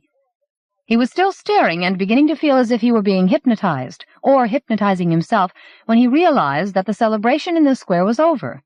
Reality jerked into place around him. How long had people been walking past the police station without his noticing? He began to shout for help. The voices in the street faltered momentarily, then they broke into a hymn. The louder Nick shouted, the harder they sang. He fell silent suddenly, not only because of his rage at them, which was making his head throb worse than his bruised shoulders. He'd realized that despite all the noise he was making, the dogs hadn't stirred. He lunged forward to make them move, shook his fist at them through the bars. Their stillness enraged and terrified him. He kicked the bars and roared at the dogs until he became aware how grotesquely he was behaving. He felt at the mercy of his lack of sleep, couldn't recall how long it had been since he'd slept. He stumbled backward and sat on the hard bed. The street sounded deserted now. He was alone with the dogs. Their sides heaved slightly as they lay waiting. He didn't want to wonder what they might be waiting for. He was tempted to throw the comb or the pen at them, except for a dread that they might not move even then. He'd been gazing at them for so long that his exhaustion made them appear to be creeping toward him, when, without warning, all three stood up. Nick shrank back inadvertently, but they weren't coming for him. They slunk away into the main room. At first he could distinguish them from the dimness, three shapes like mist drifting to different corners of the room, and then he lost sight of them. He pressed his face against the bars and realized that the porch doors were opening. "Look out!" he shouted. "Dogs loose in here!" But the man had already stepped into the police station. He glanced about rather timidly, small mouth open under his broad nose, and took a step forward. "Where are you? What did you say?" he called, and the dogs leaped. Their snarling had warned him. Nick saw him cross his arms over his face to protect it and lurch toward a desk. "Not that way," Nick groaned, dragging helplessly at the bars, and almost shut his eyes. The man went down on all fours and squeezed under the desk just as the dogs reached him. Perhaps he'd dodged under there to confuse them, but the back of the desk was solid, no way out. He couldn't even turn around beneath it. Nick thumped the bars and yelled hoarsely at the dogs as they paced, snarling, toward their victim, and then he remembered the comb and the pen. He tore out the comb which had snagged on the lining of his pocket and flung it like a knife. Though the bars helped line up his aim, the dogs were at least 20 feet away. He'd missed, he thought numbly, just as the comb sailed past the desk and struck one dog in the eye. The animal backed off, yelping and snarling, shaking its head to try to shake off the pain. As if that were a signal, the desk under which the man was crouching heaved up, spilling papers and metal, and was driven blindly at the dogs. It caught one of them against the wall. The animal's frenzied yelping and the sound of snapped bone made the man falter. Then he raised the desk and smashed it down with all his force. "Go on!" Nick cried as the man stared about in search of a weapon, as the two remaining dogs converged on him, almost crawling on their bellies, their blackened lips stretched back over their gums, exposing dripping teeth. Then the man gave a shaky laugh and grabbed the handle on the desk against the wall. Was he hoping to find a weapon in the drawer? But the drawer was stuck. The man shoved one foot against the desk and tugged as the dogs closed in. The drawer came loose suddenly, strewing stationery over the floor, and the man was left holding an empty drawer. "Christ, no!" Nick whispered, and was drawing a breath to shout to him to run, when the man went berserk. The corner of the drawer caught one dog on the side of the head. The splintering impact was so loud that Nick thought it was the drawer that had broken, until he saw the spray of blood the animal left in the air as its legs crumpled. The third dog was already backing away, baring its teeth until it seemed its lips would tear, as the man rushed at it, scything the drawer in front of him. The edge of the corridor blocked Nick's view, but he deduced that the man was driving the animal into a corner. He heard a dull blow and a yelp, and the dog staggered back into view, its head split open. The man followed it, and the drawer came down, again and again. From feeling appalled, yet exhilarated, Nick turned nauseated and looked away until the butchery was over. The man dropped the drawer and came rather shakily toward the cell. "I've never done anything like that before," he muttered. Nick couldn't tell if he was boasting or justifying himself. "You had to do it. Can you find the key and let me out?" The man halted at the end of the corridor. "Depends on what you're in for." "Didn't you see me at the prayer meeting? I didn't understand what was going on, that's all." "That makes two of us. Locking people up for not believing now, are they? I'm surprised I'm not in there with you. Just tell me where to look for the key." Nick hoped the man could deal with it now that he was obviously shaken by his encounter with the dogs. "I'm afraid it must be on the policeman. He's in there. The dogs got him." "Oh, dear." The man hung on to the edge of the corridor with one hand and wiped his forehead with the other. Then he pushed himself away from the wall into the main room. "Oh, God," he murmured. "Look at this. Oh, my God, that's his... I can't... Oh!" Eventually Nick heard him run to a corner and vomit. At last he brought the key and fumbled it into the lock and stared white-faced at Nick as together they opened the door. "Where will you go now?" he asked plaintively. "I've got to find Diana Kramer. They may have locked her up somewhere, too. She was arguing with an Irish woman with red hair." "Mrs. Scragg from the school. She might have Miss Kramer at her house. I can take you there, and anywhere else you need to find." The man gave him a tentative smile that looked inappropriate to his round, blood-spattered face, his hands smeared with blood. "I'm a postman," he declared. 52. The painting on the Scraggs' wall filled with moonlight, and it was no longer a painting. The signature vanished as the light reached into the frame and beyond it. Then a mist began to drift forward across the slopes of the gloomy moor. But it was moving too quickly for mist. It was rushing over the slopes toward Diana, who felt herself rushing to meet it, though her body was still sitting in the shaky armchair by the dead hearth. She couldn't help holding back, trying to cling to her sense of herself, not least because she knew that whatever was beyond the white mist, it was no longer the moor. "Don't you be criticizing my painting, miss. You save that for your pupils, if anyone anywhere is fool enough to let you teach." Mrs. Scragg's furious voice was falling away behind and below Diana, who felt insubstantial as mist now. She couldn't remember when she'd last eaten. No wonder she felt so lightheaded. Or had she been fasting without planning to, preparing herself for this? The thought seemed to release her, or overcome the last of her resistance. The whiteness reached beyond the frame for her, blotting out Mrs. Scragg's harsh voice. Diana was flying, plunging forward through the frame. It seemed as if her plunge would never end. There was no sense of up or down, only a feeling of indescribable vastness. She was glad she couldn't see beyond the mist. Instinct told her that even a glimpse would be more than her mind could cope with. She felt utterly vulnerable. Even so, rushing with the mist wherever it was going. She wasn't even sure it was mist. It seemed more like gas. The gas of an explosion spreading across vast emptiness. It felt like the birth of everything. If it was, why couldn't she have seen it begin? Was a consciousness directing it, or was the explosion only the imperative of the surrounding void? She couldn't hold on to her thoughts any more than she was able to control her headlong rush or her sense of herself. She felt both shapelessly vast and dwarfed by the distances she was traveling. The gulf of time she was crossing, and the awesomeness of her pace, shrank her life to less than a moment from birth to death. Her memories were left behind across an abyss of space and time. Only her awe and terror distinguished her from the churning gaseous matter she was part of, spreading across infinity. Time had no meaning for her now, and so she couldn't tell how long it was before the rush began perceptibly to slow. She didn't realize that the incandescent mass had begun to coagulate until she saw the void beyond it, unobscured by the gas. The sense of the enormous dark through which other clouds of gas were racing, vaster than galaxies, yet so distant they were hardly visible, shrank her further, threatened to blot out her awareness. She was profoundly grateful when her awareness turned to nearer things, still vast, but by contrast almost comfortingly awesome.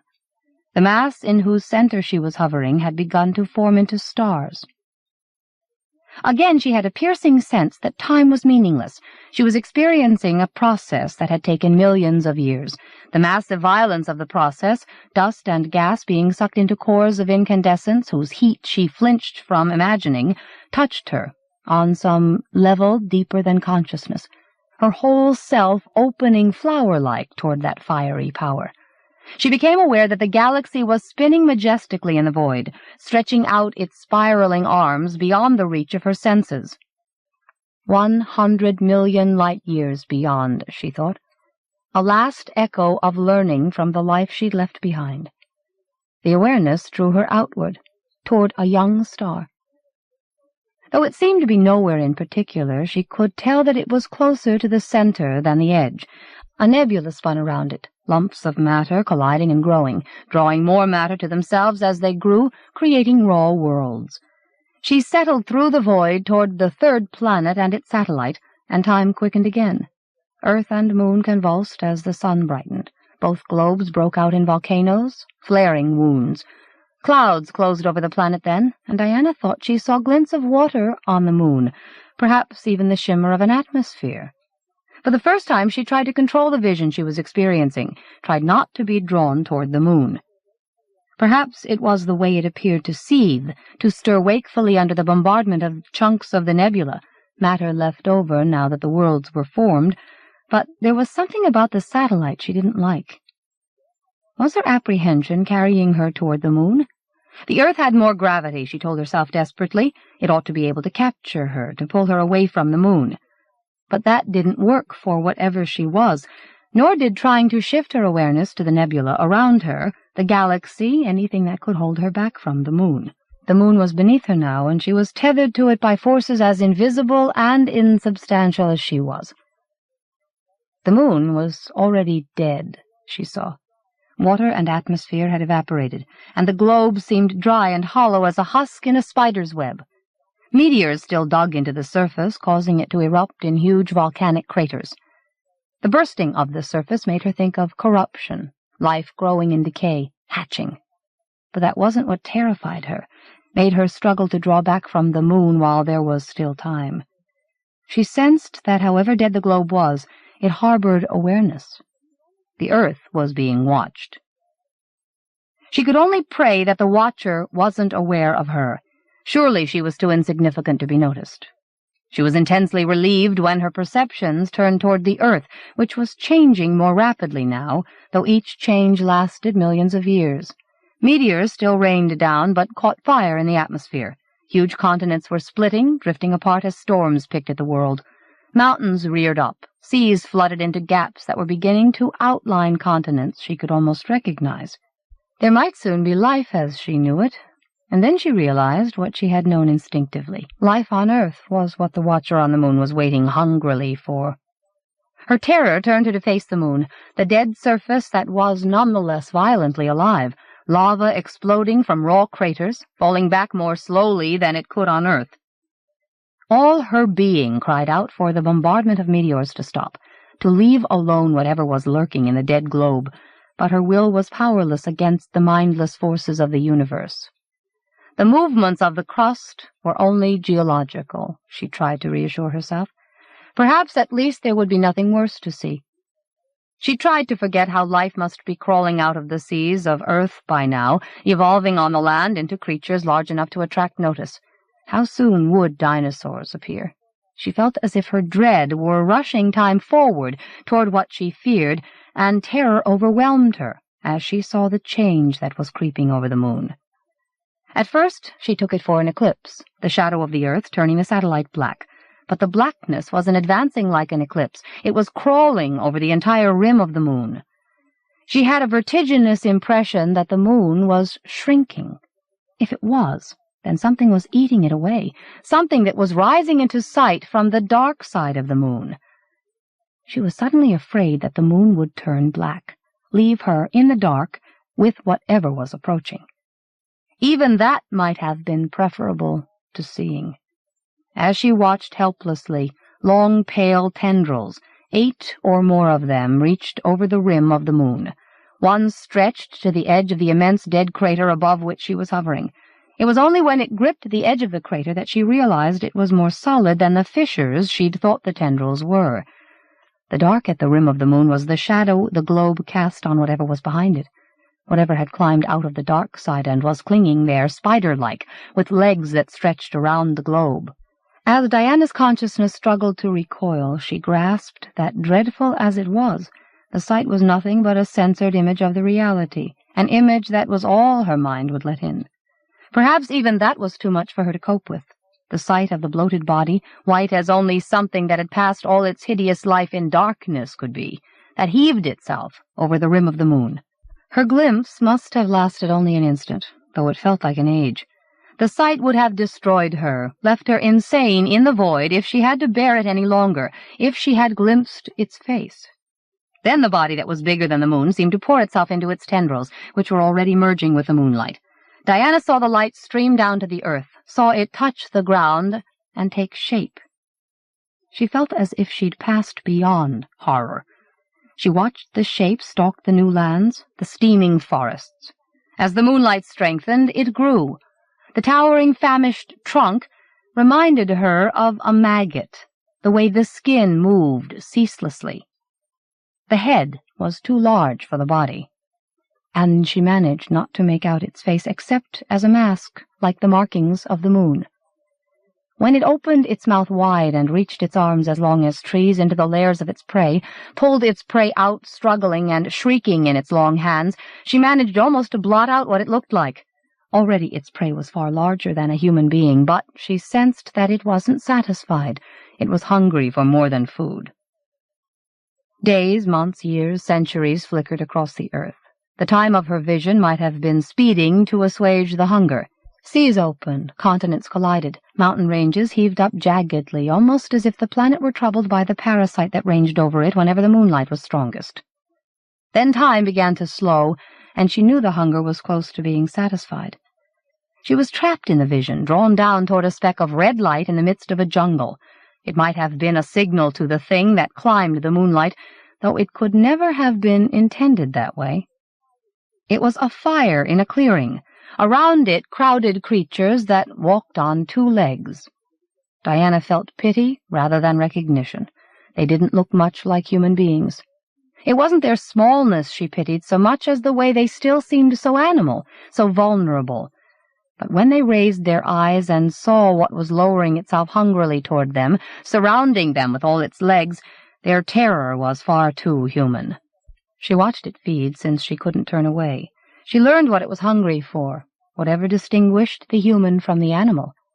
She suffered helplessly through the centuries of its triumph as the race became more human. She watched it stalk through the last ice age, its swollen body lighting up the icy wastes. That must be where the tales of giants originated, in the sight of the spidery legs that reached into the sky, growing taller as it strode away from feeding.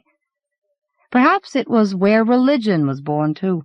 The first priests supplicating the sun to return, to save their people from the hunger of the moon, a plea which flared through her like a reminiscence of the power that had touched her as the stars were born.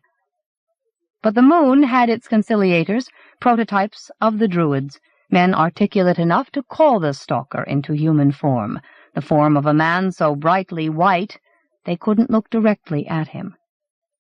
They promised it their cannibal sacrifices, promised to hold the moon sacred, and it lent them the powers to change and grow stronger, to hunt when the moon was full, so that it could take what it wanted from their feeding. Diana wanted to cry out to the conciliators not to bargain on behalf of humanity, but the bargain was already past. Already the dreadful purpose of the rites was being forgotten, glossed over as the centuries advanced.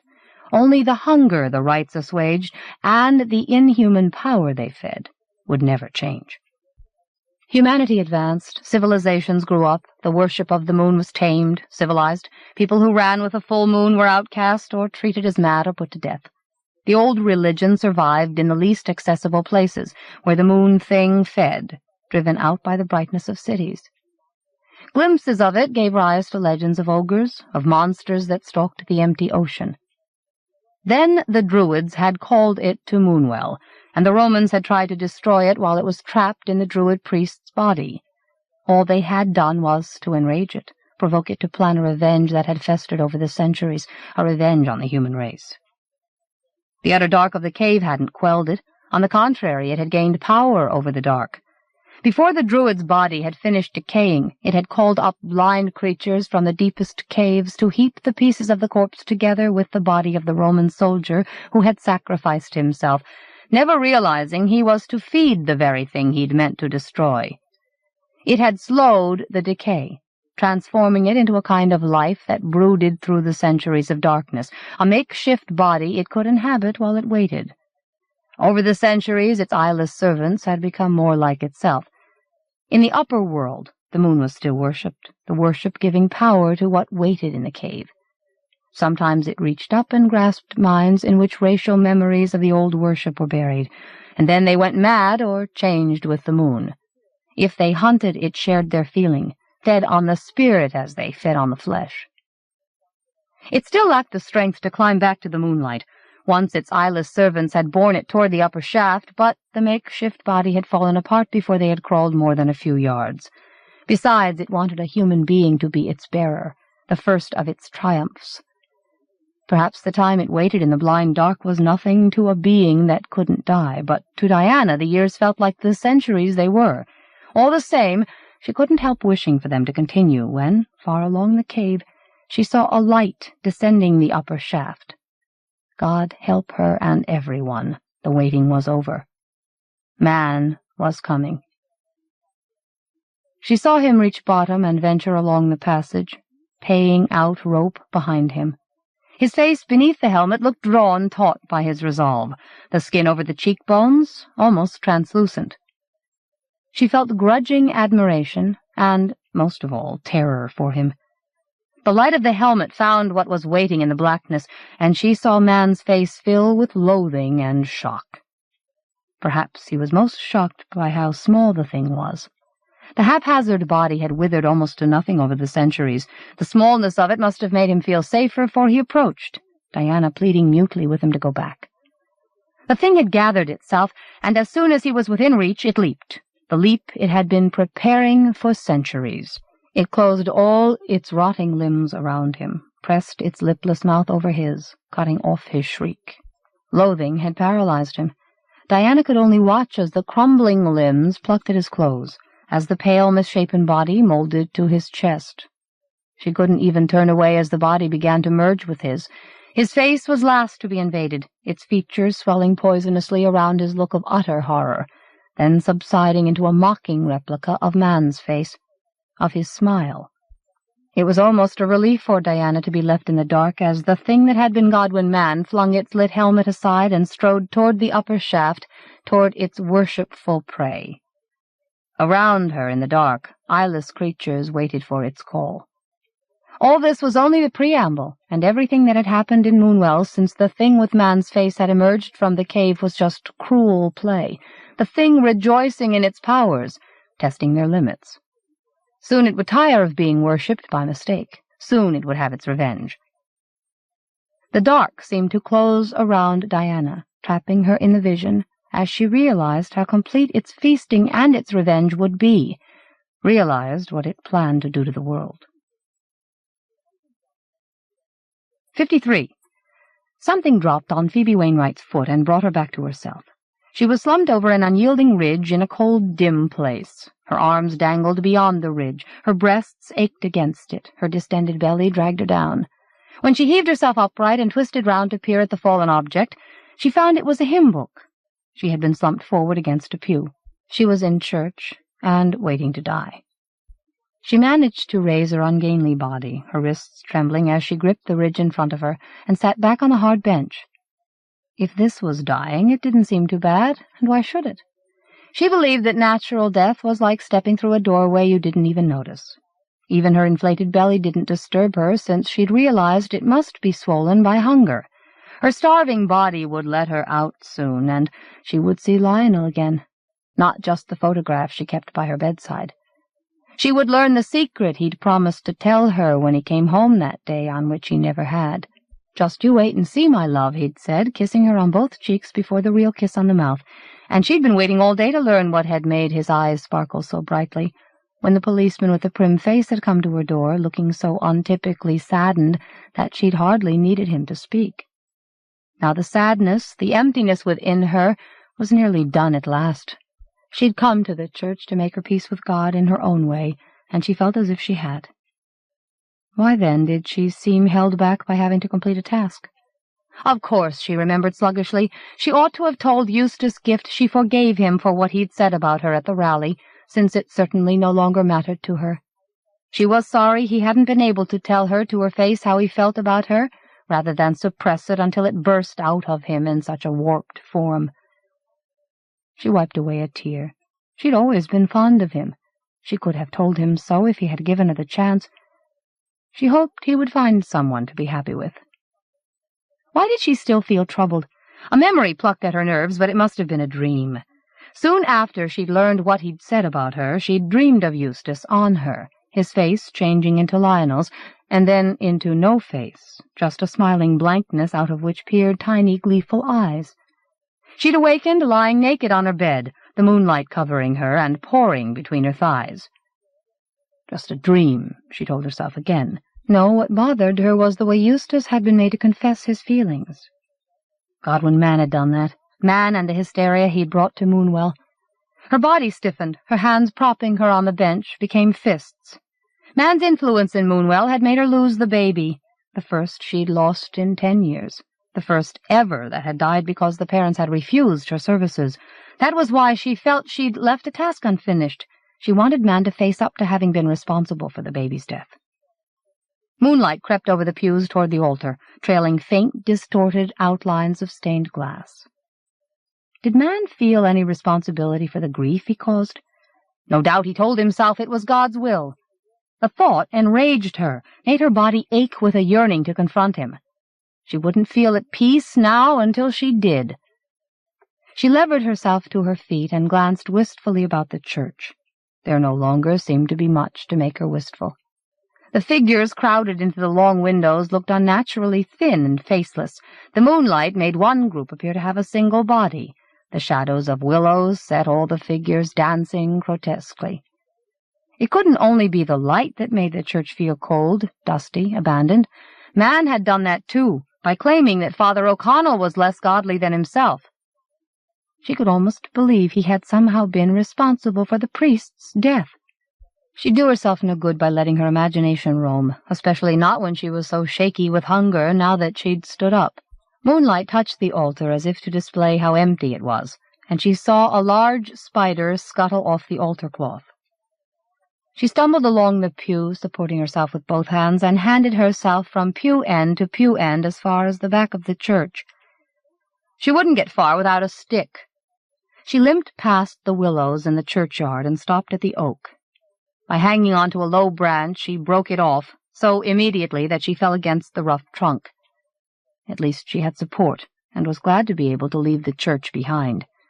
She was beginning to imagine that one of its heads, even patchier and less complete than the other gargoyles under the sloping roof, had Father O'Connell's face, grinning down raggedly. She didn't think she would return to the church after she'd confronted Mann. She would feel more peaceful at home with Lionel's photograph. She hobbled down the high street toward the hotel, her stick creaking whenever she leaned on it. People stared out of shops at her, but nobody offered to help. She had to rely more on the stick once she was in the deserted square. Just as she lurched onto the pavement in front of the hotel, the stick broke. She floundered through the doors and onward. The lobby was crowded with Mann's followers, one of whom jumped up with an outraged squeak as she saw Phoebe reeling toward her chair. Phoebe plumped herself down, panting open-mouthed. Eventually, she heaved herself to her feet and limped over to the reception desk, where the manager was gazing glumly at the moonlit shadows the crowd was making on the carpet. "Could you tell me Mr. Mann's room number?" she murmured. "Nobody can go up." He raised his head from the crutch of his cupped hand, oval forehead gleaming through strands of red hair, and peered blankly at her. "He's got the whole top floor to himself now. As long as their rooms are paid for, that's their business." A matronly woman with a cross in the shadow of her breasts tapped Phoebe on the shoulder. "Godwin only sees people by appointment now." "He's changed his tune, then, hasn't he?" "I'm sorry, madam, there's nothing I can do," the manager said, and turned toward the switchboard as it emitted a hiss like an indrawn breath. She saw him stiffen as a soft voice spoke through the headphones. "Please send her up." "Mr. Mann, is it?" The manager stooped gingerly toward the microphone. He was clearly bewildered by how the switchboard was behaving. "Send whom up, sir?" "The midwife." He must have seen her crossing the square and then overheard her through the switchboard, Phoebe thought, disgusted by the awe on the faces of his followers. "Can I have a word?" one murmured. "Help yourself," the manager said, shrugging. The young man crouched before the microphone, almost kneeling. "Godwin, are you sure you wouldn't like some food brought up to you? We'd all be glad to do without a little." "I appreciate your loyalty," the soft voice said. "Don't trouble yourself. Nobody need go without. Please have my visitor helped up to my floor." So many people crowded around her that Phoebe thought they meant to carry her bodily upstairs. Eventually 2 men took her arms and steered her away from the counter. One switched on a flashlight as they reached the edge of the lobby, and they followed the patch of lit carpet upstairs.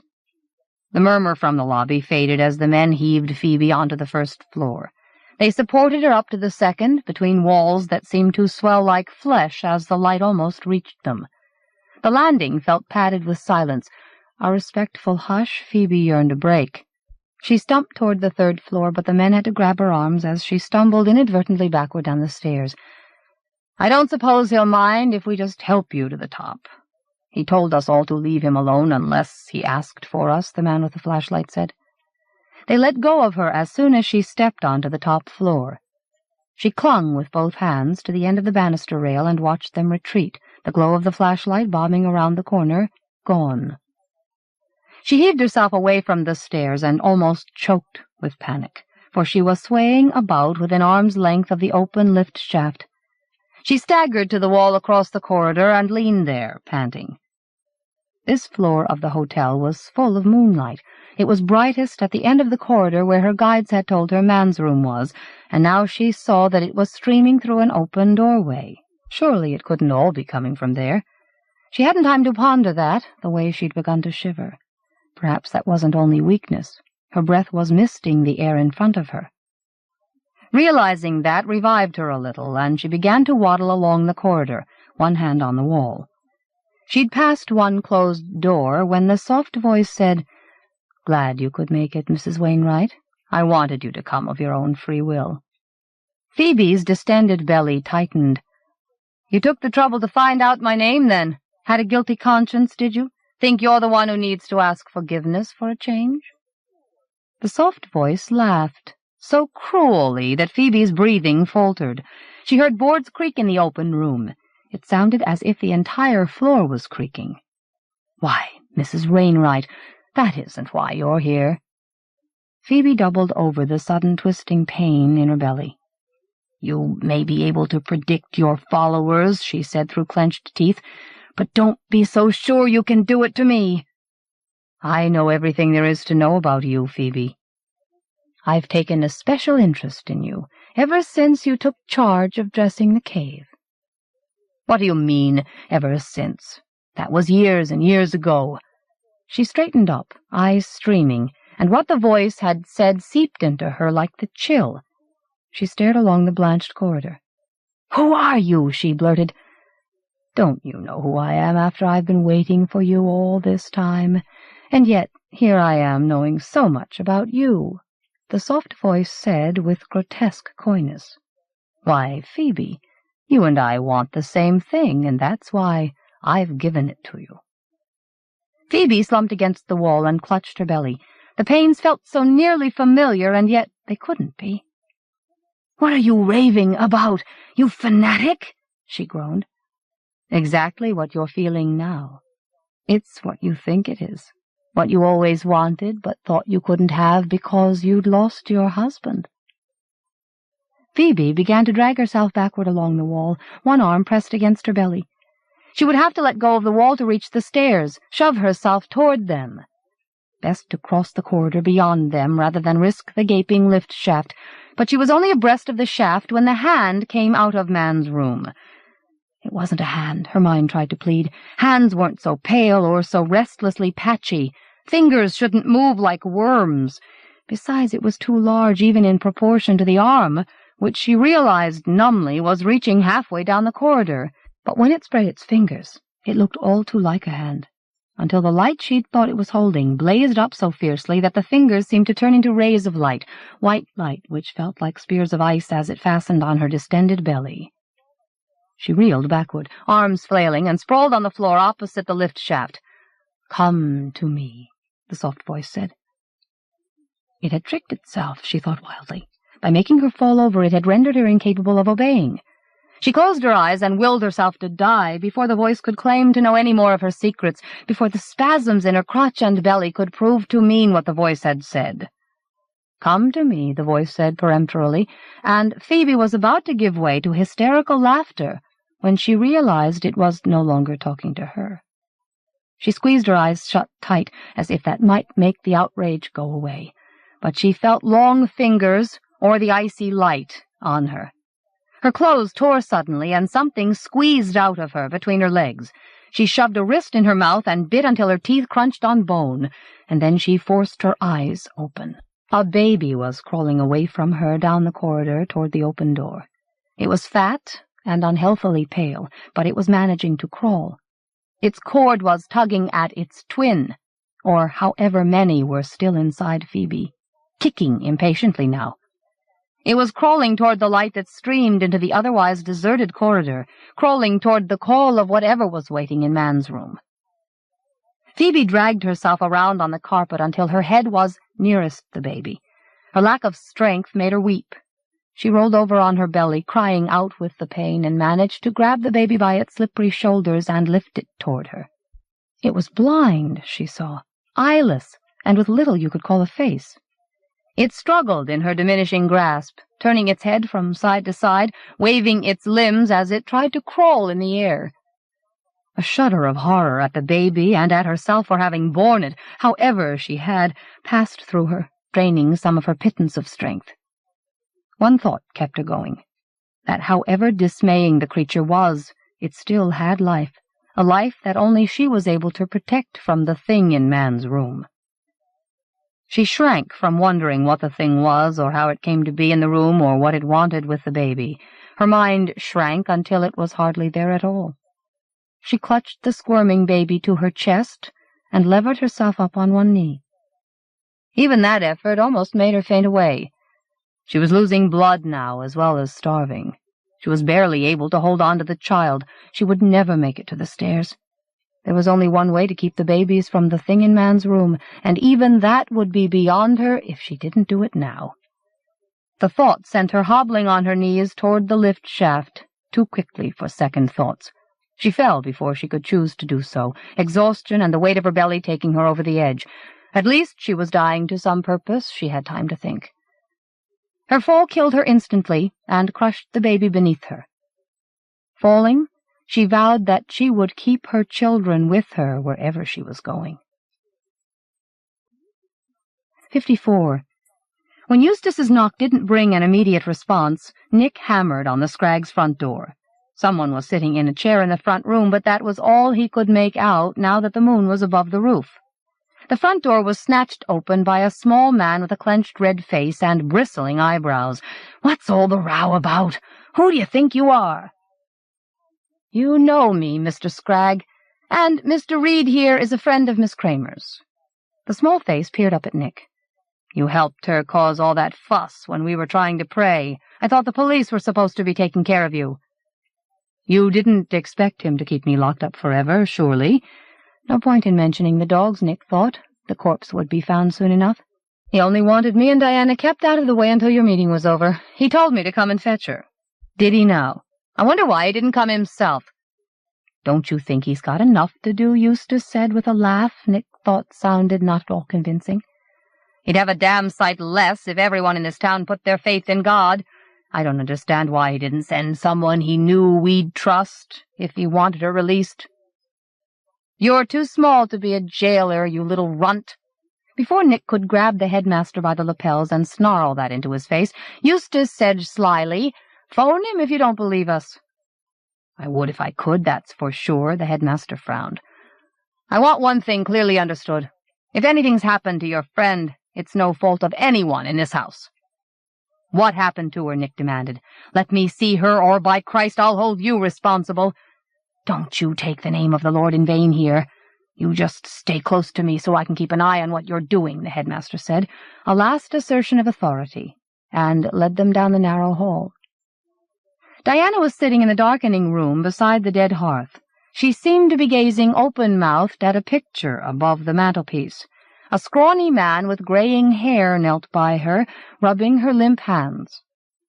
He scrambled aside as Nick ran to her and seized her hands, the chill of her body making him shiver. "How long has she been like this?"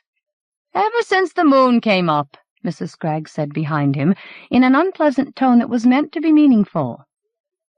Nick wiped Diana's mouth and realized that her T-shirt was soaked. "Why is she wet?" he demanded. I threw a bit of water over her, that's all. I've cured children of this kind of nonsense, so—" Nick breathed hard and tried to keep his temper. "Has a doctor seen her?" "Never mind trying to make out. We haven't taken care of her. Delbert here tried all of them." "All the surgeries were shut," the gray-haired man mumbled. Nick sensed that he'd learned all he could. Once Diana was safely out of the Scraggs' cottage, he might be able to plan what to do next. "Give me a hand with her, Eustace," he said, and took Diana's arm in the hope of persuading her to walk. She rose to her feet at once. Her movement was so sure and swift that he thought she'd wakened, but her eyes were looking nowhere outside themselves. Now that she was on her feet, she stood quite still. When he took her arm again, she moved with him, past the disapproving Scraggs, down the cluttered hall, and out of the house. Eustace closed the door. "Do you want to try the doctors again? That fellow might have got the wrong addresses in the dark." They crossed the high street to the pavement that was moonlit, and as the light touched her face, Diana spoke in a small, halting voice. "The sky's going to fall." That's what they meant. They knew. "What's that, love?" Nick murmured, stroking her arm through his jacket that he'd buttoned around her. She felt light, hollow, hardly there at all. It made his heart ache. She fell silent as they passed into the shadow of a terrace, and Eustace led them to a doctor's surgery between two shops. He pushed the large brass button several times, but the bell rang unanswered. Somewhere Nick heard what must be insects, a dry sound that sounded like giggling. He led Diana after Eustace into the side streets, which grew blacker as the moon climbed over the moor. Eustace went straight to a surgery, then to another, but there was no response. "I'm afraid that's the last. Do you want to try the hospital?" "How far is it?" 40 miles or so." "We wouldn't get there before dark," Nick said, though he yearned to be told what was wrong with her. "Maybe tomorrow, if she hasn't come round by then. I think she needs rest now, don't you?" "Bring her back to my house, if you like. That is," Eustace said awkwardly, looking away. "Unless you were thinking— I mean, if she's got her keys on her." "Your place will be fine. It's very kind of you." Nick was glad to follow him out of the darkest streets. Moonlight still lay on the tarmac of the lane where Eustace lived. As they walked in the light, Diana's mouth began to work, but no words emerged. She was sitting in Eustace's front room when she raised her face blindly, searching. "Got to get out," she pleaded. "Got to stop it. Get there before it does." 55. "I won't go if Hazel doesn't," Craig said. Benedict squatted in front of his chair. "Look, we've been through this once. I don't want to leave the house unoccupied with several £1,000s worth of equipment in it. I'm not saying anyone would take advantage of the dark, but it's best to be safe." "I thought you were. You installed your own alarm. Anyway, I didn't think people committed crimes anymore in Moonwell. There's been no crime since Godwin came, but criminals could come from out of town if they heard about the lights." The mention of man scraped at Craig's nerves, filled his mind with what he'd glimpsed in Man's room. The appalling sight grew brighter as his mind repeated it, until he wanted to dig his knuckles into his eyes to blot out the memory.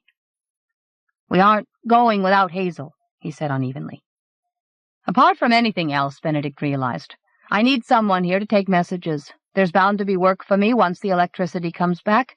I really think running you home is enough to ask." "We didn't ask you in the first place," Vera retorted. "No need to pretend you don't want to get rid of us." "Mommy, we're just worried about you," Hazel cried. "The way things are, people resent strangers who don't join in the worship." "Yes, we saw what they did to your schoolmistress, and you stood by and let them do it, didn't you?" "There was no reason for us to intervene," Benedict said primly. "Good heavens, her head mistress was only restraining her." "I'm not leaving this town until you take me to see for myself that she's all right," Vera declared, folding her arms, and Craig's nerves felt like the scrape of a nail on a blackboard. Outside the window he could see the moonlight creeping away up the moorland road. If they took the van out now, they would be following the moonlight upward until the moor sloped toward the Sheffield road, but they mustn't delay any longer. "Let's take Miss Kramer too, if you like," he said, lips quivering. "But I won't go unless Hazel does." He must sound an old fool, repeating himself like this, but perhaps then Benedict and Hazel would humor him. He had to get the women out. and they needed Benedict to drive the van. Craig's hands were shaking so much he had to sit on them.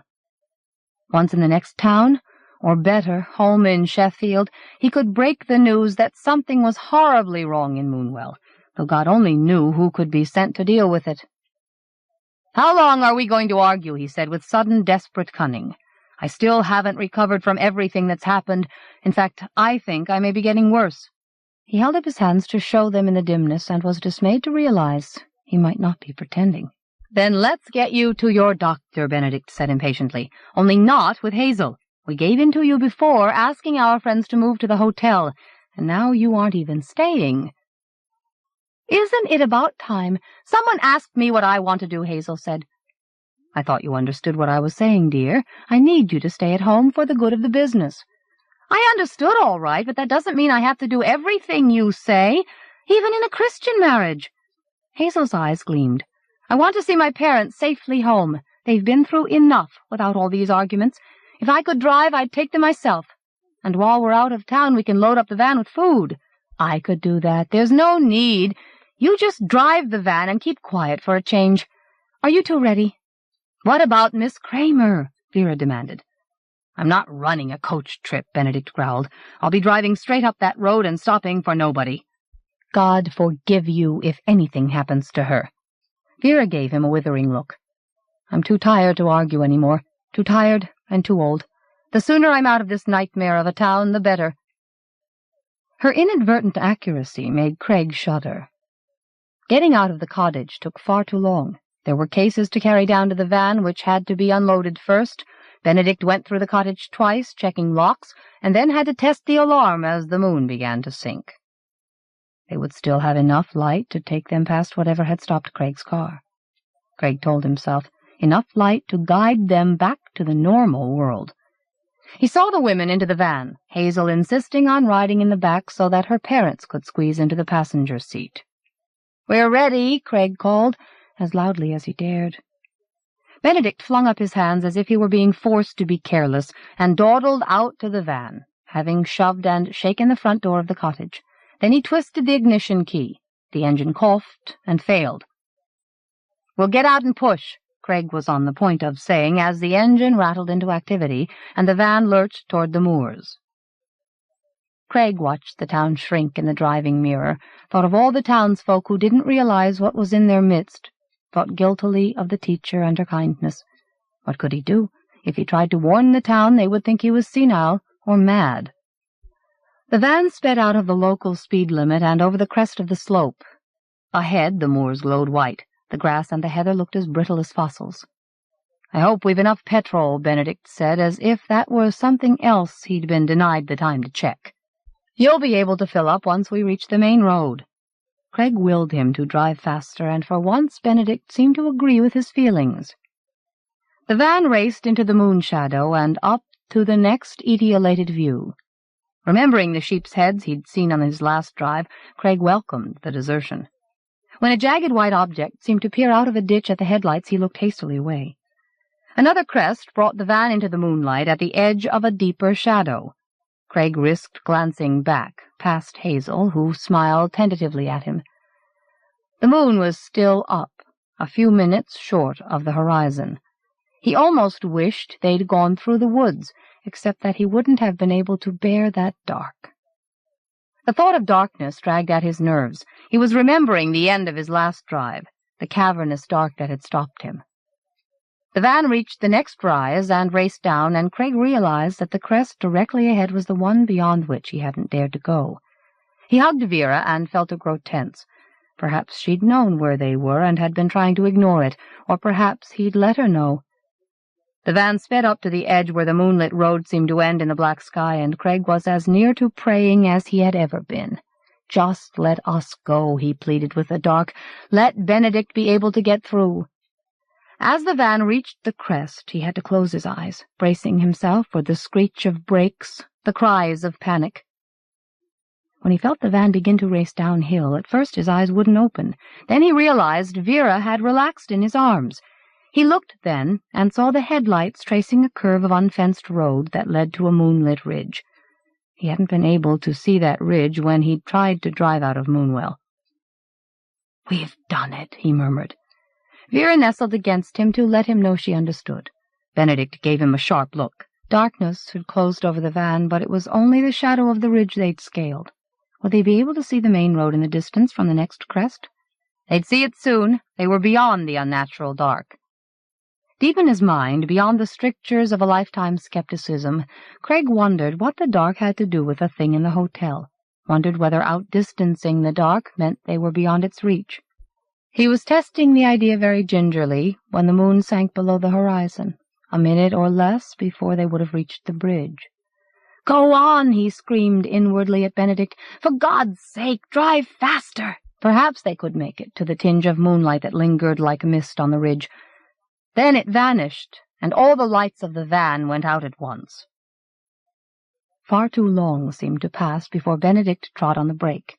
Craig had time to brace one hand against the dashboard so that he and Vera couldn't be flung through the windscreen, but their lurch forward on the seat almost sprained his wrist.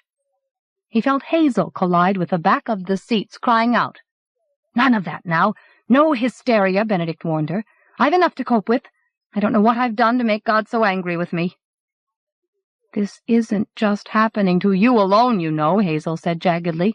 "No, but I'm responsible for all of you. Stop distracting me and let me think. What have you done with the flashlight? It isn't where it should be." "The last I remember, you had it in the shed." "Jesus, Mary, and Joseph," Benedict breathed, and let out a sound as if he'd been kicked in the stomach. "That's what comes of you all rushing me. I suppose now I'm expected to replace the fuse without being able to see what I'm doing?" To Craig their voices sounded far away across the dark.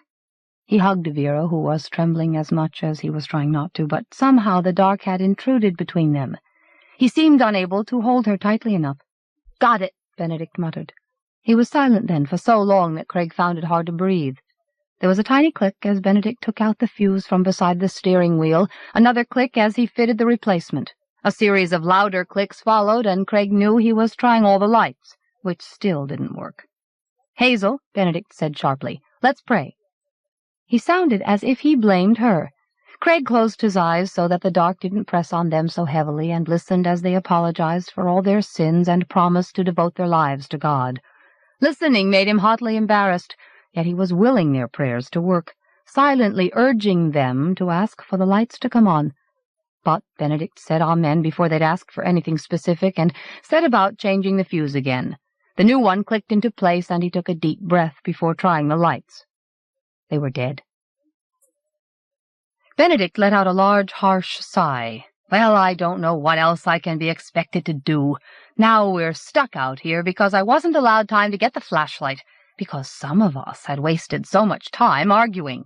"If that's meant as a dig at my parents, Benedict—" "Shut up, woman, I'm trying to think." "Don't you speak to her like that," Vera cried, and Craig flinched inwardly. They were all on the edge of hysteria, he most of all. If they lost control and began to squabble, they mightn't hear anything out there in the dark. The thought that they might not be alone in the dark made his legs quiver so violently he thought he was having a stroke. He forced his eyes open to escape the sight of the thing in Man's room, but it stayed in front of him. When Benedict spoke, Craig almost cried out. He was so on edge. "I apologize for my lack of patience," Benedict said gruffly. "We mustn't let the situation get the better of us. I'd be grateful if you'd all keep absolutely quiet while I try and turn the van. I should be able to get us back to town so long as I go slowly enough."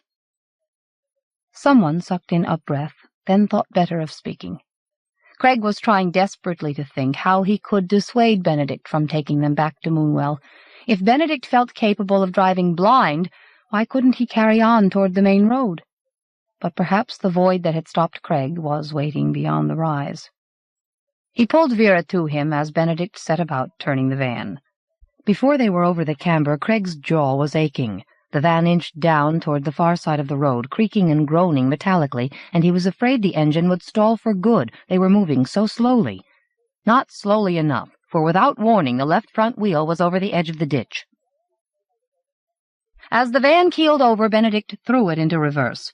It screeched backward, veering wildly as he tried to prevent it from going off the far side of the road. It lurched forward as he slammed it into first gear, and then the engine stalled. He wrenched at the handbrake, halting the vehicle on a level patch of road. They'd reached the crest of the slope, but all it showed them was that they were surrounded by utter dark. Craig sat and clutched his chest to keep his heart in. Behind him, Hazel suppressed a moan as she picked herself up from the floor. "Are you all right, love?" Vera demanded, twisting round, almost out of Craig's embrace. "Just a scraped elbow, Mummy, hardly worth mentioning." Hazel's voice was determinedly cheerful. Craig was wondering dismally what they would all do once they'd run out of small talk to fend off the hopelessness of the situation, when Benedict whispered, "God be praised. Look there." Craig strained his eyes until he felt them bulge. At first he thought he could see nothing but the effect of the dark on his vision. But no, a light was hovering above the downward slope, on a level with the windscreen and some distance ahead, for it illuminated the patch of road beneath it. He could see white spikes of grass on both sides of the lit patch. It was a will-o'-the-wisp, he told himself, and then, with a lurch of consciousness, he saw it was a bird. It looked composed of pale light. Its wings shone brightest, blurred wings that kept it hovering. Craig couldn't see its eyes, or what kind of beak it had. It was luminous with moonlight, he realized, or with the light he'd seen in the corridor at the top of the hotel. The realization clutched at his throat, held him speechless, and then he heard Benedict start the engine. "What are you doing?" he managed to croak.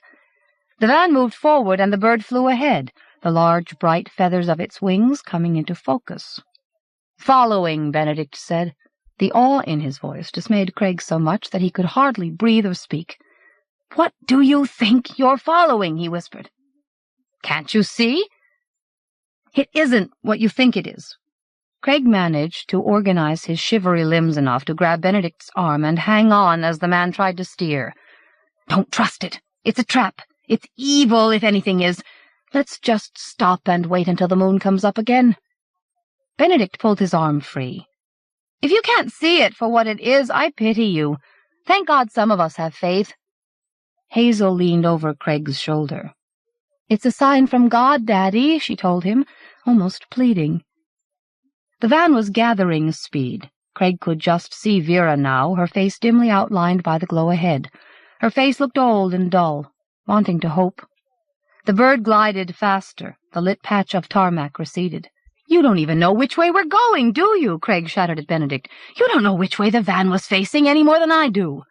"The difference between us," Benedict said with measured gentleness, "is that I have faith." Craig felt brittle with panic. He imagined being carried helplessly onward by Benedict's faith until they reached wherever the bird that shone like the thing in Man's room wanted them. He fumbled for the door handle. "I won't go with you. Stop the van or I'll jump."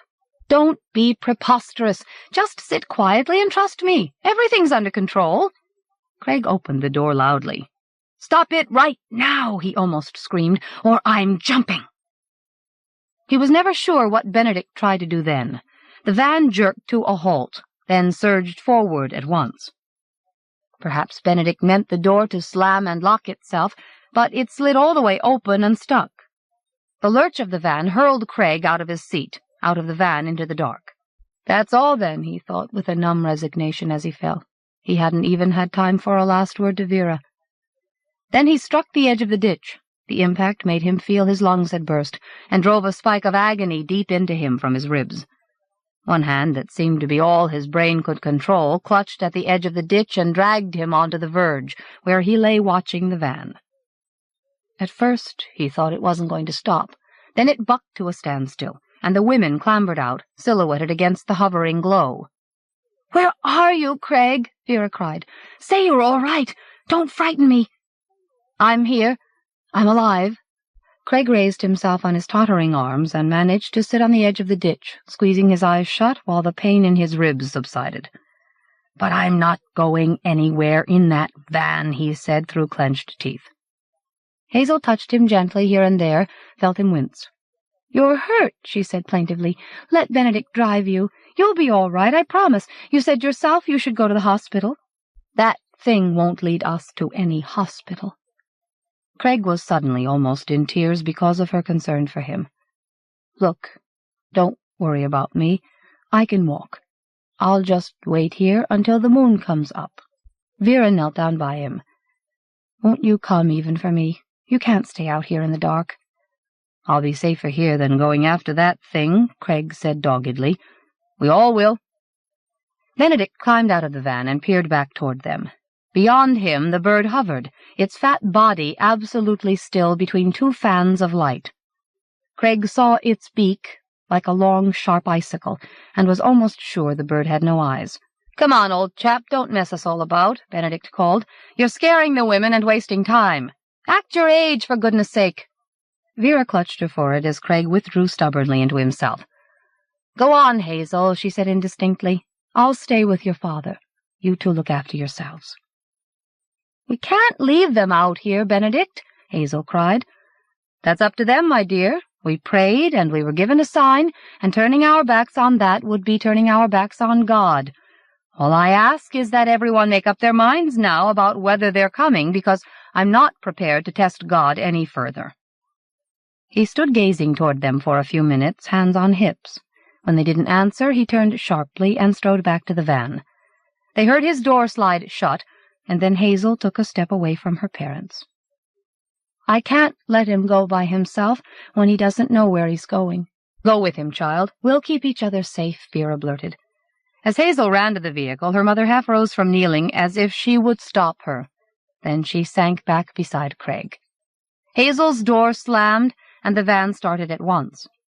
They watched as the vehicle sped after the shining bird, watched the bird shrink and vanish over the next ridge. And then the dark closed in. 56. Eventually, Andrew's mother said she was going next door to see how the old lady was, but he thought she wanted to get away from the smell. As soon as they'd come home from praying in the square, his mother had begun to sniff suspiciously and poke about under the furniture with a broom handle. "What's died in here?" she demanded, glaring at her husband as if she blamed him for distracting her from finding out what was wrong with Miss Crane next door. She'd opened the windows to try to get rid of this smell and to gaze at the old lady's moonlit cottage. "She's the kind who'd get to church even if she had no legs," she'd said, but she hadn't seen the old lady in the square, nor on their way home. "I don't like it. I'm going to see what's wrong." Andrew's father and Miss Ingham followed her out.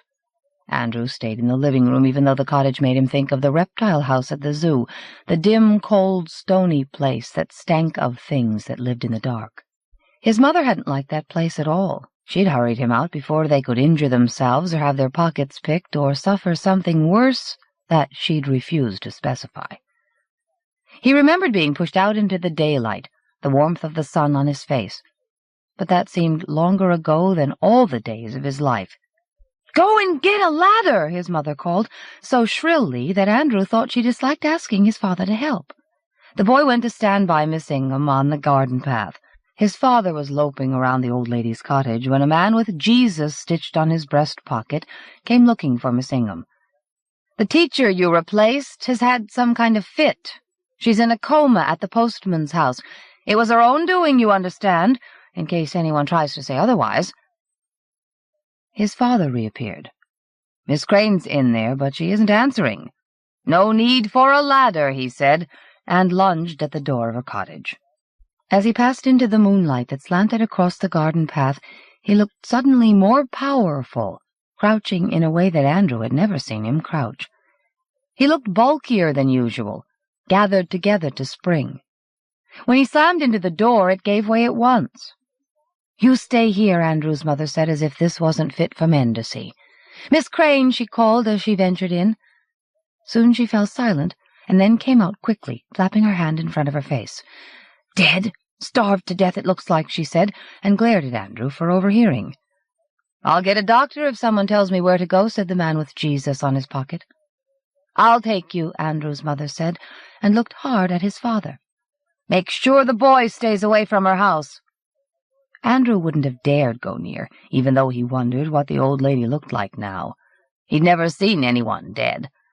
He scurried after Miss Ingham into his house. His father stared at the old lady's cottage, licking his lips. Then he came after them. In the living room, where at least the dark had the shape of the furniture, Andrew managed to speak up. "Daddy, what's a coma?" "What?" his father growled, as if he'd been interrupted. It's like going to sleep and not being able to wake up." "Miss Kramer's in one," Miss Ingham explained. "We should pray for her. Always pray for sinners, Andrew. They need our prayers most of all." Andrew fell on his knees at once, clenching his eyelids to make the prayer stronger. He thought of Miss Kramer, waiting like Sleeping Beauty to be awakened. If only he could be the prince, he thought. Or his father could be, if that would help. Then he forgot to pray and almost gasped aloud, for he'd realized what they could do. "Amen," Miss Ingham said, and stood up. "That poor old lady," she murmured. "I wonder if there are any more like her, starving away." "I wouldn't be surprised," Andrew's father said thickly. "What I ought to do is organize some people to go round the town and check." "Go ahead if you want to," Andrew's father said in an odd, light voice. "We'll be all right on our own." "I expect you will," Miss Ingham said, peering at him in the dimness. "He's just my daddy," Andrew thought. "He'll be all right if you leave him alone. You wait and see what he can do when people don't treat him like an ogre." She made for the door, but glanced back. "I won't be long," she said, almost like a warning. As soon as the garden gate clanged behind her, Andrew said, "Daddy, why don't we help Miss Kramer?" "I'm not a doctor, son." "I know you aren't," Andrew said, giggling at the thought, at his father's funny new voice. "But you could carry her to Mr. Mann, couldn't you? He'd make her better. People as good as him are supposed to be able to." His father made a muffled sound. "You're a good lad, but it's no use. I don't even know where she is." "She's at the postman's house." "Is she now?" His father seemed to crouch down as if he were trying to hide in the dark, and then he rose to his full height. For a moment it looked to Andrew as if invisible strings were holding him up. "Well, then, I'd better see what I can do," he said in that pale voice. "You stay here where it's safe. Someone'll be back before long." "I don't want to," Andrew cried in panic. "Can't you be left even for a few minutes? Stop that wailing. You sound like a whelp. Just you keep your trap shut once we're outside, or I'll send you back home by yourself." Andrew didn't mind his roughness. It made his father sound more like his father. He held his father's hand tight as they stepped into the glimmering street. Most of the light was coming from the hotel now. The idea of Mr. Mann shining like a saint in a picture made Andrew's throat grow dry, and so did the lizardy smell that seemed to have followed them out of the cottage. He was glad they were hurrying toward the square. They wouldn't be so close to the dark and whatever might be swarming there. Or had the light driven those things back into the cave? Of course, that must be why God had made Mr. Mann light up. His father halted suddenly in sight of Mr. Mann's window, his eyes white as marbles. "Look, son, I'd rather you stayed home. You'll only be in the way." More than being abandoned, leaving his father alone in the dark terrified the boy. "I won't. You said I could come. I'll be quiet, I promise. Only don't make me go home." His father turned his head and looked down at him. It must be shadow that made Andrew unable to see his face properly. His father tightened his grip and dragged him across the square, and Andrew kept his gaze on the blur of a face, rather than look at his father's shadow, which grew a long head and gangling limbs as they left the hotel behind.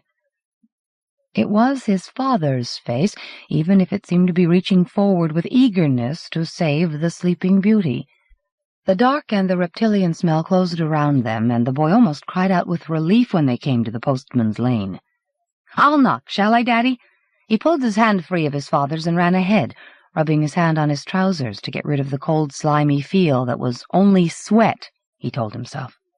He dodged into the postman's garden and grabbed the chilly knocker on the door. His hand was so slippery that he could hardly knock. The postman looked out of the front room, then came quickly to the door. "What's up, Andrew? Are you on your own?" "I'm with my daddy. We've come to take Miss Kramer to the hotel so Mr. Mann can make her better." "I don't know about that, son."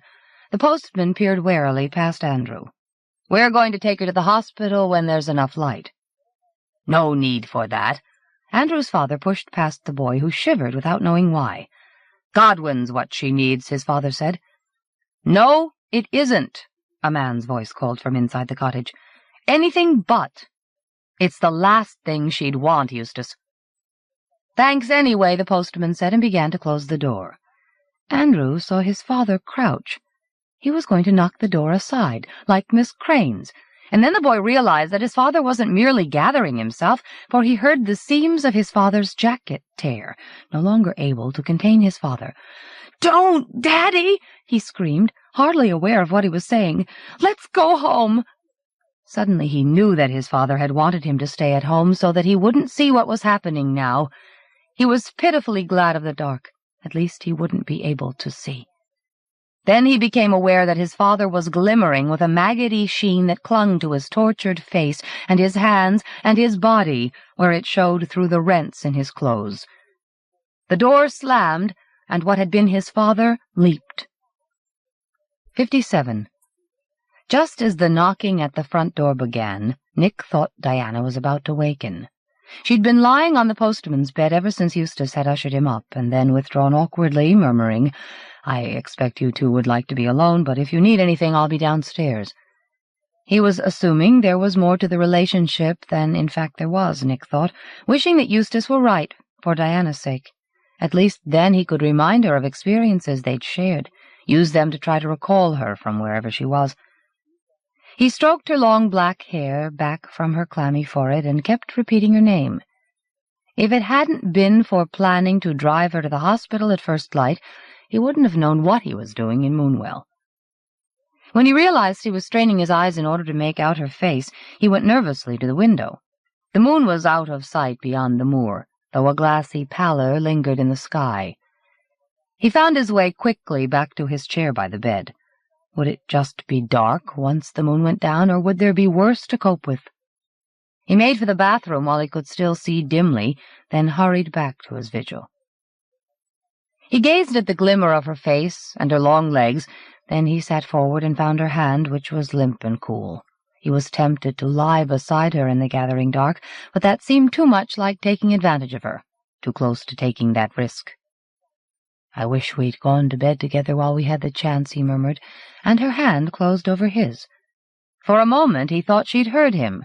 Affection and desire for her blazed through him, and suddenly he wasn't shivering. He leaned forward to lift her to him, but her grip tightened, bruising his hand, and he realized she was trying to waken, her head twisting back and forth on the pillow. "Diana, you're only dreaming," he said loudly. "Wake up! I'm here. Nick Reed." Her head jerked up as if she'd heard a sound outside, her nails dug into the back of his hand, and someone slammed the knocker against the front door. She couldn't have heard or sensed whoever was there, Nick told himself, yet he felt as if she had. He held his breath and stiffened his body to keep it still as Eustace hurried to the front door. When he heard a child's voice, he relaxed a little until he heard what the child was saying. "Don't worry," Nick murmured, stroking Diana's hand as her head craned blindly. "I won't let anyone take you to Godwin Man." When a man's voice joined the child's, Nick tried to pull free of Diana's grip, but she clung to him as if he were her only chance of awakening. "No, it isn't," he shouted, for the man's voice had suggested that the evangelist was what she needed. "Anything but. It's the last thing she'd want, Eustace." Diana's other hand grabbed his. When he squinted at her face, he was just able to distinguish that her eyes were still closed, though the lids might be flickering. "Shut the door, Eustace," he murmured urgently, and a moment later the door slammed. "So much for your saviors," he said to Diana. Then something rammed the front door. The impact made the cottage shudder. More than one of the evangelist's followers must be trying to break down the door and carry Diana away. Why was the child screaming? Nick pried Diana's hands loose from his as gently as he could. "I'm not going far," he whispered, and almost couldn't leave her. She was craning toward him so blindly, and it seemed helplessly. The floor vibrated under his feet as the front door shook again, and he groped hastily across the room. He had just reached the top of the stairs when the front door crashed open. Eustace must have been trying to hold it shut. He was flung backward, his shoulders thumping the wall with a sound like a side of meat thrown on a slab. He lurched forward, with pain, or to block the path of the intruders. Then Nick saw him falter and retreat, almost falling, as a shape came at him through the doorway. From where Nick stood, it looked almost like a man, except that it was shining with a faint whitish glow like decay. It darted at Eustace and seized him with its long, pale hands, lifted him struggling above its head, and hurled him aside into the front room. There was the sound of furniture breaking, the thud of Eustace's body, a groan that petered out. Then the shape raised its glowing face, of which Nick could see only the bulging eyes and bared teeth, and caught sight of Nick. As Nick stood clutching the banister at the top of the stairs, his body crippled by a loathing so intense he couldn't move, a boy appeared in the doorway.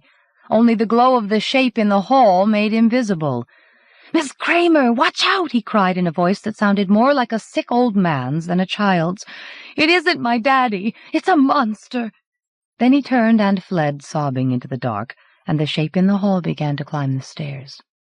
Nick tried to shove himself away from the banister, but he felt as if his hands had merged with the wood. He could only watch as the shape climbed toward him, its arms dangling so that it was almost on all fours, the rotten light of its face thrust forward as though probing the dark for him. The grin seemed almost to be bursting through the flesh, dragging the face into a new and inhuman shape. The eyes looked more like blobs of rot than eyes, and whatever was glaring out of them was certainly no longer human. Nick had a sudden sickened notion that perhaps they couldn't see at all. Perhaps that was why the face was poking forward, searching for the sound or smell of him. Revulsion shuddered through him, up into his throat, and all at once he could move. He threw himself back from the stairs and stumbled across the landing to Eustace's room, trying frantically to think what was in there that he might use to defend Diana. He halted just inside the room and peered about, hardly even able to distinguish the furniture, and then he realized that Diana was no longer on the bed. "Christ, no!" he moaned. He could hear stairs creaking closer and closer. A reptilian stench made his throat writhe.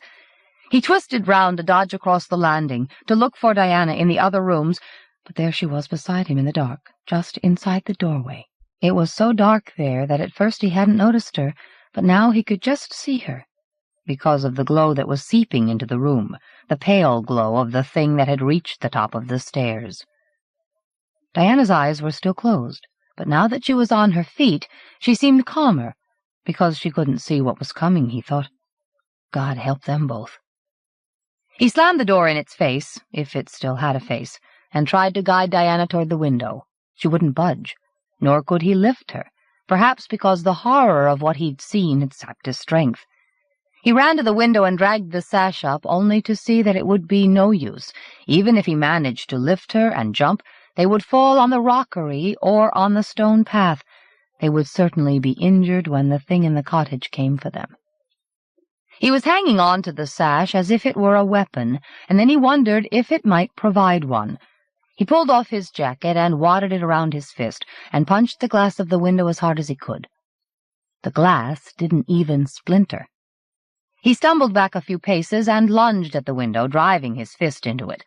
The sash jumped in its grooves. The sash weights rattled on their cords inside the frame, but the glass only vibrated. He could see it vibrating because it held a reflection of the seeping light that outlined the door.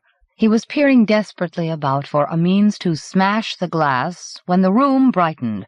The door was opening. He reached Diana just as it swung wide. All he could do now was drag her out of the way, place himself between her and the thing, lure it away from her by making it pursue him. But all his strength couldn't move her an inch. She stood there as calm as stone when the thing came into the room. Before Nick could even step into its path, one long hand seized him. Fingers colder than a corpse's closed around his body, and his flesh shrank away in revulsion, seemed to wither from the touch. The stretched mouth bared its teeth, the white eyes bulged further, and then he was hurled across the room, against the wall beside the window. Nick managed to fling up an arm between his head and the wall. The impact still wrenched his neck, hammered agony into his skull. When he tried to push himself to his feet, the room seemed almost to turn over. He could only sway in a crouch and try to regain control of his body, while the long hands reached for Diana. And then she stretched out her hands toward them. "Brian Bevan," she said as gently as if she were addressing a child. She still had her eyes shut, Nick saw dizzily. She couldn't see the shape in front of her. Nick could scarcely bear to look at it himself now that it was reaching for her, not only with its hands, but snail-like with its eyes. But something stopped the hands a few inches short of her. Perhaps her voice. "You went to him, didn't you?" she murmured. "What did he promise you? That he'd chosen you to be like him? You poor thing. All he wants is to make us suffer until he's tired of that and ready to do his worst." Perhaps the thing understood, or perhaps it was the tone of her voice it responded to, but the long hands had given up reaching for her. The grinning head drooped. Nick found the sight of its defeat almost as horrible as its touch, especially the withdrawal of the eyes into the head. "That's it. Fight him. Don't let him change you," Diana whispered more urgently. "You're still Brian Bevan, still Andrew's father. Where is he? Where's your son?" The head rose at the mention of the boy's name. All at once the face looked human, except for the rotten glow and the agonized grin that thrust between the lips. Then the thing spoke in a human voice, and Nick found that worst of all. "Andrew, come back! It's me! It's your father!" it pleaded, and went loping, disconcertingly fast, toward the window. Nick grabbed the sill, hauled himself aside. The shape crashed through the window and fell in the midst of a shower of glass. Except for the glow, it looked like a man now, and perhaps that was why its leap failed. Its head struck the path with a sound so fragile that Nick's stomach writhed. As the body twitched into stillness, the glow faded.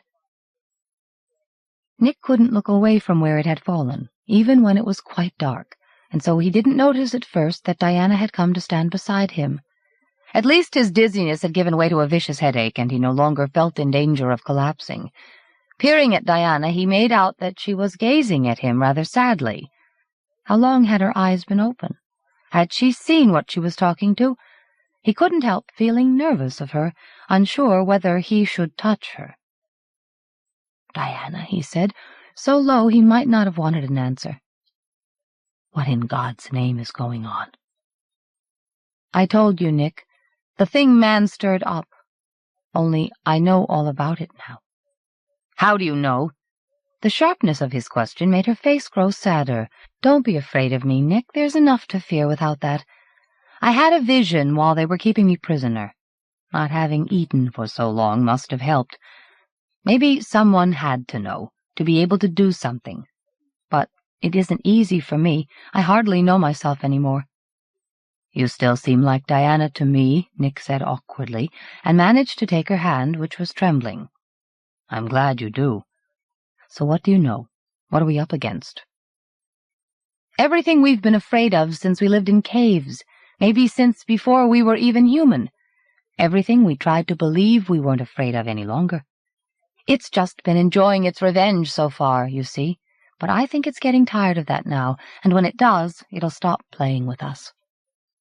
Her trembling stilled as she stiffened, remembering. "I don't know if I can head it off, but I have to try." "You can count on me. I hope you want to."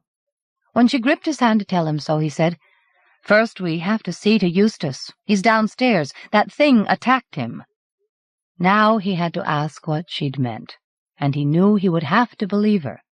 There was no skepticism left in him, only a raw, vulnerable hollowness where it had been. "You talk about heading it off," he said reluctantly as they made their way to the stairs. "And while you were in your trance, you kept saying you had to get somewhere first. Where, Diana? What have we got to prevent?" "I should have realized sooner. I was as blind as everyone else." She sounded suddenly as unwilling to speak as he was to hear. "I just wonder how much it was able to influence events before it came into the open. It seems too much of a coincidence that there's the means for it to destroy us all and feast on our souls within easy reach, or is that just the way the world is now?" She took a breath, and then she said, "It's going for the missile base." 58. Eustace was giving the performance of his life for the best audience he'd ever had. He didn't need to be able to see them out there beyond the lit stage. He could hear their roars of laughter at everything he did. He had to struggle to keep his own face straight. A comedian shouldn't laugh at his own jokes. Now, someone was calling to him from the unseen wings to make way for the next act, but Eustace wasn't about to leave the show while he was giving the audience what they wanted. He might never have another chance like this.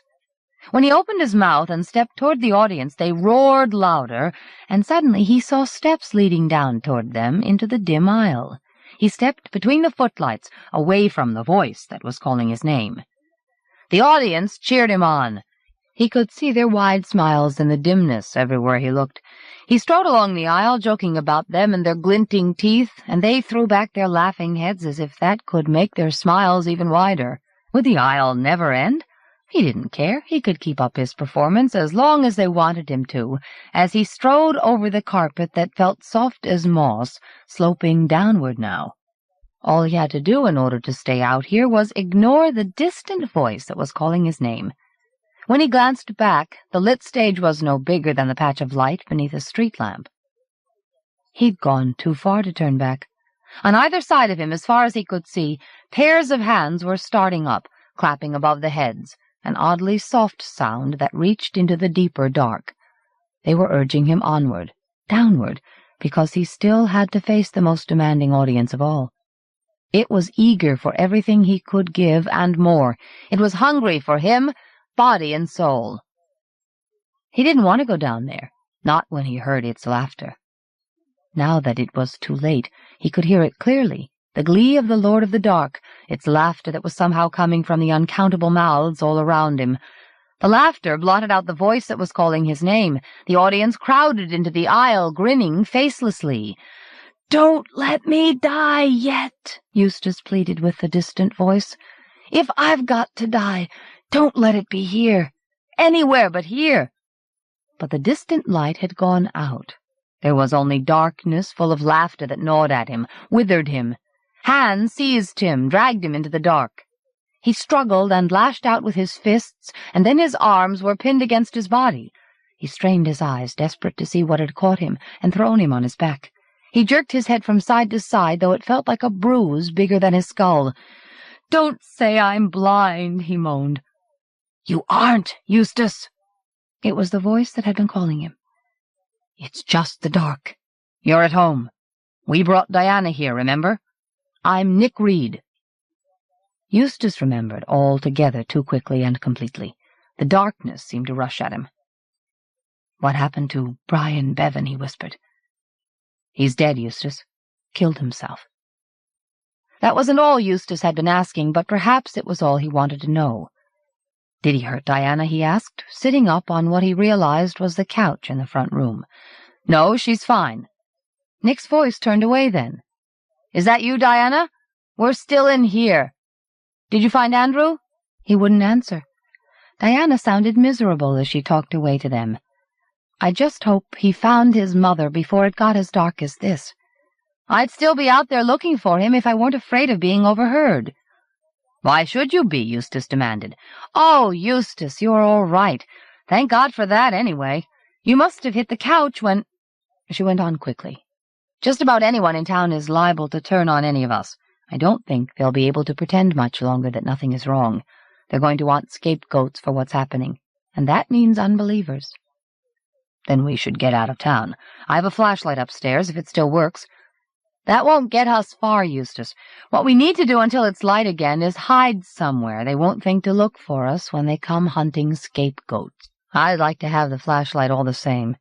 Eustace staggered to his feet and was glad when Nick supported him. "I'll be all right," he said after a while. "No point in us tripping up one another all over the house." He climbed the stairs, a hand on each banister. The flashlight he kept in the bedside drawer didn't work. It had been failing when he'd had to make his rounds in a bad fog several months ago, and he could tell the batteries had leaked. Was he hearing distant laughter? He made quickly for the stairs, his skin crawling.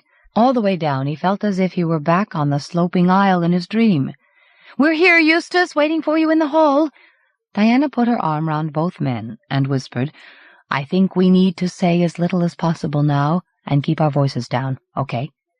I don't know how much you know about what's happening, Eustace, but I guess you realize this is what Man stirred up. As soon as it's light, we have to try and get to the missile base before it does." "My God, you think—" She put a hand over his mouth. "I know." He didn't think he would be able to keep quiet for long. Talking seemed the only way to fend off the strength of the dark, the thoughts of what might be closing in unseen. "There's nowhere to hide but Harry Mooney here's where," he whispered, his voice catching in his throat. "But it could be too busy elsewhere to notice us. If we don't get away, nobody will." "There's one place we might be safe," she said, and put her lips against his ear, then Nick's, and stopped their mouths. "The church," she whispered. The glow from the hotel, where a crowd was murmuring, whitened the rooftops and left the street dark. As Eustace's eyes adjusted, he saw a man's body lying twisted on the garden path. The smashed head looked too large, not only because of the stain in which it lay face down. As he turned away choking, Diana murmured, "It's Brian Bevan. We can't do anything for him." All the same, she stooped to take hold of the shoulders of the corpse, and when she glanced at Eustace for agreement, the men helped carry the corpse into the house, to the couch. Eustace swallowed and tried to hold his breath until they were outside. The lane was deserted, and so was the high street. The townsfolk must be clustering around the light again, but this time they weren't giving thanks. He didn't care to wonder what they might decide to do instead. He and Nick and Diana tiptoed quickly along the high street away from the hotel until the road curved, leaving them in total darkness. "It's all right," Eustace whispered. "That is what I'm here for." But it wasn't the same in the dark. He'd forgotten how uneven some of the paving stones were, how the curbstones at the corners of side streets weren't quite aligned with each other. He was leading his companions in single file, Diana's hands about his waist as if in a blind ritual dance. His senses grew neurotically acute. He thought he smelled stale blood as he passed the butcher's. Once his hand, groping along the wall, plunged into an open doorway between shops, and he was terrified that something would touch his fingers in the dark. After that, every door felt like the entrance to a lair. By the time they reached the churchyard gate, he was past feeling relieved. When he and his companions kept to the grass so as to avoid the gravel path, the mounds on which he had to tread felt as yielding as the aisle in his nightmare. At last he found the heavy ring on the church door. They groped their way into the church, away from the doors, until they were nearly at the altar. They sat on a pew, Eustace next to Diana, not quite touching her. That was how the night began. 59. Andrew didn't know how long he'd been at the hotel when his mother found him crouching in the darkest corner of the lobby near the stairs. Parents of his schoolmates had kept asking him if he was all right, but he'd only wanted to hide unnoticed in the dark. He would have sneaked upstairs to hide on the next floor if the stairs hadn't been so busy with people going up to see Mr. Mann.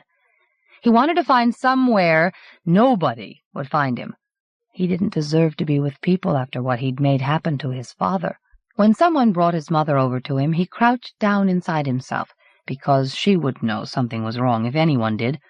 Most of all, he was terrified that she would make him tell. She ran to him, dragged him to his feet, and shook him. "What do you mean by scaring me half to death? I was nearly going for the police until I thought of looking here. Where's your father?"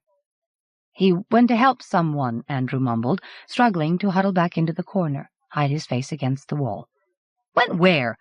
Who does he think he is, leaving you here without telling me?"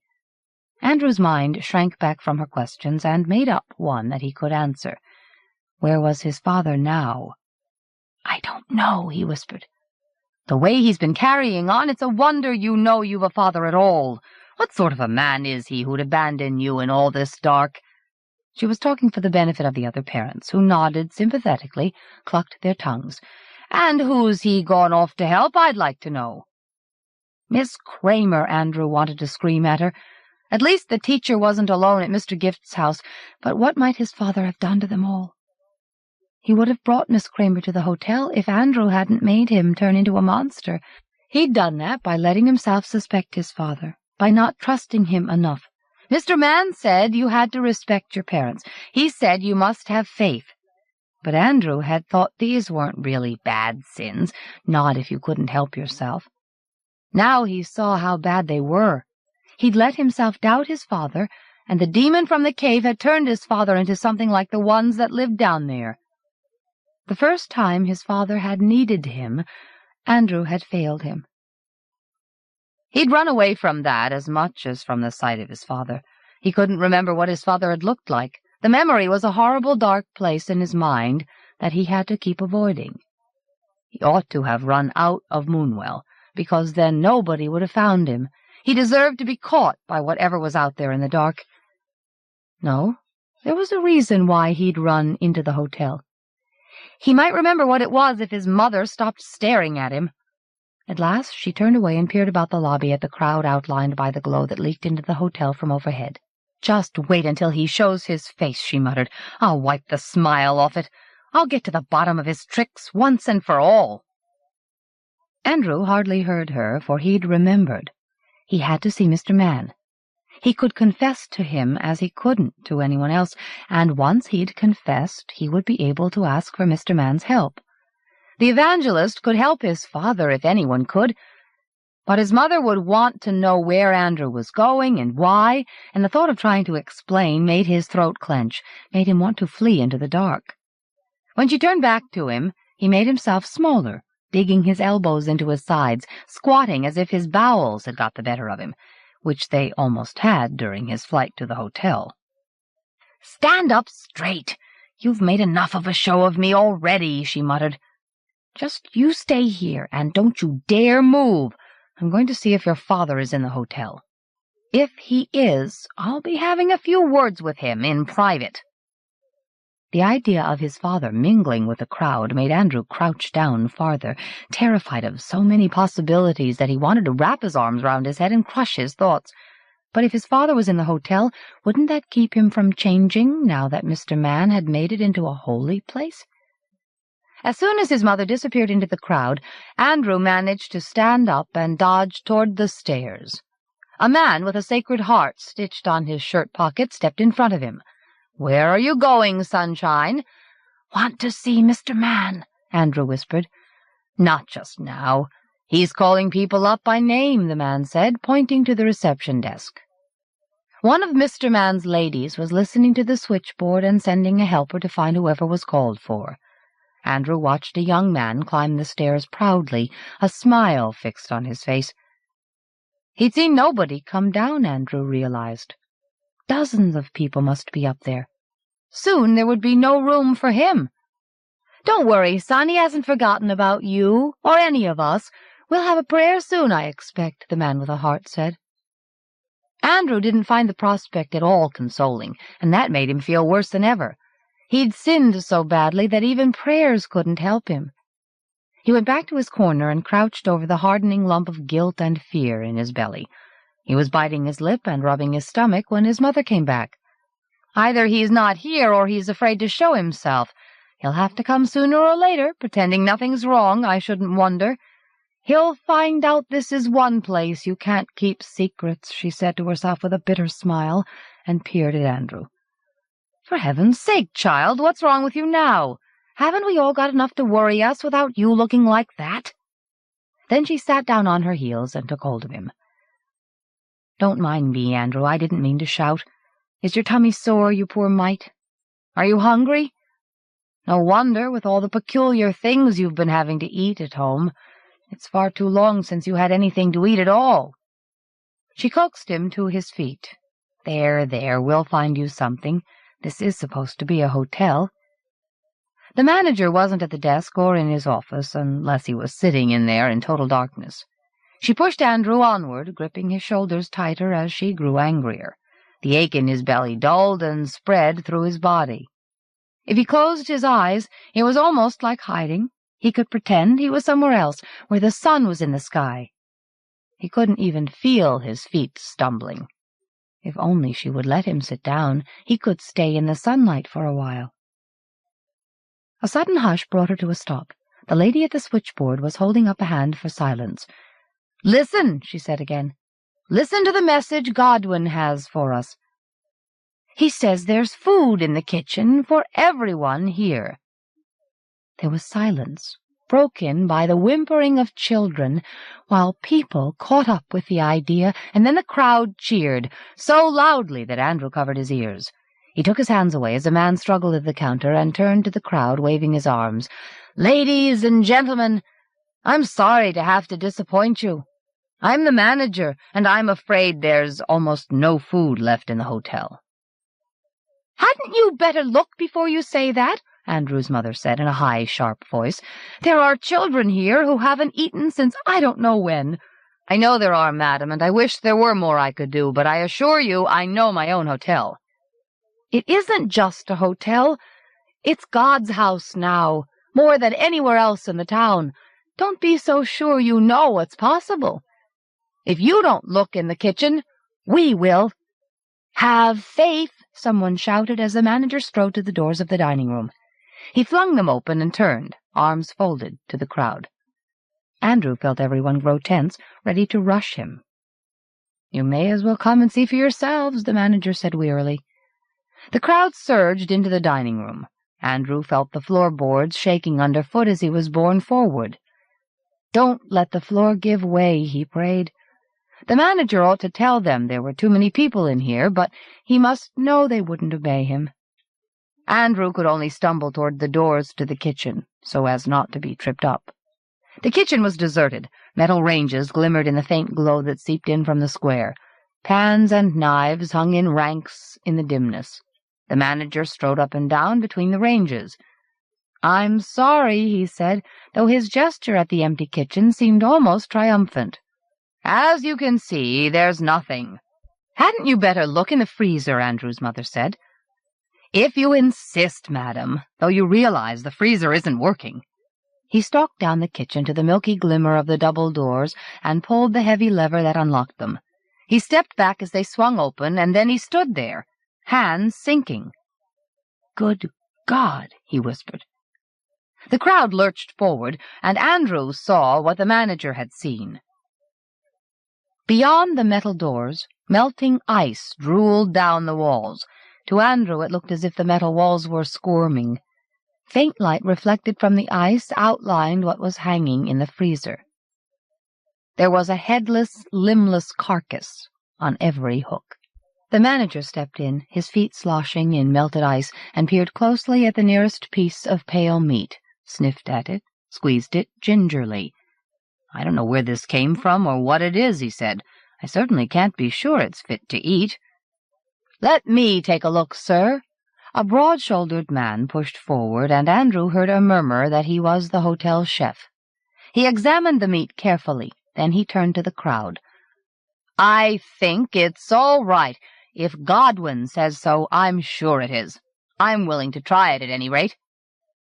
"I want it to be clearly understood," the manager said loudly, "that I take no responsibility for this meat. I can't vouch for it. I'm sorry." "You don't need to. Godwin's word is all we need," Mrs. Scraggs shouted. More of the cooks pushed their way through the crowd to the freezer. One tried the ranges and looked surprised when they lit, with a pale flame that reminded Andrew of the light from Mr. Mann's window. "Could you please all go back to the lobby?" the head chef called out. "We'll let you know when it's ready." "Back to the lobby," the manager repeated. "The public shouldn't be in here at all." As the crowd trooped cheerfully after him, Andrew saw people licking their lips. In the lobby, Mrs. Scraggs started a prayer. "We thank thee, O Lord, for giving your servant the power to perform this miracle." Andrew knelt and bowed his head and said Amen when everyone else did, but he felt guilty for being about to be fed when his father was out there alone in the dark. Mrs. Scraggs kept them praying and singing hymns while the smell of cooking drifted out of the kitchen. It made the congregation sing louder, but Andrew was beginning to feel sick. The thought of the limbless shapes hanging on the hooks didn't tempt him, nor did the smell of cooking that wasn't quite like any meat he knew. Were the young people who'd been called up to Mr. Mann coming down to eat, or had they got theirs upstairs? He was praying fiercely for his father when a waitress announced the first sitting for dinner. This was for the old folk and for children and their parents. An old man with a drooping eyelid sat opposite Andrew and eyed the boy's plate greedily when Andrew only toyed with the slices of meat, steaming in the dimness. "Eat up, Andrew, and then you'll feel better," his mother urged, and tasted a forkful before spiking another for him. "It must be pork. It tastes like it. Don't start getting finicky over your food." Andrew tried the mouthful and only just managed to swallow. He tried not to watch the old man, who was chewing open-mouthed, as if to demonstrate how his false teeth worked. It looked like the smile Mr. Man gave everyone gone wrong.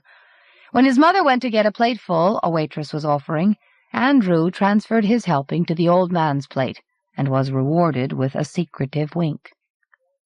As soon as his mother finished eating, Andrew fled back to the lobby. He ought to have dodged out before, he thought, while she was busy eating and nobody was going up to Mr. Man. How could he sneak upstairs? People came out of the dining room, patting their stomachs, and the second sitting took their place. Mrs. Scragg marched out of the hotel, bearing a covered plate. Andrew closed his eyes to be in the sunlight inside his head, but he felt as if he'd scarcely closed them when Mrs. Scragg came back, screeching. "There's evil on the loose out there! Our police inspector's dead! Torn to bits!" In the stunned silence, people looked fearfully at each other, huddled toward the stairs and Mr. Man. Then Andrew's mother spoke up, her voice not quite steady, but growing stronger. "If there's still evil in this town, it's because there are still a few people who are against Godwin, and I know where some of them are." 60. It seemed to Geraldine that she had been sitting by the child's bed for days, not for hours, stroking his high forehead that was so like Jeremy's, and holding his hand since the light had begun to fail. His hand was warm now, relaxed. If he was asleep, she could tiptoe away to find out what Jeremy was doing. When the child had called them Mummy and Daddy, Jeremy's face had gone blank. He'd pulled away as Geraldine had tried to coax him to the bedside, and retreated to the hall outside the room. She had been trying to persuade him to stay by the bed while she went down to the kitchen when the child had begun to call out, "Mummy, Daddy, are you there? Please don't go away again." If Jeremy had walked away from that, she would have wanted him to walk out of her life. Never mind who the child was, she didn't want to know anyone who could resist that plea. But as soon as Jeremy had heard her coming upstairs with the tray of meager food, he'd stumbled out of the bedroom, not looking at her. A few moments later, she'd heard the door into the bookshop slam.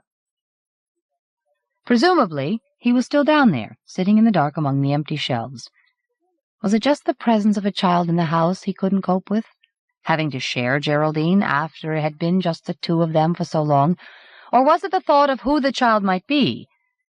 Either by itself would be enough for him to deal with, and she oughtn't to leave him to try to adjust to them by himself. She let go of the small, warm hand. "Are you asleep?" she whispered, hoping. The hand found hers at once. "I'm awake, Mummy. I was just being happy. Weren't you?" "Of course I am." "But Jeremy isn't," she thought, biting her lip. "Are you warm enough? Would you like another drink?" "I don't want anything except to be here," the boy said with a tremor in his voice. "You will be as long as we are, I promise. Now, would you like to come downstairs with me, or will you wait here just a few minutes?" His other hand grabbed hers. "I don't want to get up while it's dark. I feel safe here." "All right, just stay here while I go and find your—" She couldn't quite say it, couldn't call Jeremy his father. She took a breath, and then she blurted, "What shall I call you?" The child giggled as if she were teasing him. "You know, Mummy." "I just want to hear you say it," Geraldine said with difficulty. "It might make me even happier." "The name you and Daddy gave me. Jonathan." Geraldine put an arm around his shoulders and hugged him until she was able to speak. "Let me just get your daddy," she whispered. "I want him to hear you say that." The child clung to her. "You won't let him send me away, will you?" She couldn't quite pronounce his name. It was too sudden. She felt as if her reaction hadn't yet caught up with her. "Why should he want to do that?" she said as lightly as she could. I feel as if he doesn't want me here, Mummy. He's getting used to it, that's all. He wouldn't really send you away. Did you talk to him while I was getting your food? He didn't want me to. He didn't even want to look at me. Well, he was just being silly. People are like that sometimes, even daddies. Let me go and talk to him and see what's up. The child reluctantly let go of her and sank back on the bed. She was at the door when his plea came out of the blind dark. I really can stay, can I, Mummy? It was horrible where I was all that time before you found me, cold and dark, with things in it. I'd have to go back there if you didn't want me to stay. I promise. Let me find your daddy, and he'll tell you so as well. For a moment she was afraid to step out of the room, both because he had invoked the terror of the dark, the thing that had blocked the road through the woods, and because she feared he might be gone when she returned. She had to bring Jeremy back from wherever his brooding had taken him, she told herself, groping for the banister. She picked her way downstairs and through the kitchen into the bookshop. The long bare room wasn't entirely dark. Some light reached from the center of town where, Geraldine assumed, the hotel was running floodlights. As she stepped into the room, a dark blotch against the wall opposite the lightest window leaped up, rattling a shelf. It was Jeremy. "Who's there?" he cried. "Now who do you think it could be, Jerry?" "I don't know," he said morosely. "Maybe I don't know anything." "Then it doesn't make sense to stay out here by yourself, does it? What were you doing, sitting in the dark?" "Waiting for it to go away." She wasn't sure if he meant the dark. "Jerry, we've got to talk." "Yes, let me talk. I've been thinking long enough." He came over to her, his footsteps echoing among the shelves. "That must be a young boy upstairs, if you say so, whatever I thought I was seeing. But what in the name of anything that's holy are we doing kidnapping him?" "We didn't, Jerry. He wanted to come." "Try telling that to anyone out there. Don't you think they've already got enough to hold against us? We can't afford to draw their attention. For Christ's sake, don't you know who that kid must be?" "Yes," she said, trying to quiet his nervousness, "but I want him to tell you himself." "Tell me what?" She sensed that he wouldn't come with her unless she answered him. "Jerry, he's called Jonathan." "Oh, shit."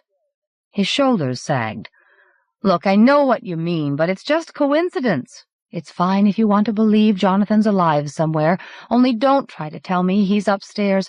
That's a real child up there, not a fucking ghost, and there's only one place a real child could have come from. He's one of the lot who came with Godwin Man. What was he doing lying naked in the graveyard where we wanted Jonathan to be?" "How should I know? What does it matter? You're believing what you want to believe. I thought we weren't like the rest of Moonwell." He went on more gently. "Maybe he ran away from his parents because he couldn't take all this repressive religious shit. Maybe running off naked was his way of rebelling. I certainly wouldn't blame him. You know, I'd help him if I could." Geraldine felt cold and empty. "So what are you suggesting we should do instead?" "We've no choice. We have to find out where he came from and send him back, and get him to promise he won't say he was with us." "I don't think I want to know you any more, Jeremy." "If that's how you feel, there's not much I can do about it. But as long as we're being so honest with each other, I'm beginning to wonder if I ever really knew you at all." Geraldine would have turned away if she hadn't still felt guilty about leaving him alone in the dark. Surely they could take back what they'd said, she thought, but that wouldn't change his feelings about Jonathan. Perhaps if she could persuade him to listen to whatever the child had to say. And then the child cried, "Mummy, what's that noise?" She was as panicky as he sounded until she realized what he was hearing. "Just someone singing, Jonathan. Singing hymns." "And you can tell he doesn't like it much," Jeremy muttered, as if that proved his point. "Why should he when we don't?" She was wondering whether Jonathan had shared the last 8 years of their life from wherever he was. Might he be able to prove to Jeremy who he was that way? Jeremy had turned away from her toward the hymn. The singing was closer than she'd thought. It was progressing through Moonwell. She didn't realize how close it was until someone pounded on the front door. They heard June Bevan's voice, shrill and harsh, as the hymn petered out. Open up! We know you're in there! We want a word with you." "Well, Jeremy," Geraldine said almost calmly. He straightened up and flexed his shoulders and strode toward the door. That hadn't been what she'd had in mind. "Say whatever you have to say, June," he called. "We can hear you." "I'm not talking to a door. You just open it and look me in the face." Before Geraldine could stop him, Jeremy slammed back the bolts on the door. He must be welcoming the confrontation after so much brooding in the dark, but in his eagerness he seemed to have forgotten the need for concealment. She closed the door that led to their living quarters and went quickly across the echoing bare room to stand by him. The Scraggs were out there with June and several of the men who'd carried out the books for burning. 2 of them had flashlights, which they turned on the booths. "Well," Mrs. Scragg demanded as the whitish beams poked at their faces, "what do you mean by staying in our town?" Jeremy laughed as if her effrontery delighted him. "We don't have to mean a damn thing by living on our own property. If we're supposed to ask your permission, it's news to me." "Maybe we didn't make it clear that you aren't welcome," a man growled. Jeremy stepped forward, blocking the doorway. "Want to break another window while we're watching? I think you'd better decide you've done enough, friend. The police might think less of your methods than you do." This was getting them nowhere, Geraldine thought nervously. "We don't want to stay here any more than you want us," she interrupted. "We mean to head out as soon as it's light enough. Nobody's driving while it's like this." What did she have to do to get rid of the unwelcome party? Their faces had turned unreadable when Jeremy had mentioned the police. She was about to ask June, who was avoiding her eyes, if she really wanted trouble, when a faint cry struck her speechless. "Mummy, where are you? Is someone there?" "What's that?" Mrs. Scragg demanded. "Jesus, Mary and Joseph, have you got a child in there?" "Now, what would we be doing with a child?" Jeremy said with an unconvincing laugh. "I wouldn't like to imagine," June said. Jeremy was reaching for the doorknob. "Not too fast," Geraldine willed him. "Just let them think we've had enough of them and you're closing the door because it's still our house." Then she flinched inwardly at the cry upstairs. "I'm frightened," the child's voice pleaded. "Mother of God, there is a child!" Mrs. Scragg almost screamed. She grabbed a flashlight and lurched through the doorway as 2 men shoved Jeremy aside and grabbed his arms. Geraldine backed away. All she could do now was protect Jonathan, be with him when the strangers forced their way into his room. As Jeremy's captors marched him after Mrs. Scragg, she groped her way into the farther rooms. The intruders pursued her through the kitchen, and she heard plates smash. The sound filled her with a dull rage she had no time to deal with. As she climbed the first stairs, the flashlight beams pushed past her, reached the top before she did. She ran up to Jonathan's room, her heart pounding even faster with the thought of the panic he must be experiencing at the commotion downstairs, the thunder of footsteps. "It's all right, Jonathan. Mummy's here now," she said into the dark of the room, and then was shoved aside as Mrs. Scragg stalked in, probing the room with a flashlight. The beam wavered up the bed and found the small shape cowering against the headboard. Jonathan. "You're safe now, son," Mrs. Scragg said with a roughness that presumably was meant to be reassuring. "Nobody's going to harm you any more. Who are you? How did they get you in here?" Jonathan pressed his shoulders into the angle of the headboard and the wall as she advanced on him. "I'm Jonathan," he said in a small, unsure voice. "Jonathan Booth. I live here with my mummy and daddy." "None of that now. Never mind what they told you to say. You just tell the truth like God wants you to. We know they've got no child of their own." Jonathan's face crumpled. Geraldine tried to go to him, but Mrs. Scragg flung her away from the bed, against the last of the men who pinned her arms behind her back. "Don't worry, Jonathan," she said, managing to keep her voice steady. "They've made a mistake, that's all. They won't harm us. Even they wouldn't harm you." "Shut your lying mouth, or we'll shut it for you," Mrs. Scragg snarled, then sweetened her voice as she turned to Jonathan. "Just you tell the truth, now. Never be afraid to tell the truth." "You're frightening him," Geraldine said quietly, though surely his face was wavering so much only because the flashlight beam was swaying. "He's already told you the truth." "He's frightened all right, but whose fault is that?" June cried, and slipped past Mrs. Scragg. "Let me have a look at you, poor mite. No need to be nervous of me. I've got a son of my own. You can come and meet him if you like. He's with his teacher at the hotel."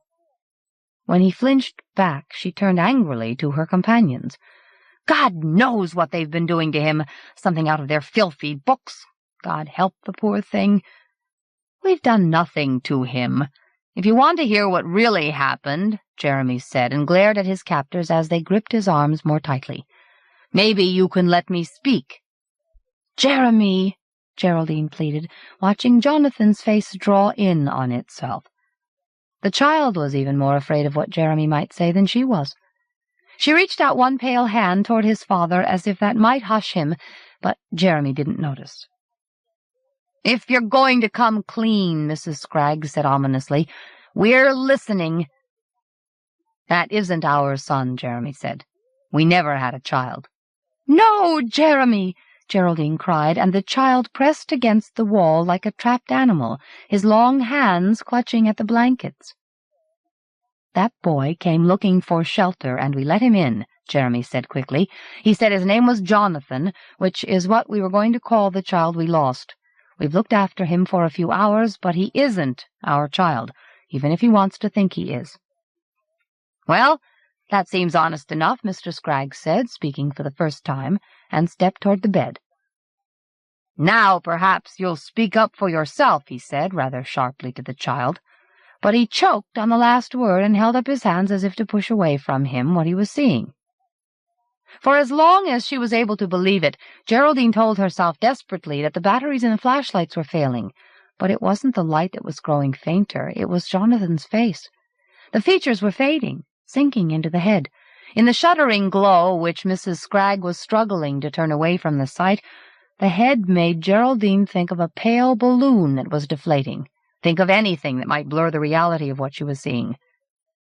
The eyes went last, glaring in panic, the sockets wrinkling like withered lips as they closed up. Then the face was blank except for the mouth, which might have been grinning or crying out silently.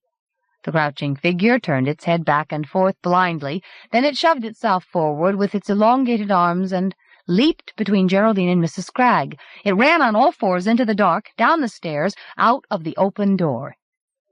As its scuttling faded into the darkness, Geraldine felt as if it were taking her soul with it, leaving her empty and worthless and betrayed. Nothing could touch her now, or make her situation worse. She hardly noticed Mrs. Scragg, who flew at her and spat in her face. "So you're in league with the devil, are you?" Mrs. Scragg said in a voice heavy with loathing.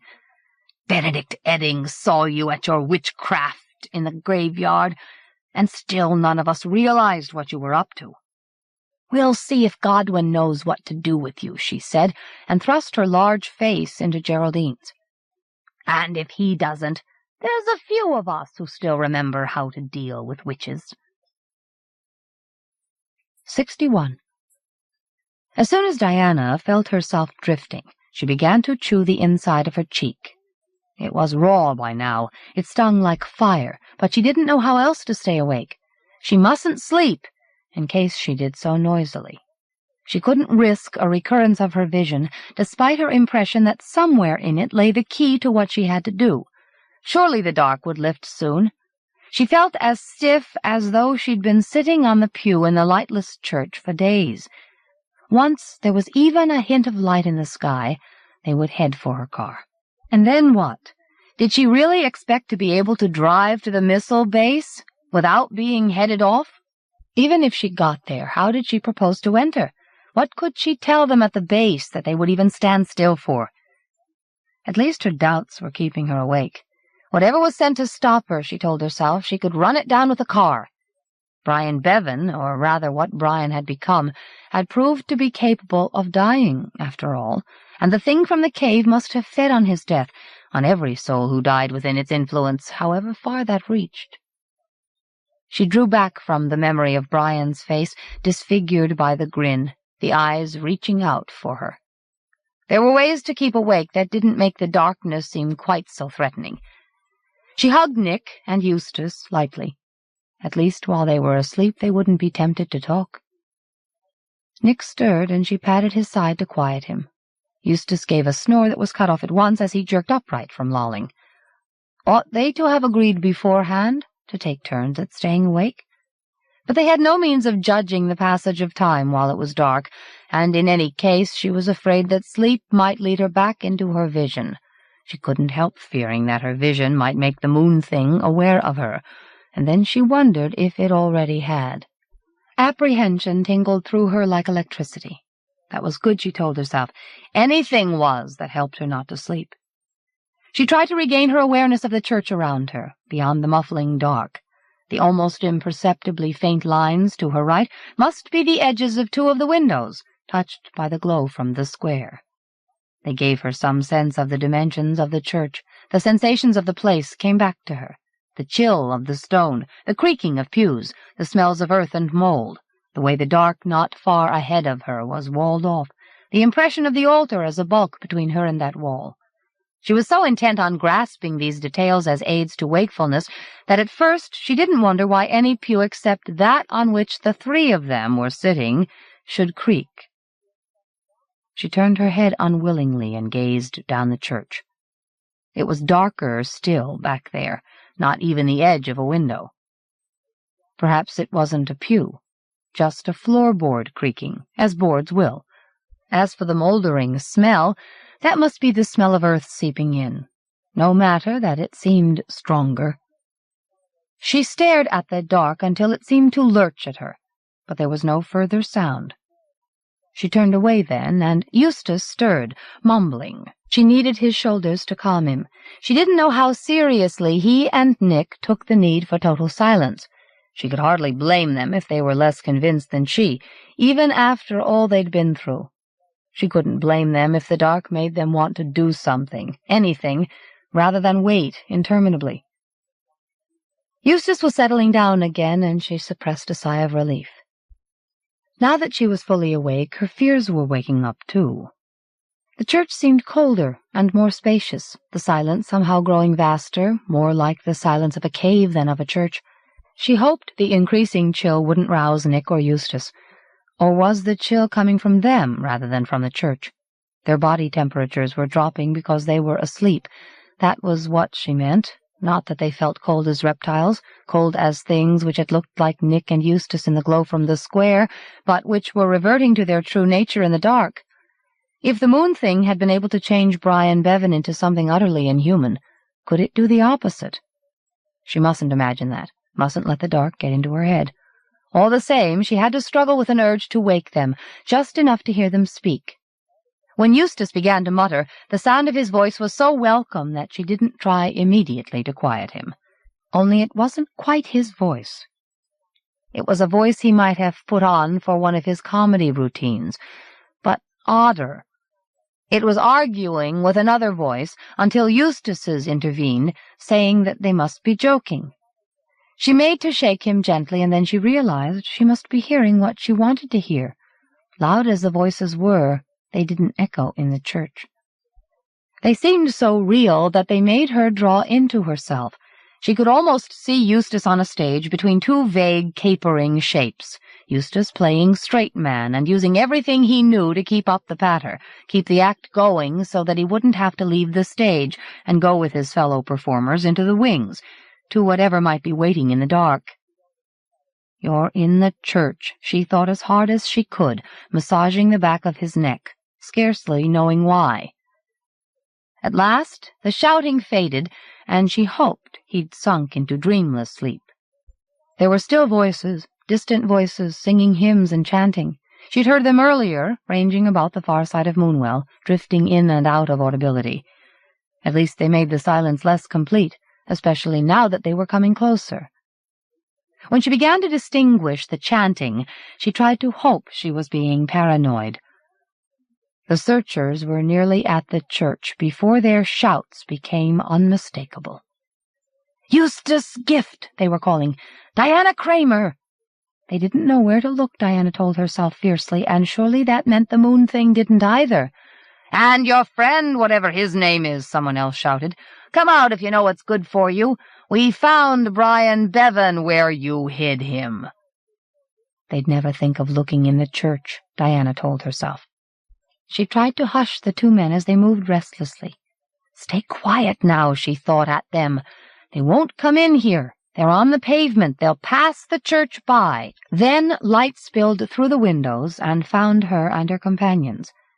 The flashlight beam swayed over the wall to her left, dragging distorted shapes of windows over the rough stone, and then bobbed away along the church, wakening more thin shapes in the stained glass, turning their bunches of 3 heads. The searchers weren't approaching, for she hadn't heard the gate. They'd given the church a token look, and now they were heading back toward the square, singing to keep off the dark. They hadn't even wakened Nick or Eustace.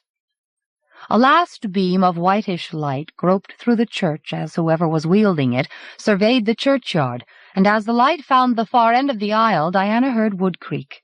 She craned her head round, her neck trembling and aching with the effort of keeping her body still. Surely nothing had moved near the porch. Surely it was just another of the noises an old building makes. But as the flashlight beam angled through the last window, a dark shape rose to its feet beyond the pews. Diana's head jerked, wrenching her neck. She forced herself to keep watching as the shape lurched forward, one hand grabbing the last pew. She saw the black cloth of the sleeve, the gleam of the collar, and dreamy relief spread through her. Who had more right than a priest to be in the church? Then she remembered that there had been only one priest in Moonwell, and as she strained her eyes, she saw that there was nothing above the stained, glimmering celluloid collar but an outrageous absence. The roving flashlight beam swung away, abandoning her in the dark. Diana held her breath until the pounding of blood in her throat seemed about to choke her. She felt as though the dark were pressing against her head, forcing it over her shoulder. She managed to take shallow breaths, all she could bear now that she realized the moldering smell wasn't just the smell of earth. Her ears ached with the silence, with the hope that there would be nothing more to hear. Then the floorboards of the aisle began to creak slowly, closer and closer. She made herself stay still, though her innards were trembling. She mustn't risk waking Nick and Eustace. Long before she would be able to warn them, or even before they were awake enough to understand, the incomplete thing that was stumbling up the aisle might reach them. She didn't want to imagine their trying to grope their way out of its reach. Surely it wouldn't notice them if they kept absolutely still. Or did it already know they were there? Had the moon thing sent it for them because they hadn't managed to hide after all? "'Tis that friend come a-calling with note in his collar," Diana heard the blind man sing in the dark that was inside and outside her, and felt her body yearning to jump up, scream that here they were, get it over with. She mustn't panic. Father O'Connell had always been friendly with her. Surely even what was left of him could mean her no harm. But in a way, the idea of being shown any kind of benevolence by that thing was even worse. The slow footsteps shuffled closer down the aisle, and then a pew creaked. The thing must be supporting itself by grabbing the ends of pews. Suppose a hand missed the end of their pew and touched Nick, or her hand on Nick's shoulder. She pulled him against her as gently as she could, her skin crawling, her heart fluttering, as he seemed about to waken. She put her hand lightly over his mouth, just as the shuffling footsteps and the worst of the stench reached their pew. Diana pressed her tongue against the roof of her mouth to keep out the smell, her head pounding. Perhaps the thing in the aisle wasn't really hesitating at their pew, but she felt as if it would never move on. Eventually it did. She heard it stumble to the altar, where it began to throw objects about. Metal clinked and thumped the table. She wondered, with a sudden hysteria that threatened to make her burst into wild laughter, if it was trying to say Mass. Not much chance without a head, she thought, and almost couldn't swallow the laughter on which she was choking. She never knew how long she sat there, quieting Nick and Eustace whenever they stirred. When she began to see movement ahead of her, it was quite some time before she realized that it was anything more than an effect of the dark on her eyes. But yes, she could glimpse a vague shape stumbling back and forth along the glimmering rectangle that was the altar, and when she glanced aside, she could just see the thin, crowded windows. The moon was rising. Diana flexed her arms, which were in agony from hours of stretching, and then she put her hands over Nick's mouth and Eustace's before shaking their heads gently. "Keep your eyes shut," she murmured. "Just feel your way to the end of the pew and turn left." She was hoping they wouldn't see what was at the altar, hoping she wouldn't have to see it more clearly herself as the church grew lighter. But Nick woke suddenly and snatched her hand away before she could stop him. "What's that?" he stammered, glaring toward the altar. "My God, where are we?" "It won't harm us, Nick. We're going to my car now. Come on, Eustace." She gave Nick a shove toward the aisle, pulled Eustace after her as he awoke, blinking. Nick had just stepped heavily into the aisle when the remains of the priest swung round from the chaos it had made of the altar and lurched toward them. What appalled Diana even more than the sight of it, its hands held out ready to seize whoever was there, its body stooping forward so that she could see the raw, bony place where the head should have been, was how fast it moved now that it was aware of them. Its lurch toward Nick had paralyzed him. She dragged him back into the pew as the black and dead hands grabbed for him. Stepping backward, she collided with Eustace. "Side aisle," she hissed urgently over her shoulder. The headless thing floundered toward them as they retreated along the pew. As they fell into the side aisle, Eustace almost tripping her up, what was left of Father O'Connell rushed at them along the pew, neck gaping. Nick dodged into the aisle and threw all his weight against the pew. It was heavier than it looked. It teetered, and then, just as the priest's hands with their overgrown claw-like nails lunged at him, it overbalanced, taking the priest's remains with it.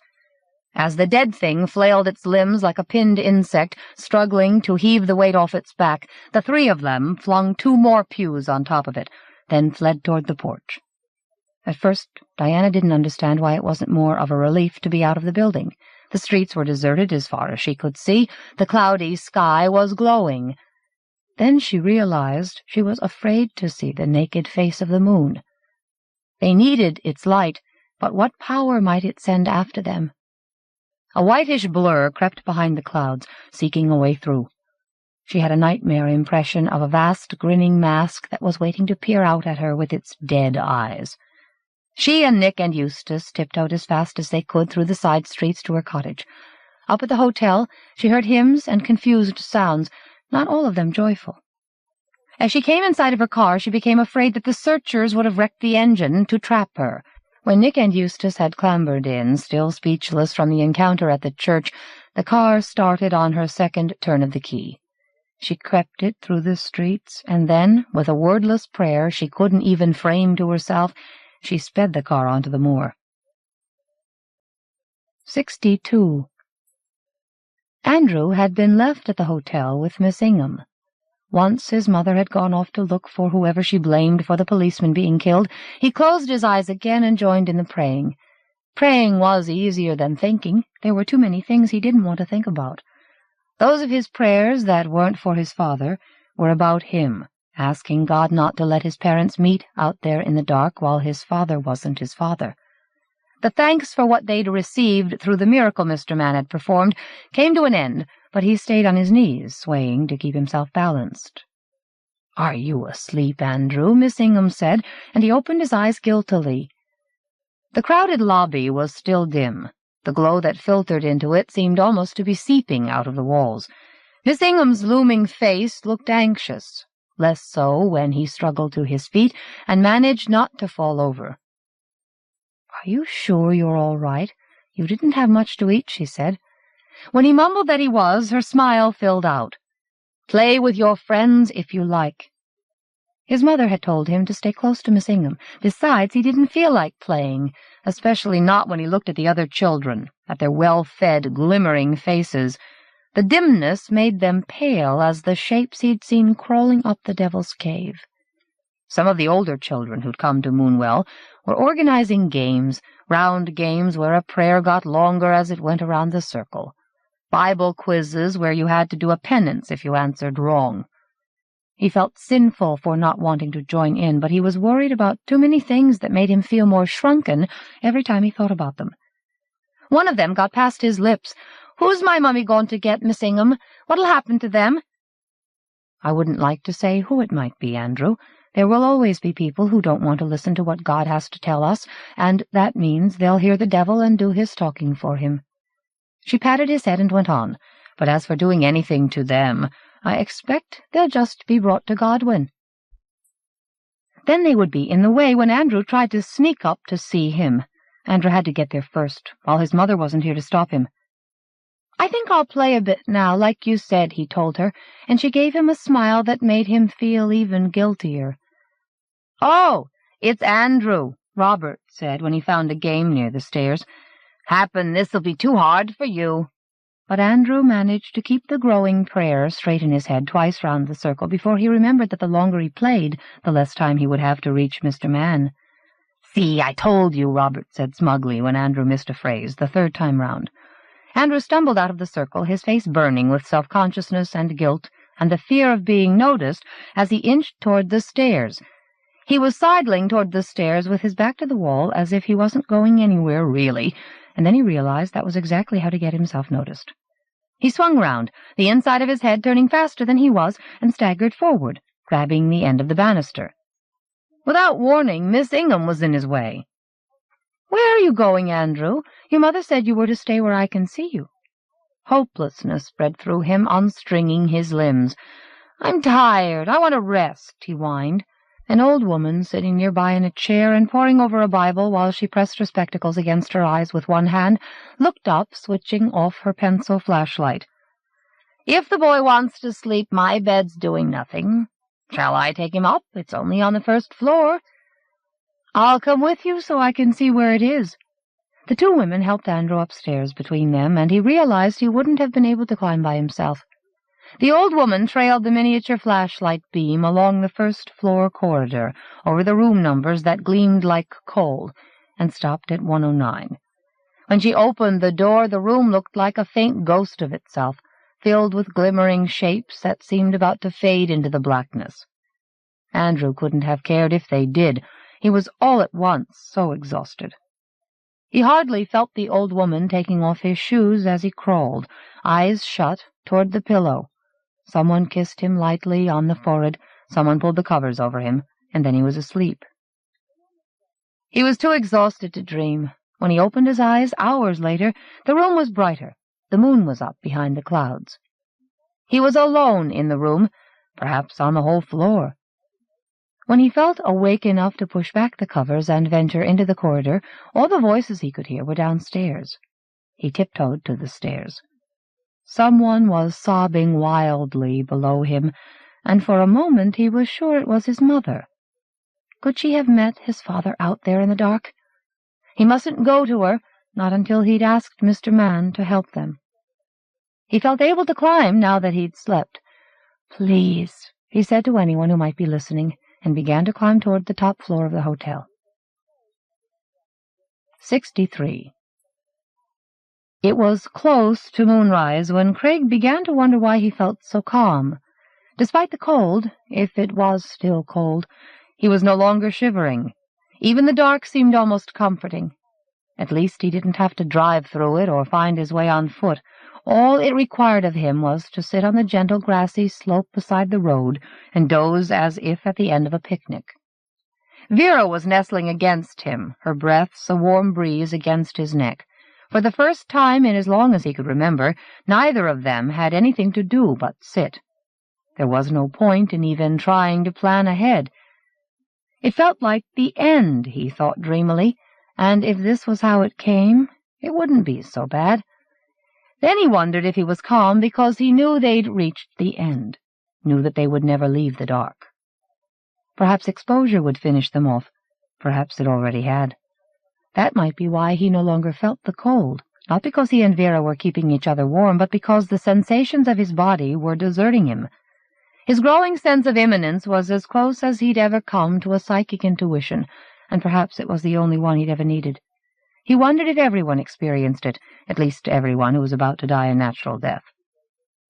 There had been times when he'd thought he was dying, times when he'd wakened, gasping in the middle of the night, when every painful beat of his racing heart had felt like the last. He'd been afraid then, afraid because he wasn't ready. But he felt ready now. Suppose they tried to make their way across the moor once the moon rose. What would happen then? The last place on earth he would go was Moonwell, but he didn't believe they had time to reach anywhere else. And even supposing they found someone's house, say, what would they have to look forward to? He would rather die peacefully here with Vera than spend years turning back into an incontinent, slobbering infant. God forbid that Vera or anyone else should have to cope with him in that state. Better to accept the comfortable dark. He found he was hoping they wouldn't see moonrise, which would only make it harder for them to slip away. He closed his eyes, perhaps to share Vera's slumber. If there was anything beyond death, he thought it must be that your last thoughts went on forever, or seemed to. You wouldn't know if they came to an end because you wouldn't exist. He'd want nothing more than this sense of peace and wordless closeness to Vera. Then she raised her head. "Craig?" she murmured. "Yes, love," he said, willing her to go back to sleep while they could. "Did they get through safely, do you think?" Hazel and her husband? He wondered if she'd forgotten what Benedict had been following, the luminous bird, the shape of Benedict's faith. They seemed to know where they were going. They had to make their choice. We couldn't make it for them. "They're young," she said, as if that assured their success, "and I don't think Benedict will find it quite so easy to have his own way in future." He thought she was drifting back to sleep when she laid her head against his shoulder. Then she murmured, "I've been remembering." "Have you, love?" he said, and realized that unless they shared memories now, perhaps they never would again. "What?" "I was thinking about her first day at school. Remember how she marched through the gates and never looked back at us? And that night she told us she knew that if she looked back, she wouldn't want to leave us, and she didn't want us upset. And that school speech day when she got the prize for being first in her class. Remember how solemn she was, saying it was all thanks to her teachers and us, and she gave us that look as if she was almost apologizing for having done so well in religious knowledge. Remember the day she brought a boyfriend home for the first time?" "Yes." What had the young man's name been? He couldn't recall. Perhaps the inessentials were slipping away more swiftly now. Craig had liked him. A pity she'd chosen Benedict instead. Maybe that first boyfriend had been too much like her father, which was certainly not true of Benedict. Craig hoped not, anyway. His thoughts were beginning to prod him out of his waiting calm, and he tried to sink again into the dark he was sharing with Vera. "And the first holiday we had by ourselves, when she was old enough to go away with her friends," he said.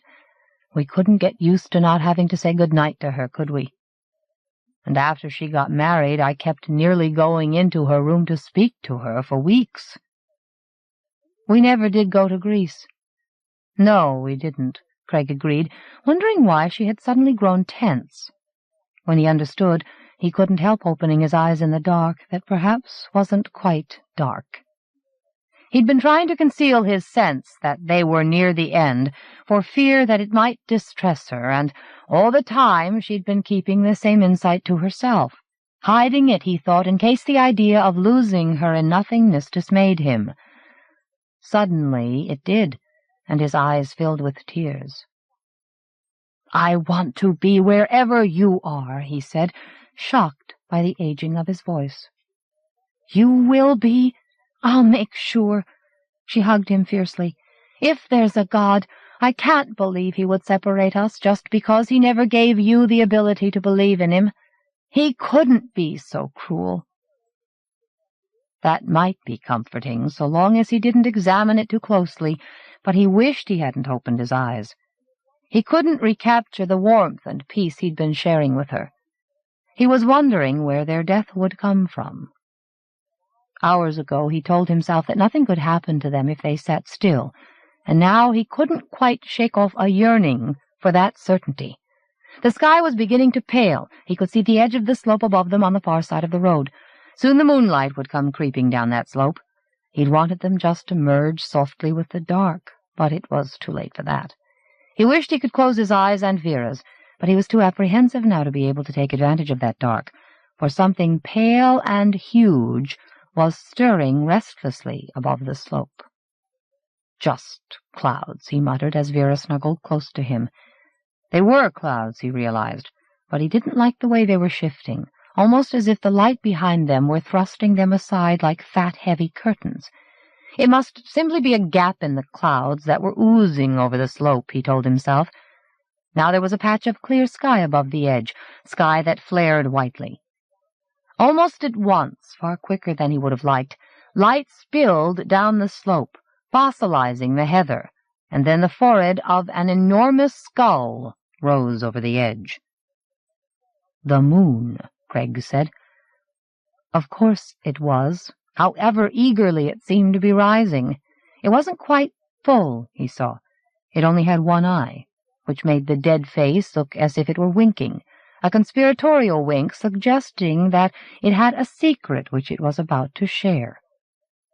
The moonlight flooded down the slope toward a large rock across the road from Craig and Vera, and Craig strained his eyes to see the clouds that must be drifting across the moon, casting shadows that made the slope appear to tremble and shift alarmingly. But there were no clouds over the moon. The landscape seemed to heave like sheets on a bed from which the waking moon was rising. Then the moon rose clear of the edge of the slope and leaned down at him out of the sky, grinning its crumbling grin. Craig never knew if he recoiled or the slope beneath him moved and threw him backward, or both. He fell into the shadow that the rock on the far side of the road was casting. At first he didn't fully understand why Vera was hugging him, as if nothing on earth would make her let go. And then he realized, with a shock that seemed almost to burst his heart out of his chest, that they were still falling. "They couldn't be," he cried out mutely. There had been solid ground behind them in the dark, but now, in the moonlight, there was only emptiness. He snatched wildly at the grassy edge. Too late. The moonlit landscape vanished, and he and Vera fell into the dark. His nightmare had caught up with him at last, and taken her with him. The sense of nothingness beneath him flew into Craig's throat, choking him until he was actually afraid of suffocating before the impact from which his body, his whole self, was shrinking. As they fell, clinging desperately to each other, their hearts beating so violently that he could no longer tell which was which, Craig willed Vera to be praying that by the time they hit bottom, the two of them would be together, somewhere else. 64. When the car almost left the road at a sharp bend, Diana made herself slow down. They were out of sight of Moonwell, beyond the first ridge, and surely that counted for something. She had to reach the missile base as quickly as she could, but she mustn't risk wrecking the car. Her vision hadn't shown her exactly what would happen at the missile base. She'd seen the personnel stalking about in blind obedience, but she had to believe that the sight of their faces, the eyes turned into perfect miniatures of the moon that glowed in the sockets and shone through the surrounding flesh, was only a metaphor. Whatever happened would need the full moon, she told herself. The moon wasn't full yet, and that helped her fight off the compulsion to try to escape its one-eyed gaze. It was only the moon, she thought as hard as she could, only a moonlit night on the moor. Of course, it was worse than that, though at first she couldn't quite see how. As she drove up the next slope, her throat tightened with fear of what might lie beyond. The car faltered at the top, for she'd lifted her foot inadvertently from the gas pedal, but there seemed to be nothing to make her falter. The moor stretched around her, whitened slopes splintering into grass, shadows sketching the outlines of heather. Dim trees were bunched like clumps of fog against the sky. Everything was motionless as ice, and perhaps that was the trouble. The dead light seemed to have drained the landscape of all life. She might almost have been driving across the moon, except that she wouldn't have been able to breathe, she mocked herself, then found she couldn't breathe as easily as she would have liked, for she was too tense. With an effortlessness that made her want to floor the pedal, the moon pursued her. Now that part of the sky was overcast, but that was no relief. A pale mass slithered behind the clouds, constantly changing shape, reaching out veinous tendrils of light wherever the clouds were thin. Whenever it reached a gap, it peered out at her, a giant, dead, incomplete face playing a game of hide-and-seek. Let it play. It wasn't really doing anything unnatural, but she couldn't help feeling that the longer she waited for whatever it or the moon thing might do to head her off, the worse it would be. Suddenly she'd had enough of brooding in silence. "Tell us a joke, Eustace," she blurted. He glanced at her in the rear-view mirror. "I can't think of any good ones." Nick turned in the passenger seat, which creaked metallically. "I'd settle for a bad one right now." "Probably all I ever used to tell. I can't remember any now. I don't know where they've gone." "I don't know what the worst joke I ever heard was," Nick said provocatively, "but it must have been in a Laurel and Hardy film." "That's a bit harsh, isn't it? I don't think anyone else in films came close to what they achieved." "Wouldn't touch it with a 10-foot pole, you mean? Laurel and Hardy are up before the judge for vagrancy and plead not guilty, right? On what grounds, the judge says, and one of them says, we weren't on the ground. We were sleeping on a park bench. And that was one of their good jokes." "That would have been Laurel. Hardy wouldn't say that," Diana intervened. "I do think they knew more about how children behave than maybe anyone else in the movies." "Keep talking," she willed them all, and managed not to raise her foot from the gas pedal as the car sped over the next ridge. The sky was clearing, the moor was brightening, and the landscape was no longer entirely still. Perhaps these movements that she couldn't quite make out, movements she was always just too late to catch wherever she looked on the glowing slopes, were cast by the clouds, except that she could see their shadows, plainly enough, fleeing across the moor. The car raced downhill, and she joined in the argument about Laurel and Hardy where she could, to keep off her undefined fears.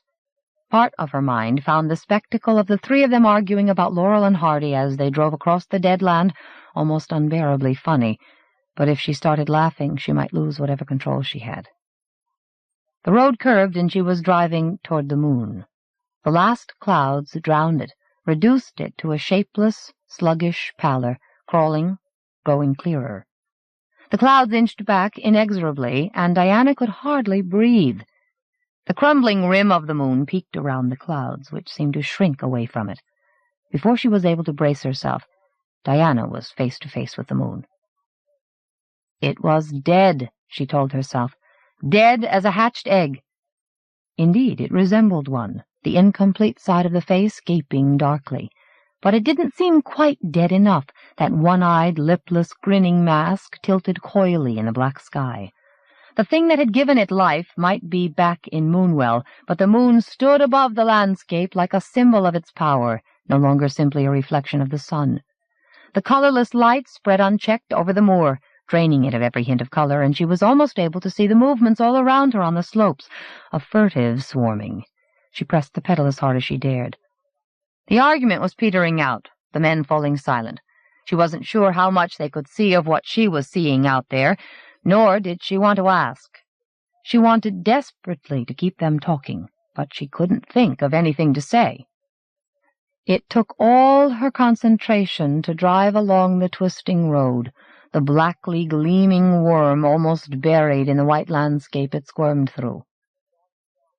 She kept to the middle of the road, away from the ditch, the yawning dark which bordered the road, and which looked far too deep now, capable of hiding far too much. The road swung over a ridge and away from the moon, which paced the car, grinning lifelessly. Not having to confront it seemed to revive Eustace, who said, "On the ground," as if he still found it funny, or wanted to. Nick forced a laugh. "Laurel wrote that, didn't he? Wrote a lot of their gags, anyway. Took the music hall to Hollywood instead of letting it die a natural death." "On the ground," Eustace muttered. "No, in the ground, Mr. Gloom. The deeper you go, the more jokes there are." "What's that?" Nick demanded, then relaxed ostentatiously and squeezed Diana's shoulder. "Eustace is going to do one of his routines. You're sure of an appreciative audience here, Eustace." Diana hoped he was right. She could do with some distraction from her surroundings to help her concentrate on the road, their only means of escape, if it was. She had just noticed that apart from the moon and the retreating tatters of cloud, the sky was utterly black, There were no stars above the moor. Somewhere out there was the sight of stars in a clear sky, she promised herself, and if they could reach that, she was sure they had a chance. "Don't stop now, Eustace," she said. "Down they go, Mr. Despondency. Feels like they'll never hit bottom. They'll be together all right, but they won't like what they're with. No such thing as a natural death under the moon of Moonwell." Nick cleared his throat. "Bit close to the bone, Eustace." "Aye, we're all close to the bone. It's part of us all, eh, Mr. Gloom? He'll have it out in no time, Harry Mooney will." "Come on, Eustace." Nick glanced at Diana to see how the distorted voices were affecting her. She reached for his hand and gripped it hard, steered one-handed, glared at the road that wasn't really squirming, only meandering over the restless slopes. Surely the restlessness everywhere might just be the effect of breezes high up here on the moor. For some reason, the stiff, almost inhuman voices from the back seat made her avoid looking in the rear-view mirror. "You're trying to cheer us up. Take our mind off things," Nick reminded Eustace. "That's what comedy should do, at least here and now." "Losing our audience, are we, Mr. Despondency?" "Not a bit of it, Mr. Gloom. He's right here with us, or at any rate his face is. Out there, over the moor. He sent his face to share a laugh with us. Look, Eustace, spare a thought for Diana, will you? After all she's been through—" Nick's voice trailed off as he turned in his seat. He stayed like that, his body twisted, his hands gripping the leather of the seat so violently that it creaked. "My God!" he whispered. Diana had to look in the mirror then, and her hands jerked on the steering wheel. The car veered toward the ditch. She swung it back into the middle of the road, a moment's distraction from the sight in the mirror, but then she had to look again. They were still there, the two white faces flanking Eustace's. Except for their chattering mouths, they were blanker than the moon. Eustace was huddled between them, crouched down as far as he could go, his eyes flickering from side to side as if he wanted to leap from the car. Diana was dismayed to realize that he hadn't opened his mouth for a while. His fleshless companions had been doing all the talking. Her eyes met his in the mirror, but she couldn't express all the pity and horror she felt. She could only stop the car, though she had no idea what she and Nick would be able to do to help him. As she trod on the brake, Eustace seemed to come back to himself. His head lifted, and he blinked at the landscape. "Don't stop," he said rapidly. "I know these bastards. I can deal with them. I don't need them, and they know it. I never did." Diana's foot left the brake, hovered over the gas pedal. The faceless heads nodded toward Eustace, open-mouthed. "Please," he said to Diana, desperation in his eyes, "don't let them stop you. If I can't deal with them, nobody can." "How am I going to drive?" Diana said, her voice shaky with a distressing kind of laughter. "With those in the back?" "Just don't look. Please. You too, Nick. For all our sakes." Nick stared incredulously at him, then flung himself round in his seat and glared at the road ahead, the speeding patch of lit tarmac that seemed the only safe place to look. He was clenching his fists, and Diana didn't know how long he would be able to bear his inaction.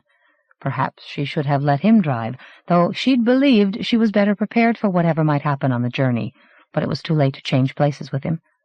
She was sure Eustace was right, that they shouldn't stop on the moor. "Go on, then," Eustace was muttering. "Do your worst. It's all you can do.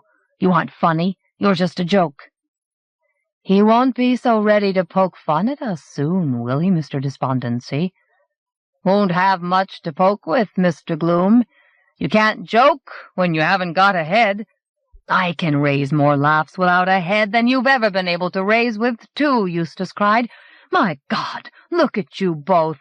When I'm dead, I won't look as pitiful as you." He sounded close to hysteria. "I should know what I'm talking about. I've died often enough," he said, with as much of a laugh as he seemed to think that deserved. "That's what comes of thinking you two were worth inventing," he said through his teeth. Then his seatmates began to sing. "The priests in the well, and the knights in the sun, and nobody leaves till Harry Mooney is done." Hearing them speak had been dreadful enough, their low, misshapen voices never quite getting the cadences right, inhuman voices that had been taught to speak like people, but hearing them sing was worse. She resisted looking in the mirror for as long as she could, until they sang gleefully, "Everybody here is Harry Mooney's fun," and then she risked a glance. They had their scrawny arms around Eustace's shoulders and were swaying their blank heads back and forth, their white mouths gaping wider and wider as they sang. They were swaying Eustace in time to the song. His mouth was shaking too badly to let him speak. "Don't let them, Eustace," Diana murmured, and grabbed Nick's arm to prevent him from turning. She forced her gaze back to the road as it began to climb. "Every body and every head," the voices chanted, and lapsed into patter. "Wait till he mixes them up for fun. Her head on his body. That'll be good for a laugh." "No," Eustace said, so coldly and clearly that Diana's heart raced. "I'll tell you what's good for a laugh. I am. I never knew how much until this very moment. Listen to this, Nick and Diana. This'll shut them up." There was a flurry of movement in the rear-view mirror. Eustace had a hand on each slug-belly face and was pushing them away from him. The thought of touching them made Diana's hand sweat so much she almost lost her grip on the wheel. "We're listening, Eustace," she said. Eustace swallowed audibly, then began to talk very fast. "Ladies and gentlemen, and whatever you call things with big mouths and no faces, let me introduce myself. Just an ordinary fellow, really, except I was born with someone else's feet and a pair of legs that came from stock, or maybe it's just that we disagree sometimes about whether I want to fall over in the street or trip over someone's dog or stand still while I'm talking to people. And oh, yes, I had a couple of heads inside mine that liked to do a bit of talking, especially when I was trying to, or that was how it felt anyway, so I gave them names and started letting them out so I could pretend they weren't me, that I couldn't be such a dead loss as they were, which was pretty empty-headed of me, don't you think? And that was only on stage, you understand. That was nothing to the way they carried on when there was only me to hear. Except that was me, too, trying to pretend I didn't loathe humanity at large sometimes, and loathe myself, the way everyone feels now and then, if they'll only admit to it. "He's trying to make out we're just part of him, Mr. Gloom. Wonder which part he thinks we look like, Mr. Despondency." "You're even less than that, the way you are," Eustace said furiously. "No wonder I kept tripping myself over, if you were cluttering up my head without an eye between you." Diana took a breath to stop whatever was rising in her throat, but it was uncontrollable. The next moment she was laughing wildly, painfully. She wasn't sure there was anything funny to laugh at, but perhaps there was a point in the accumulation of horror when you had to laugh if you weren't to go mad. She laughed until she could barely see, had to keep wiping her eyes so as not to run the car off the road. Beside her, Nick was whooping too, slapping his thighs, throwing his head back to let out his mirth, and then Eustace joined in, stamping until the car shook. Their laughter faltered when the things next to Eustace began to laugh.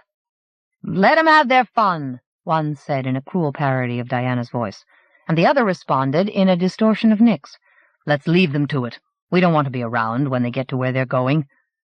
A moment later both back doors slammed, and two shapes scuttled into the ditch. "I wouldn't trust anything they said," Nick declared unevenly. Diana smiled at him, more gratefully than humorously, but she was wondering if the voice that wasn't his had meant the missile base or where she was driving now under the glaring moon. Soon it would be overhead, above the long cold slopes that were growing flatter, showing her that there was nothing as far as the horizon except the domain of the moon. She couldn't even distinguish grass and heather and trees on the slopes now. The vegetation looked more like shapes of rock and stone, a lifeless crystallizing of the landscape, glowing luridly. As the car reached the crest of yet another slope, she had to force herself to look at what might lie ahead. It was only another gradual slope, disconcertingly like the one she'd just driven up. It might have been a photograph of itself, it was so still, so robbed of perspective by the moonlight. She couldn't shake off an unnerving impression that she'd come in sight of the landscape ahead a moment after it had stopped moving, the road settling into place, the intricate unearthly efflorescence of the slopes freezing into immobility. The entire landscape seemed to threaten movement, movement so vast or so concerted that the thought of it almost stopped a breath. Suddenly, Eustace began to talk. Perhaps he was trying to help her through the landscape, though he wasn't doing one of his routines. He was remembering his childhood aloud. How his father had laughed at his clumsiness and told him to laugh at himself. How he would hear his mother recounting his latest pratfall until he'd begun to court disasters deliberately because he thought it would amuse them. "Maybe falling down is my way of honoring their memory," he said, with a wistfulness that sustained her as far as the top of the slope. He fell silent then, and Diana couldn't speak or even think.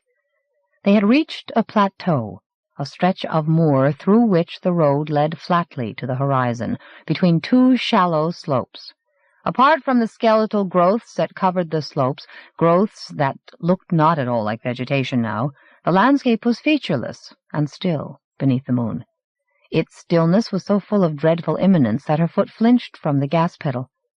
There was no point in turning back. The thought of doing so unnerved her, too. She was beginning to feel that the last few slopes hadn't just been similar, they had been exactly alike. Surely it couldn't be far to the main road, and whatever she encountered on the way was meant to hinder her, which had to imply that she still had a chance. She shoved her foot down, and as the car surged forward, Nick began to talk. She scarcely heard him. She reached for his hand, for the touch seemed worth more than talk just now, made her feel closer to him. He was chatting about the problems of being a reporter, how you could never tell the whole truth, and even if you did, some of your readers would think you were lying. But his voice couldn't keep back the threat of the moor. Though the white slopes were veinous with streams, no water moved in the corky trenches. Rocks rested on the edges of the trenches, and among the intricate luminous growths, though perhaps not all of them were rocks, some appeared to have teeth, and holes where there had once been eyes and noses. Some just had mouths. Sometimes, when she came abreast of streams or ditches where they'd been perched above the edges, they were no longer to be seen. The movements were beginning stealthily then. Now that she was aware of them, she saw evidence everywhere, shapes that might have been rubble, but that weren't there when she looked again. How long would it be before they closed in on the car? Perhaps they were waiting until the moonlight was directly overhead. She drove faster while the road was straight and tried to listen to Nick's voice, offering to introduce Eustace to a venue in Manchester, where he could expect a sympathetic audience. Once she saw a policeman's head at the top of a slope above the road, but she resisted the temptation to stop. The helmeted head wasn't moving, didn't turn to watch the car. She still had a few minutes driving before the moon reached its zenith, and mightn't that be enough? Or would the flat, unnatural landscape never end? It had to slope down toward the main road, but showed no sign of doing so. The gas pedal was flush with the floor now. The landscape raced by. The moon seemed to brighten like a searchlight, shrinking the shadows. Whatever else was moving on the slopes, she mustn't let it make her falter. But the sight ahead of her did so. The object which, as she sped closer, she saw wasn't a large rock at all. Nor was it beside the road. It was on the tarmac. And it was another vehicle.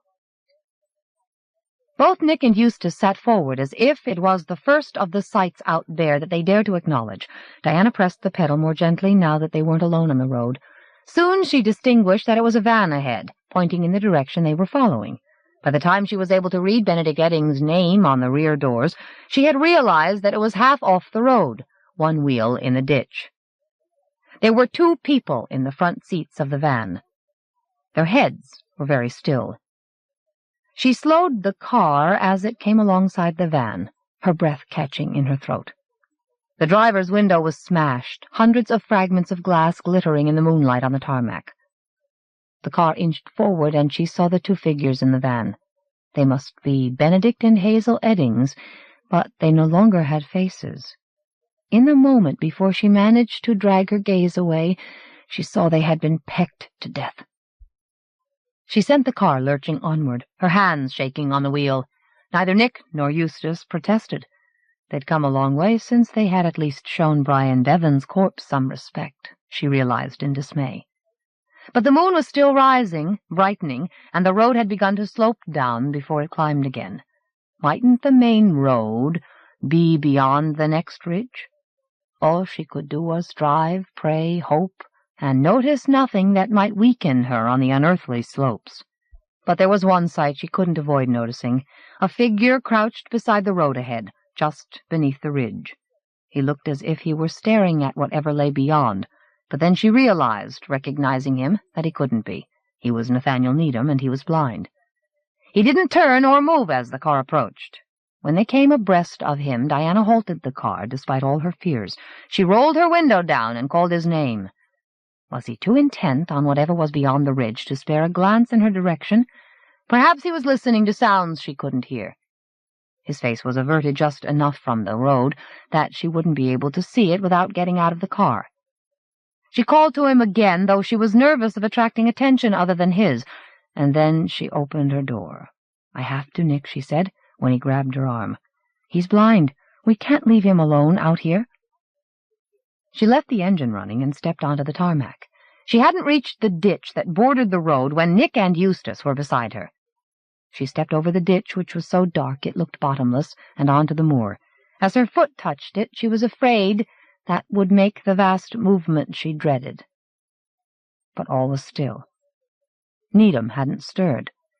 She trod gingerly on the undergrowth that looked like a schizophrenic's carving of heather, meaninglessly intricate and luridly intense, that blackened when she trod on it and collapsed with a sluggish squelch, not like rock at all. Shuddering, she made her way to Needham. She hadn't reached him when she realized that the old man couldn't quite see over the ridge. Indeed, he was crouching down as if he couldn't bear the sight of whatever was beyond. She mustn't keep thinking in terms of sight, she reminded herself, her mind shrinking from her sense of standing, vulnerable on the unearthly moor, under the black void and the watchful moon. "Mr. Needham," she said, and touched his shoulder. Thank God he was still warm. But when she shook him gently, he fell toward her. She saw his face then, and clapped a hand over her mouth. Perhaps she hadn't been entirely wrong to think in terms of sight after all. Either he'd been given the power to see, or he'd thought the power had returned to him, for he'd jammed his thumbs deep into his eyes. That shock could have killed him, or it might have been the shock of what lay beyond the ridge. 2 steps would take Diana high enough to see what was there, but a very long time seemed to pass before she was able to move. Nick and Eustace moved with her, but that made it no easier. As they gained the top, the men recoiled, almost taking her with them. Both of them cursed. Diana found the sight beyond words. The vast movement she'd dreaded had taken place then, and here was the result at the end of their desperate flight. In itself, the sight beneath the smiling moon wasn't horrible, yet it withered her soul. It was Moonwell. 65. Andrew hadn't reached the 2nd floor of the hotel when he had to sit down on the stairs. He turned his head to look at the flight that led straight up to the 2nd floor. The corridor above him was faintly luminous, but where he was sitting was dark. He felt safe, unlikely to be noticed. He was afraid to go up to see Mr. Mann. He mustn't be. He had to ask for help. He only needed to confess how he hadn't honored his father, how he'd been disloyal just when his father had needed him most. And then surely Mr. Mann would do the rest. He had to believe in Mr. Mann. The last time he hadn't shown enough faith, he'd caused what had happened to his father. Mr. Mann was only like a priest, he tried to tell himself. You were supposed to be able to say anything to priests, all your deepest secrets. You had to, or you'd be damned. But Mr. Mann was more like a saint, the way he shone and fed them all. That must be why Andrew was afraid.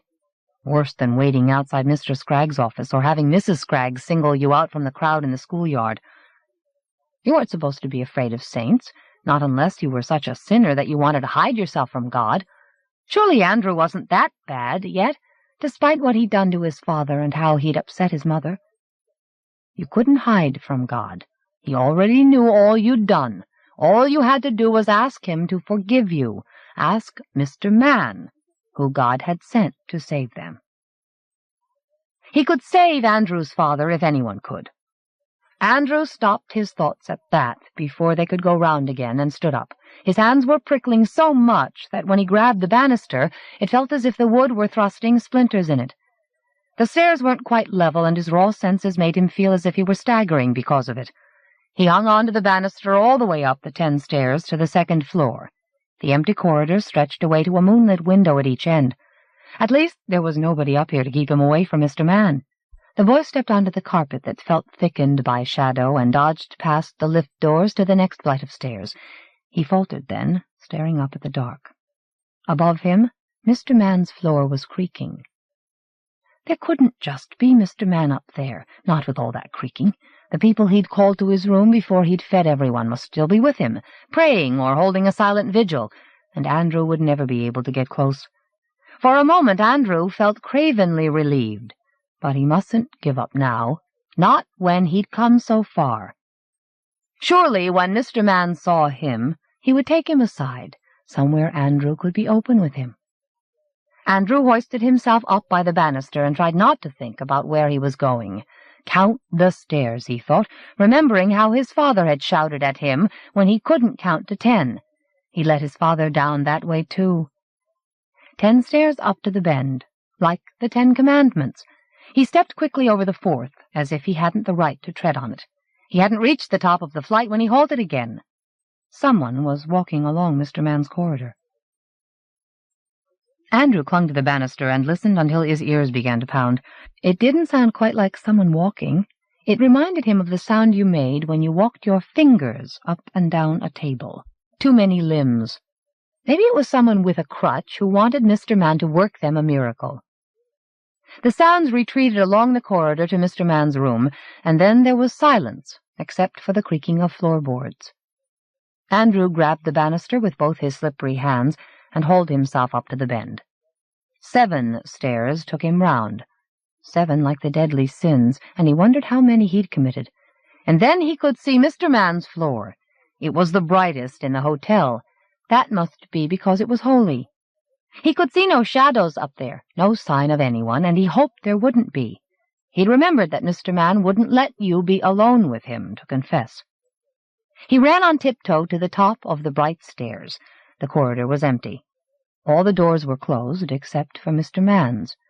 There was no need for moonlight up here, not with the light that streamed out of Mr. Man's room. As soon as Andrew's eyes were used to it, he tiptoed toward the dazzling room. If anyone had stayed up here, they must be in the other rooms. Surely Mr. Man would let them stay in there. Surely he wouldn't make Andrew confess in front of them. Andrew said a silent prayer that he would be alone with Mr. Man, and then he missed a step and caught hold of a doorknob to steady himself. At the end of the corridor a soft voice had said, "You are." "Mr. Man?" Surely even he couldn't hear what Andrew was thinking, unless God had told him. There was silence except for the creaking of wood and a movement in Mr. Man's room. Again Andrew thought of fingers drumming restlessly, but the sound was far too large.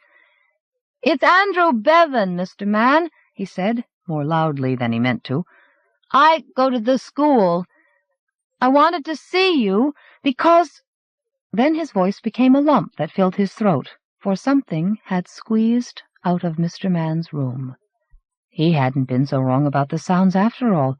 It was a hand, a bright whitish hand, patched with bruises like the moon-made flesh, and it was as broad as the corridor. Whatever owned the hand was in Mr. Man's room, filling the room by the sound of it, the sounds of a swollen body brushing against the walls and making the boards creak. Andrew stood there clinging to the doorknob, trying to scream with his mouth that had stiffened shut. Then the hand rose, scraping both walls of the corridor, and one enormous finger curled like a maggot. It was beckoning to him. Andrew choked on a scream and twisted the doorknob, dragged at it, shook it frantically. The room was locked, and he couldn't let go of the doorknob. He could only watch, mindless with panic, as the hand squeezed along the corridor toward him like a flood of bruised tripe from which huge grubs were crawling. His bladder let go, urine stung his thigh, and the shame of it brought him back to himself. He flung himself away from the door, staggered backward, swung around wildly, fled as far as he could go. He didn't realize that he'd run past the stairs until he almost collided with the far end of the corridor. He still couldn't scream, not even when he heard the hand fumble across the doors of the lift shaft, the swollen, nailless fingers groping over the walls of the corridor in which he'd trapped himself. He glanced desperately about, sobbing, and saw a door opposite him, marked Staff Only above a metal bar. He threw himself at the bar, and the door opened, so quickly that he almost fell on his knees. The door gave onto a flight of bare stone steps leading up to a trap door which must open onto the roof. Andrew lurched onto the bottom step and heaved the door shut tight behind him. Then he huddled, shivering, on the cold stone, and prayed that the hand couldn't find him. But whitish light crept around the edges of the door, and there came a huge fumbling at the metal bar. Screaming at last, trapped in the dark with his own muffled echoes, Andrew scrambled up toward the roof. 66. Diana hardly knew why she went back to the car. The sight of Moonwell seemed to render meaningless any course of action she might take. The hotel shone over the deserted, shadowy streets like an icy beacon on which everything must converge, even the roads. The moon was directly overhead now, and there was nowhere to hide, nowhere to go except down. When eventually she went back to the road, it was mostly so that she wouldn't be standing on the grotesquely overgrown moor, and to put some distance between herself and Nathaniel Needham's doubly blinded corpse. Nick caught her arm as they reached the car. His hand felt stiff, exaggeratedly controlled. "Shall I drive?" he said. "Where to, Nick?" He opened his mouth, closed it again, turned awkwardly to Eustace. "Maybe we should all take a vote." "If you like," Diana said, "but it won't change anything. Whichever way we drive, we'll end up back here." Perhaps it had to be like this. Surely there had been some point to her vision, other than to taunt her with the knowledge. Surely there was something she could do. "I don't want us to end up stranded on the moor out of gas," she said, thinking how absurd it seemed to appeal to reason now. "That makes sense," Eustace said. Nick peered at him as if he couldn't tell whether Eustace was joking. He glanced about wildly at the transformed moor, at their footprints blackening the parody of vegetation that looked as though it had never seen the sun, at the brightness of the sky beyond the ridge, brighter even than the unnatural blazing of the moon.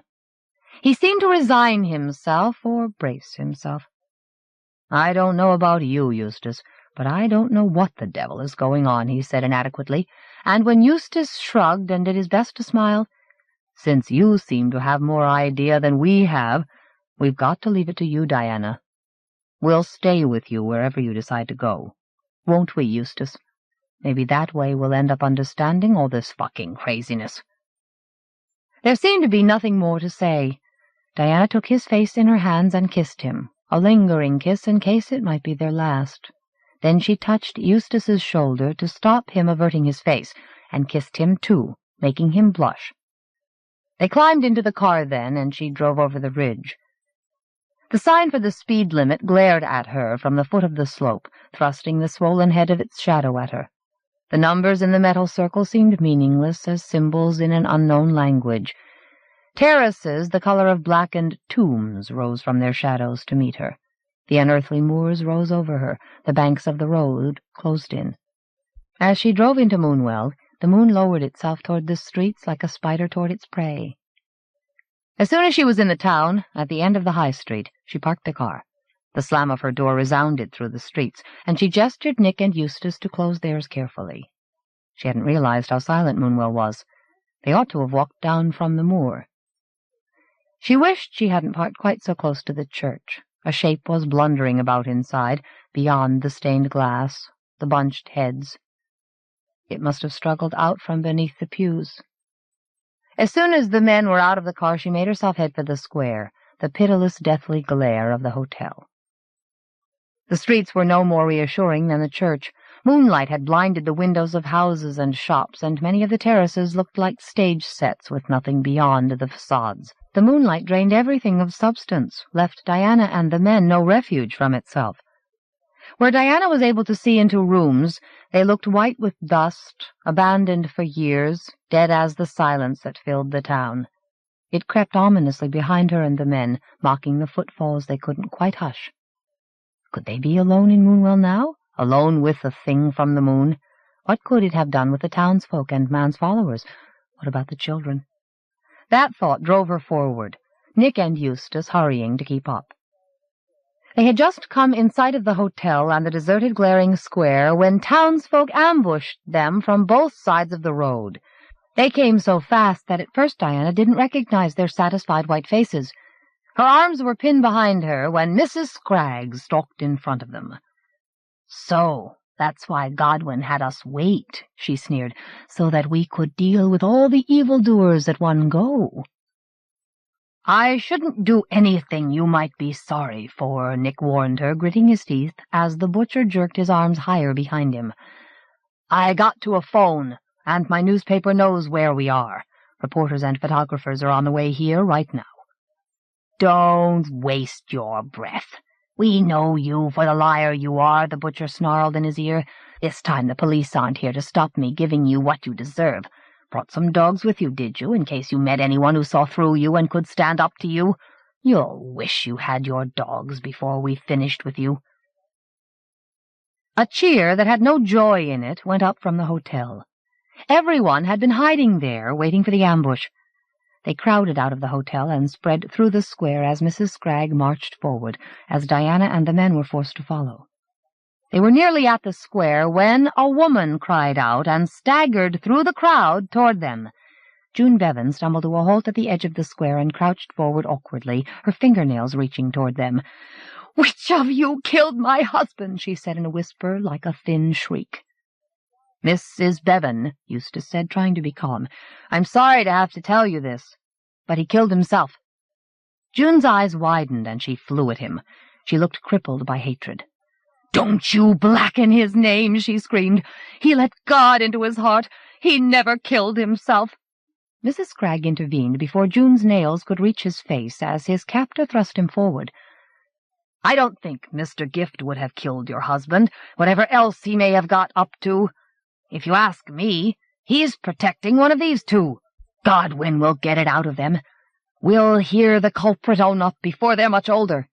And when they do," the butcher muttered to June, "we'll give you a few minutes with them." Mrs. Scragg strode away from them into the square, as if she hadn't heard or didn't want to. As the crowd parted to let her through, Diana and the men were shoved forward after her, toward the hotel. The crowd wasn't cheering now, but the silence was as cruel as the cheering had been. Wherever Diana glanced, she saw faces watching her, their eyes white with moonlight and the light from man's room. They looked pitiless as stone, eager to see her suffer. If she stumbled or made any involuntary movement, she didn't like to think what they might do. The worst of it was that she knew them all. Some she'd had in her classroom discussing their children. The way they were now, it would be suicidal for her to remind them. She glanced away toward the hotel. The light from man's room was so dazzling that at first she thought the curtains were open. What might the thing beyond them look like now? What didn't it want the crowd to see? If only she could make it betray itself somehow, but she didn't know if they were even capable of seeing any longer. Certainly none of them seemed to question the deathly light. She was staring at the window, trying nervously to make out what was moving beyond the curtains, when her captor jerked her to a standstill in front of the hotel, and she found herself face to face with Geraldine and Jeremy. They were held captive too, though she could see no marks of violence on them. They looked reduced almost to nothing. No light except moonlight in their eyes. But both of them attempted to speak to Diana until Mrs. Scragg intervened. "No talking!" she cried. "Don't let them even look at each other. There's no telling how their kind send messages to each other." They were dragged apart and forced to stand in a line facing the hotel. "We'll have them kneeling, to show a bit of respect," Mrs. Scragg blustered, and as the crowd rumbled in agreement, Diana and the others were hustled onto their knees. Mrs. Scragg strode along the line of them as if she were in the schoolyard, and then she turned her face up to the hotel and called out shrilly, "We've brought them to you, Godwin, all of them that were against you and keeping evil alive in Moonwell. Do you want to hear them confess?" She waited, breathing heavily, hands on hips. There was silence from the hotel. Perhaps the curtains at the shining window stirred a little, but that was all. Or was there, somewhere above the square, a faint screaming? Nobody but Diana seemed to hear it, and when she tried to raise herself to listen, she was forced down on her knees with a violence that warned her to keep silent. Mrs. Scragg apparently heard nothing, even though she must be listening for a response. "We'll pray for them," she said grimly to the crowd, "and sing a hymn, and then we'll hear them confess." She led the crowd in praying that the sinners would see the errors of their ways, and then, more ominously, that they would repent while there was still time. As the crowd began to sing "Nearer, My God, to Thee," Diana closed her eyes to try to recapture her vision, or at least to gain some sense of what she could do now. Delbert was presumably among the crowd and must have his suspicions, but what good was he? They were as unlikely to listen to him as they were to heed her. She tried to breathe slowly and deeply, to make herself less aware of the uncontrollable, painful jerking of her cramped legs, but calm seemed to be out of reach. The dead light glared through her eyelids. The hymn shrilled a warning in her ears. No more time, it told her. Make whatever peace you can before it's too late. Then suddenly it trailed off, leaving a few discordant voices exposed before they too petered out, and Diana realized that everyone in the square was gazing up at the hotel. She had to force herself to open her eyes, especially when a woman began to scream. Diana's vision had been terrible enough, and so much had happened since then that she didn't know if she could cope with whatever the evangelist might look like now. Then she heard what the woman was screaming, almost incoherently, and realized that it was June. Her eyes snapped open, and she saw where everyone was gazing. Not at man's window, but at the roof. Straddling the peak and clinging to it with both hands was Andrew Bevan. The roof was dismayingly steep. In the moonlight the slates looked like ice. Andrew was perched above the gap between two dormer windows. If he let go, there would be nothing but the gutter to break his fall. He looked small and precariously clumsy and terrified out of his wits. "Whatever you do," Diana willed everyone in the crowd as she tried vainly to struggle to her feet, "don't do anything to make him lose his balance." And then June ran forward, screaming his name, dodging backward as she lost sight of him. "God help us! Not you, too!" she screamed. As she passed beyond his field of vision, Andrew leaned out desperately, searching for her. His foot skidded, and the slate it slipped onto came loose, skittered down the roof, and bounced off the gutter. People screamed as he flailed his arms to try to keep himself upright on the peak, and then he grabbed the ridge again, dragged himself up. "Mummy!" he wailed. "The demon's after me! The demon from the cave!" Diana couldn't contain herself any longer. "Andrew, it's Miss Kramer," she called as loudly and clearly as she could. "Hold on! Don't let go! We'll get you down, and then you can tell us all about it. Just think about holding on now. Look at your hands. Don't look down." Above all, she thought, don't think about what drove you up there. She could hardly bear to imagine the confrontation between the boy and the thing in the hotel. She gasped because her captor had forced her lower as June grimaced at her, her face distorted with hatred beyond words. June stumbled backward when she saw Diana was subdued and pointed a wavering finger at Andrew. "Just you stay there now you've got yourself up there," she wailed. "Don't you dare move. Someone's coming with a ladder to get you and bring you down to me, and then we'll see what you have to say for yourself. As if I haven't enough to bear already. God help me." Her voice was dropping as she turned to peer wildly about the square. "Who's getting the ladder? What's taking them so long? Sweet Jesus, what's he doing now?" She meant Andrew. The gasps and suppressed cries of the crowd had drawn her gaze back to the roof. Andrew was clambering over the steep ridge, staring down at the opening through which he must have scrambled onto the roof. The opening was out of sight on the far side, but the dreadfulness of whatever was emerging was all too clear. The hands that were gripping Diana's arms slackened, and she heaved herself painfully to her feet. Before she could call out to him or even knew what she could say, Andrew shrank back from whatever he could see on the far side of the roof. He thrust out both hands to keep it off, and tried to run along the slates. One step, and he missed his footing, fell on the slates so heavily that they splintered, and then he came rolling down the steep roof. Diana thought the gutter could save him. "Catch hold!" she cried, and hobbled forward to be beneath him in case he fell. Then she was aware of several things simultaneously. Her legs were too stiff for her to be able to get there in time. The other captives were being held more roughly in case they tried to free themselves as she had.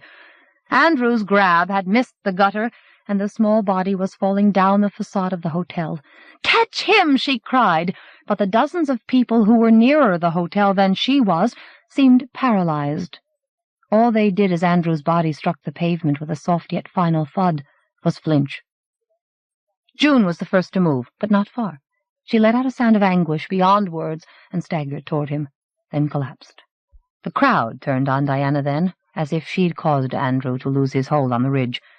All the same, nobody seemed prepared to initiate the violence she could feel massing like a storm, and as she limped forward she thought they might even let her go to Andrew, be with him as he died, as Miss Ingham cradled his broken head. Then the children moved to block her way, moved as if they'd heard a voice nobody else could hear. What brought her to a shuddering halt was not their concerted movement, but their faces. Perhaps the dead light exaggerated their appearance, but they looked old, shrunken, cruel old faces united by hatred. They looked as if Mrs. Scragg's mean spirit had invaded them, as Diana had always feared it would while she was teaching at the school. But it wasn't Mrs. Scragg who had put them in her path. It was the thing that had come to Moonwell. Why did it want to keep her away from Andrew until he died? What could she do that it was afraid of? She saw the curtains move at the glaring window, and Man's face peered out. It was too bright for her to be able to distinguish his expression, never mind what the body to which the face was attached might look like now. It was watching to make sure she didn't do what she was capable of. But God in heaven, what was left to her to do? The children had surrounded Andrew and Miss Ingham. To reach the boy, Diana would have to grapple with them, and some of them would be injured before she could get through. Someone grabbed her from behind to make sure she didn't try, twisted her arms again, drove a knee into her back, forced her to kneel. At that precise moment, she realized that it didn't matter. The realization felt like the core of her vision, her sharing the birth of the stars, her whole self flowering. Perhaps that had prepared her for this. The awareness was so deep in her that she couldn't frame it, only follow wherever it led. It might set even Nick and the others against her, she knew that much, but that couldn't matter now. She raised her head to the glaring face in the window and spoke in a calm, clear voice as Andrew's small body shuddered out its last breath. "You can't have him," she said, and then she began to sing. 67. There was a moment during which Diana realized that what she was about to do might be a beginning as well as an end, that she was choosing for the rest of her life without even knowing what the choice was. But she knew instinctively that it could rob the thing from the moon of Andrew, and so it was really no choice at all. More than that, unless she obeyed the instinct which that primal light had awakened in her, she wouldn't just be dooming Andrew to eternal horror, she would be betraying all that she recognized as life. She began to sing before she knew she meant to, and didn't know what she was singing. The instinct was older than words. She had never had much of a singing voice, even when she'd led singing in the classroom, and she could barely hear herself now. Perhaps that meant the crowd wouldn't notice she was singing, or at least wouldn't find it obtrusive enough to silence. If they suspected why she was doing it, they would tear her to pieces. She was petitioning that Andrew's death would be accepted as a sacrifice. She raised her eyes and looked past the moon. The sky seemed blacker than ever, except where it was blanched by the moon and by the glare of Moonwell. Surely it didn't matter how small her voice was. No human voice would be strong enough to reach across those distances. That kind of strength wasn't the point. All she wanted was a sign, a hint of a response to assuage the anguished yearning for the sunlight that her song had exposed in her, the yearning she'd repressed for days because there was no other way to cope with what had happened to Moonwell. Her song felt like a dying flame that was streaming up through her. Her whole body felt more and more like a wound, and the song was a cry for healing. She seemed hardly to have begun to sing before she was aware of nothing but the moon, standing unchallenged in the black sky, grinning like a mask that had been taken off and mounted on a blackness that shivered with the intensity of her yearning. Then Mrs. Scragg's voice rasped in her ears. "What's she yowling about? What kind of witch's song is that? She'd even sing her filth over that poor dead lamb. Shut her up! Shut her up!" Diana looked away from the sky. Stinging whiteness filled her eyes, and then she saw Mrs. Scragg stalking toward her, shaking her fists. The crowd was closing in, glad of a victim for their dismay at Andrew's death, their fears, their sense of helplessness. Even the children with their pinched, aged faces were advancing toward her, without a hint of regret in their eyes, not a trace of a memory of the relationship she'd once had with them. She must be threatening the moon thing, she told herself, or it wouldn't be so anxious to silence her. The ache of her body, of her whole being, sustained her chant, drove it out of her, and she tried to keep her voice low, to buy herself a few more seconds, telling herself again that the volume of sound couldn't matter. Then a piece of wood split her forehead open. They'd started throwing things at her then. They were pelting her like a witch. Blood trickled down the side of her face and soaked her collar. She wondered dully who'd thrown the piece of wood. Not one of the children, she hoped, though it had come from that direction. She wondered why Mrs. Scragg looked daunted, when presumably this was what she felt Diana deserved, what she'd encouraged to happen. And then Diana realized that the woman was staring up at the hotel, at where the piece of wood had come from. It hadn't been thrown deliberately, after all. It was a piece of the sash of Man's window.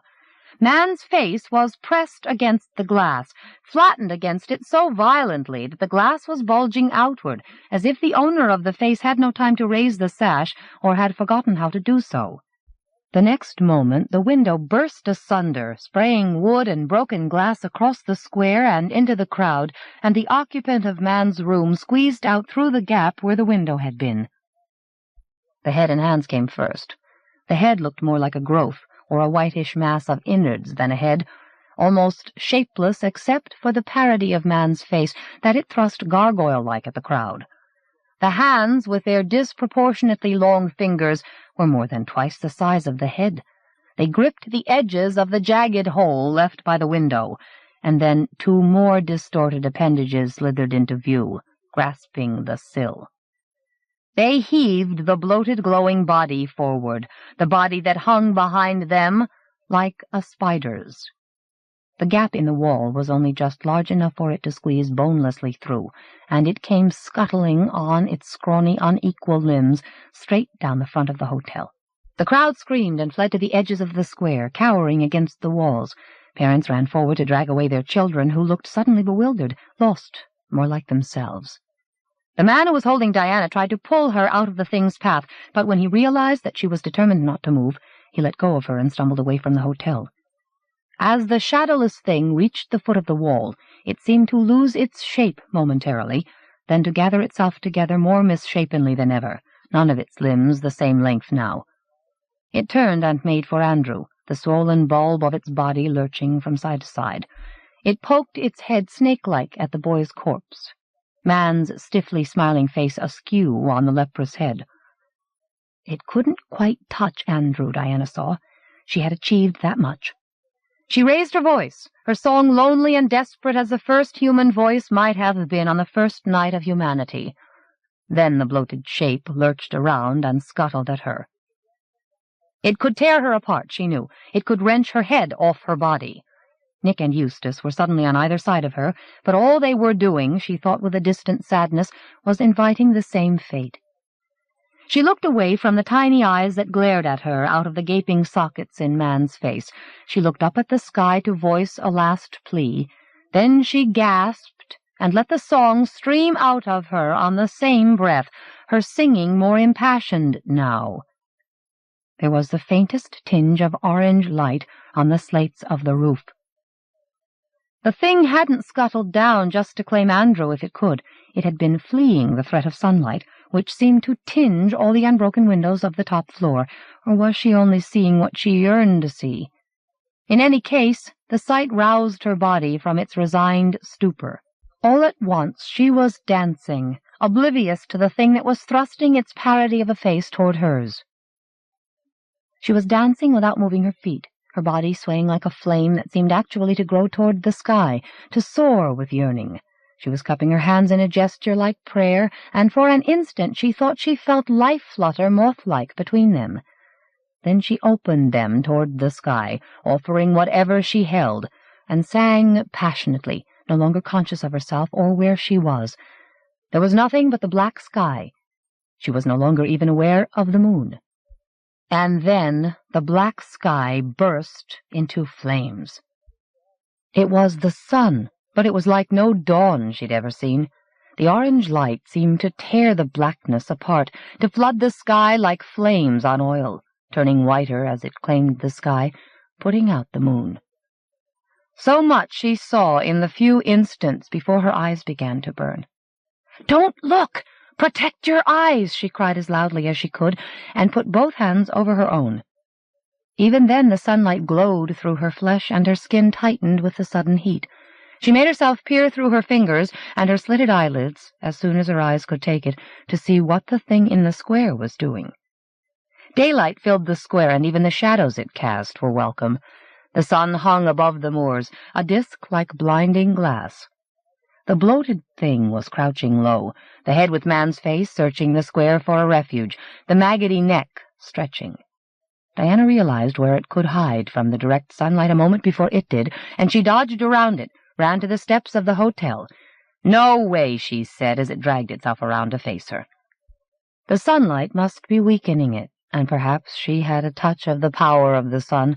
All the same, she knew that if it tried to get past her, there wouldn't be much left of her by the time it succeeded. She could only hope the crowd would turn on it, not on her. But those of the crowd who had their eyes open seemed unable to look away from the sun. Most of the people were praying raggedly.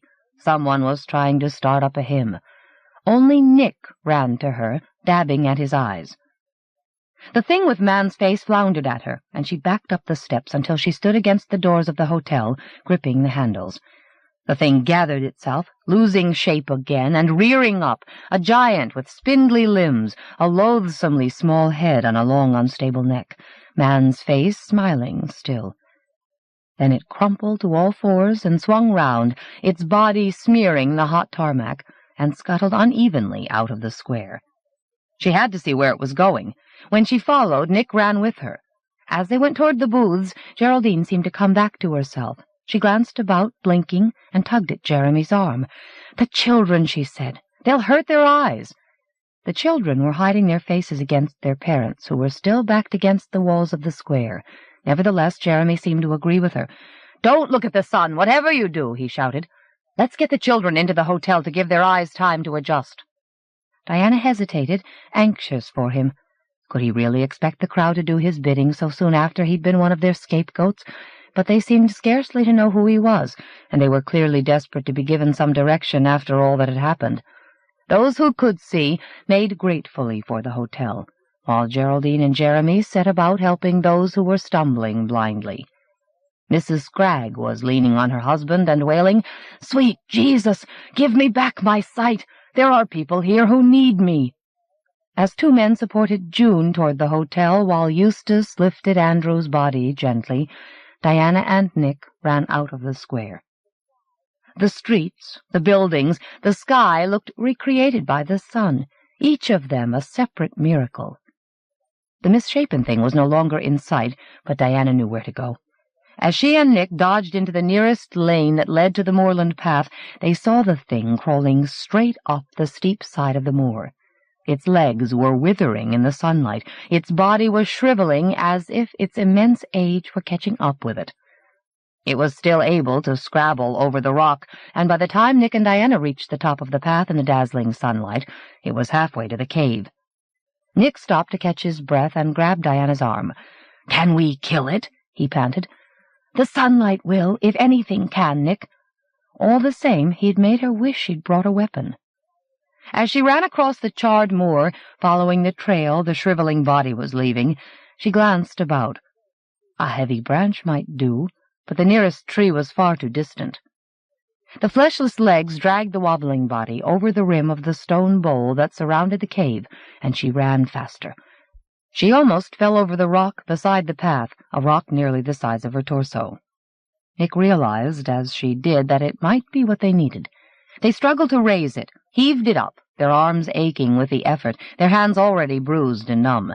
Then they had it between them and stumbled quickly up the slope to the stone bowl, the weight of the rock as much as the urgency of their task carrying them forward.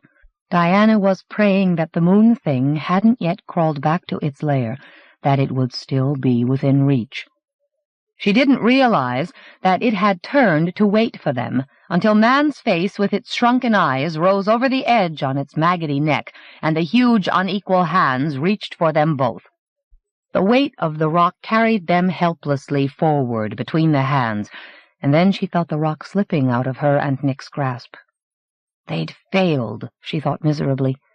After all that effort, they were going to be the last sacrifices to the moon thing, the souls it would carry back to its lair. Then the rock fell on the upturned face, which was still smiling hideously, and smashed the head. Nick flung her aside and stumbled out of the way himself as the huge, deformed hands began to flail in agony. The hands snatched at where Nick and Diana had been, reaching blindly for them, then heaved and plucked at the rock. The thing was enfeebled now, but still it raised its body convulsively, trying to fling itself backward. Diana had the horrid notion that it might tear off its head under the rock, that the headless body would scuttle after them over the moor. Then it gave a last heave with all its limbs and wrenched its flattened, leaking head out from beneath the rock. There wasn't much left of its face, and nothing remotely human. The way it looked, it shouldn't be moving at all, but it tottered away down the stone bowl, waving what was left of its blinded head at them. Nick lunged at the rock for a second try, and Diana followed him, though she could see little point to it. As they grabbed the rock, the thing backed over the edge of the cave, its withered, whitish body swarming with bruises. It held onto the edge with one splayed, shriveling hand. Then it let go. They shouldn't have let it reach the cave. They should have trapped it in the sunlight, but it was no use saying so now. Diana scrambled to the edge. She could see no movement down there, and there was no sound, but as she crouched at the edge and peered into the dark, something rose from the cave. It felt like a flood of joy, of release. She couldn't perceive it more specifically than that, except that for an instant she thought of Craig and Vera, Brian Bevan, Father O'Connell.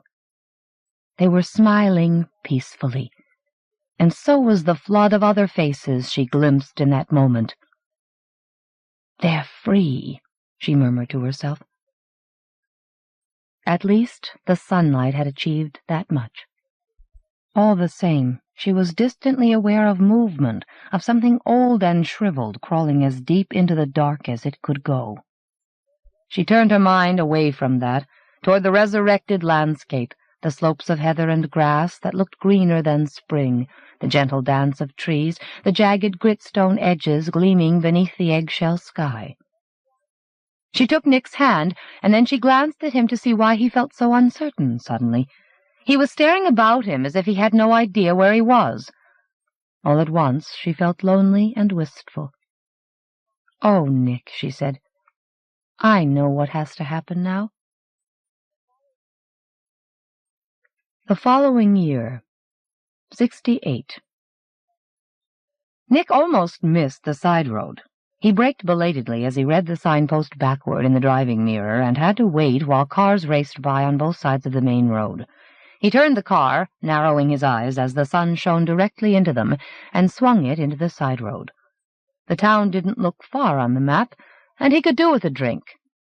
Limestone slopes rose on both sides of the road, casting a welcome chill. The ferns that clothed the slopes gave way to trees that warded off the heat of the early July day. Beyond the forest, he drove up a rise from which he could see the town. He stopped the car to enjoy the view. The limestone terraces of the town formed an amphitheater for the greenest of the fields in the riverless valley, a playing field. Above the terraces, a single main road gleaming with parked cars led to a chapel at the nearer end of the town, a church at the other. All this seemed overshadowed by the giant form, multicolored as the forest, the figure that stood alone above the town on the deserted moor. It must have been there since midsummer. A daylight moon hung above it like a wafer of cloud left behind by the flossy mass on the horizon. The moon's markings were as blue as the sky. Nick gazed at the floral giant for so long that he began to wonder why he was gazing. If he didn't move soon, he would be too late for a drink. He drove down through the fields and up to the town, and was slowing to the local speed limit when he saw another sign beside the road. "Please drive slowly. Blind persons crossing," it said. He'd forgotten that, he realized, surprised that he had. His paper had reported the events more sensationally and superficially than he would have liked. An American evangelist had whipped up religious hysteria in the town to such a pitch that dozens of people had gone blind from staring at the sun. The evangelist must have been overcome by the hysteria, too, for he'd wandered onto the moors and had never reappeared, perhaps had fallen down an open shaft. And hadn't there been something about dogs? Yes, the town had run out of food, and starving dogs had run wild in the streets, killing several people, including a priest whose mutilated body had been discovered later in his church. Not the ideal town for a comfortable pint and a bite of lunch, Nick thought, but there was nowhere else within reach. He hoped the outbreak of religion hadn't closed the local pub. Once he was past the abandoned chapel with its boarded windows and fallen, overgrown sign, the town seemed cheerful enough. If any of the people on the streets were blind, he couldn't tell as he drove by. He stopped at a pedestrian crossing to let a uniformed postman cross. The man glanced incuriously at him and almost tripped over the curb. For a moment Nick thought he looked vaguely familiar. He drove on past a shop that sold climbing equipment, where a woman dressed in black, despite the heat, was watching the street from the doorway, and parked outside the one-armed soldier. Several blind people sat under the low beams of the public bar, reaching carefully for their tankards, waving their hands in large gestures that weren't quite precise, throwing back their heads to laugh with an unself-consciousness Nick found somehow unexpected. He bought a pint of beer and the last cheese roll, and was halfway through his pint before he realized there was someone in the pub besides himself and the barman who wasn't blind. She was sitting in a corner near the bar, a young woman with a pale, tapering face, wide, greenish eyes, long black hair. As their eyes met, she smiled with an odd wistfulness. He realized she'd been watching him ever since he'd entered the pub. He might have gone over to her, but he felt uncomfortable with the blind people. They would be able to hear everything he said, however quietly.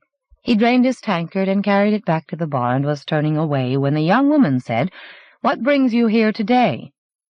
"Just passing through."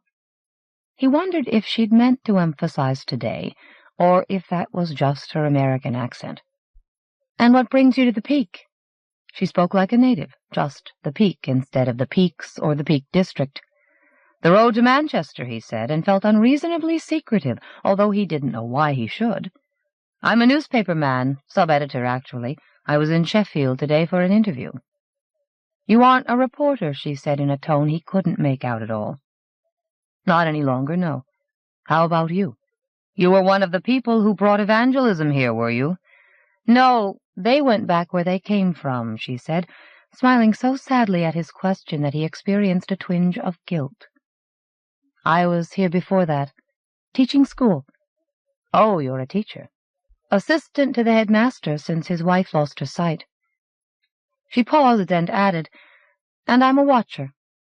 "I see what you mean," Nick said, nodding at the blind drinkers, and had an odd impression that he'd missed the point entirely. "They must need people like you. It must have been a dreadful shock what happened to them." "Almost nobody remembers what happened, or what led up to it," she said, with a wistfulness he found inexplicable. "They still know their way around their own town, and our postman helps them a lot when they need guiding." Did she want him to interview her? Was that what she was implying? That he couldn't grasp? But his paper had covered the story already, even supposing he'd wanted to do so. He felt more uncomfortable than ever.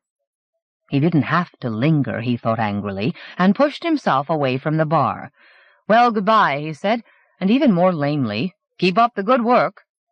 All the way to the street door he felt she was watching him. He didn't understand the way she had affected him, but now he felt wistful himself. He took hold of the cool latch and thought of going back to ask if they'd met before, but the approach seemed so laughable that he went quickly out of the pub.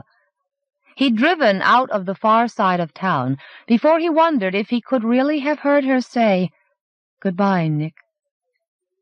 He stopped the car on the moor and gazed toward the town. Surely he'd imagined it, a fantasy of knowing her because he hadn't managed to. It disconcerted him to realize how much he wished he had.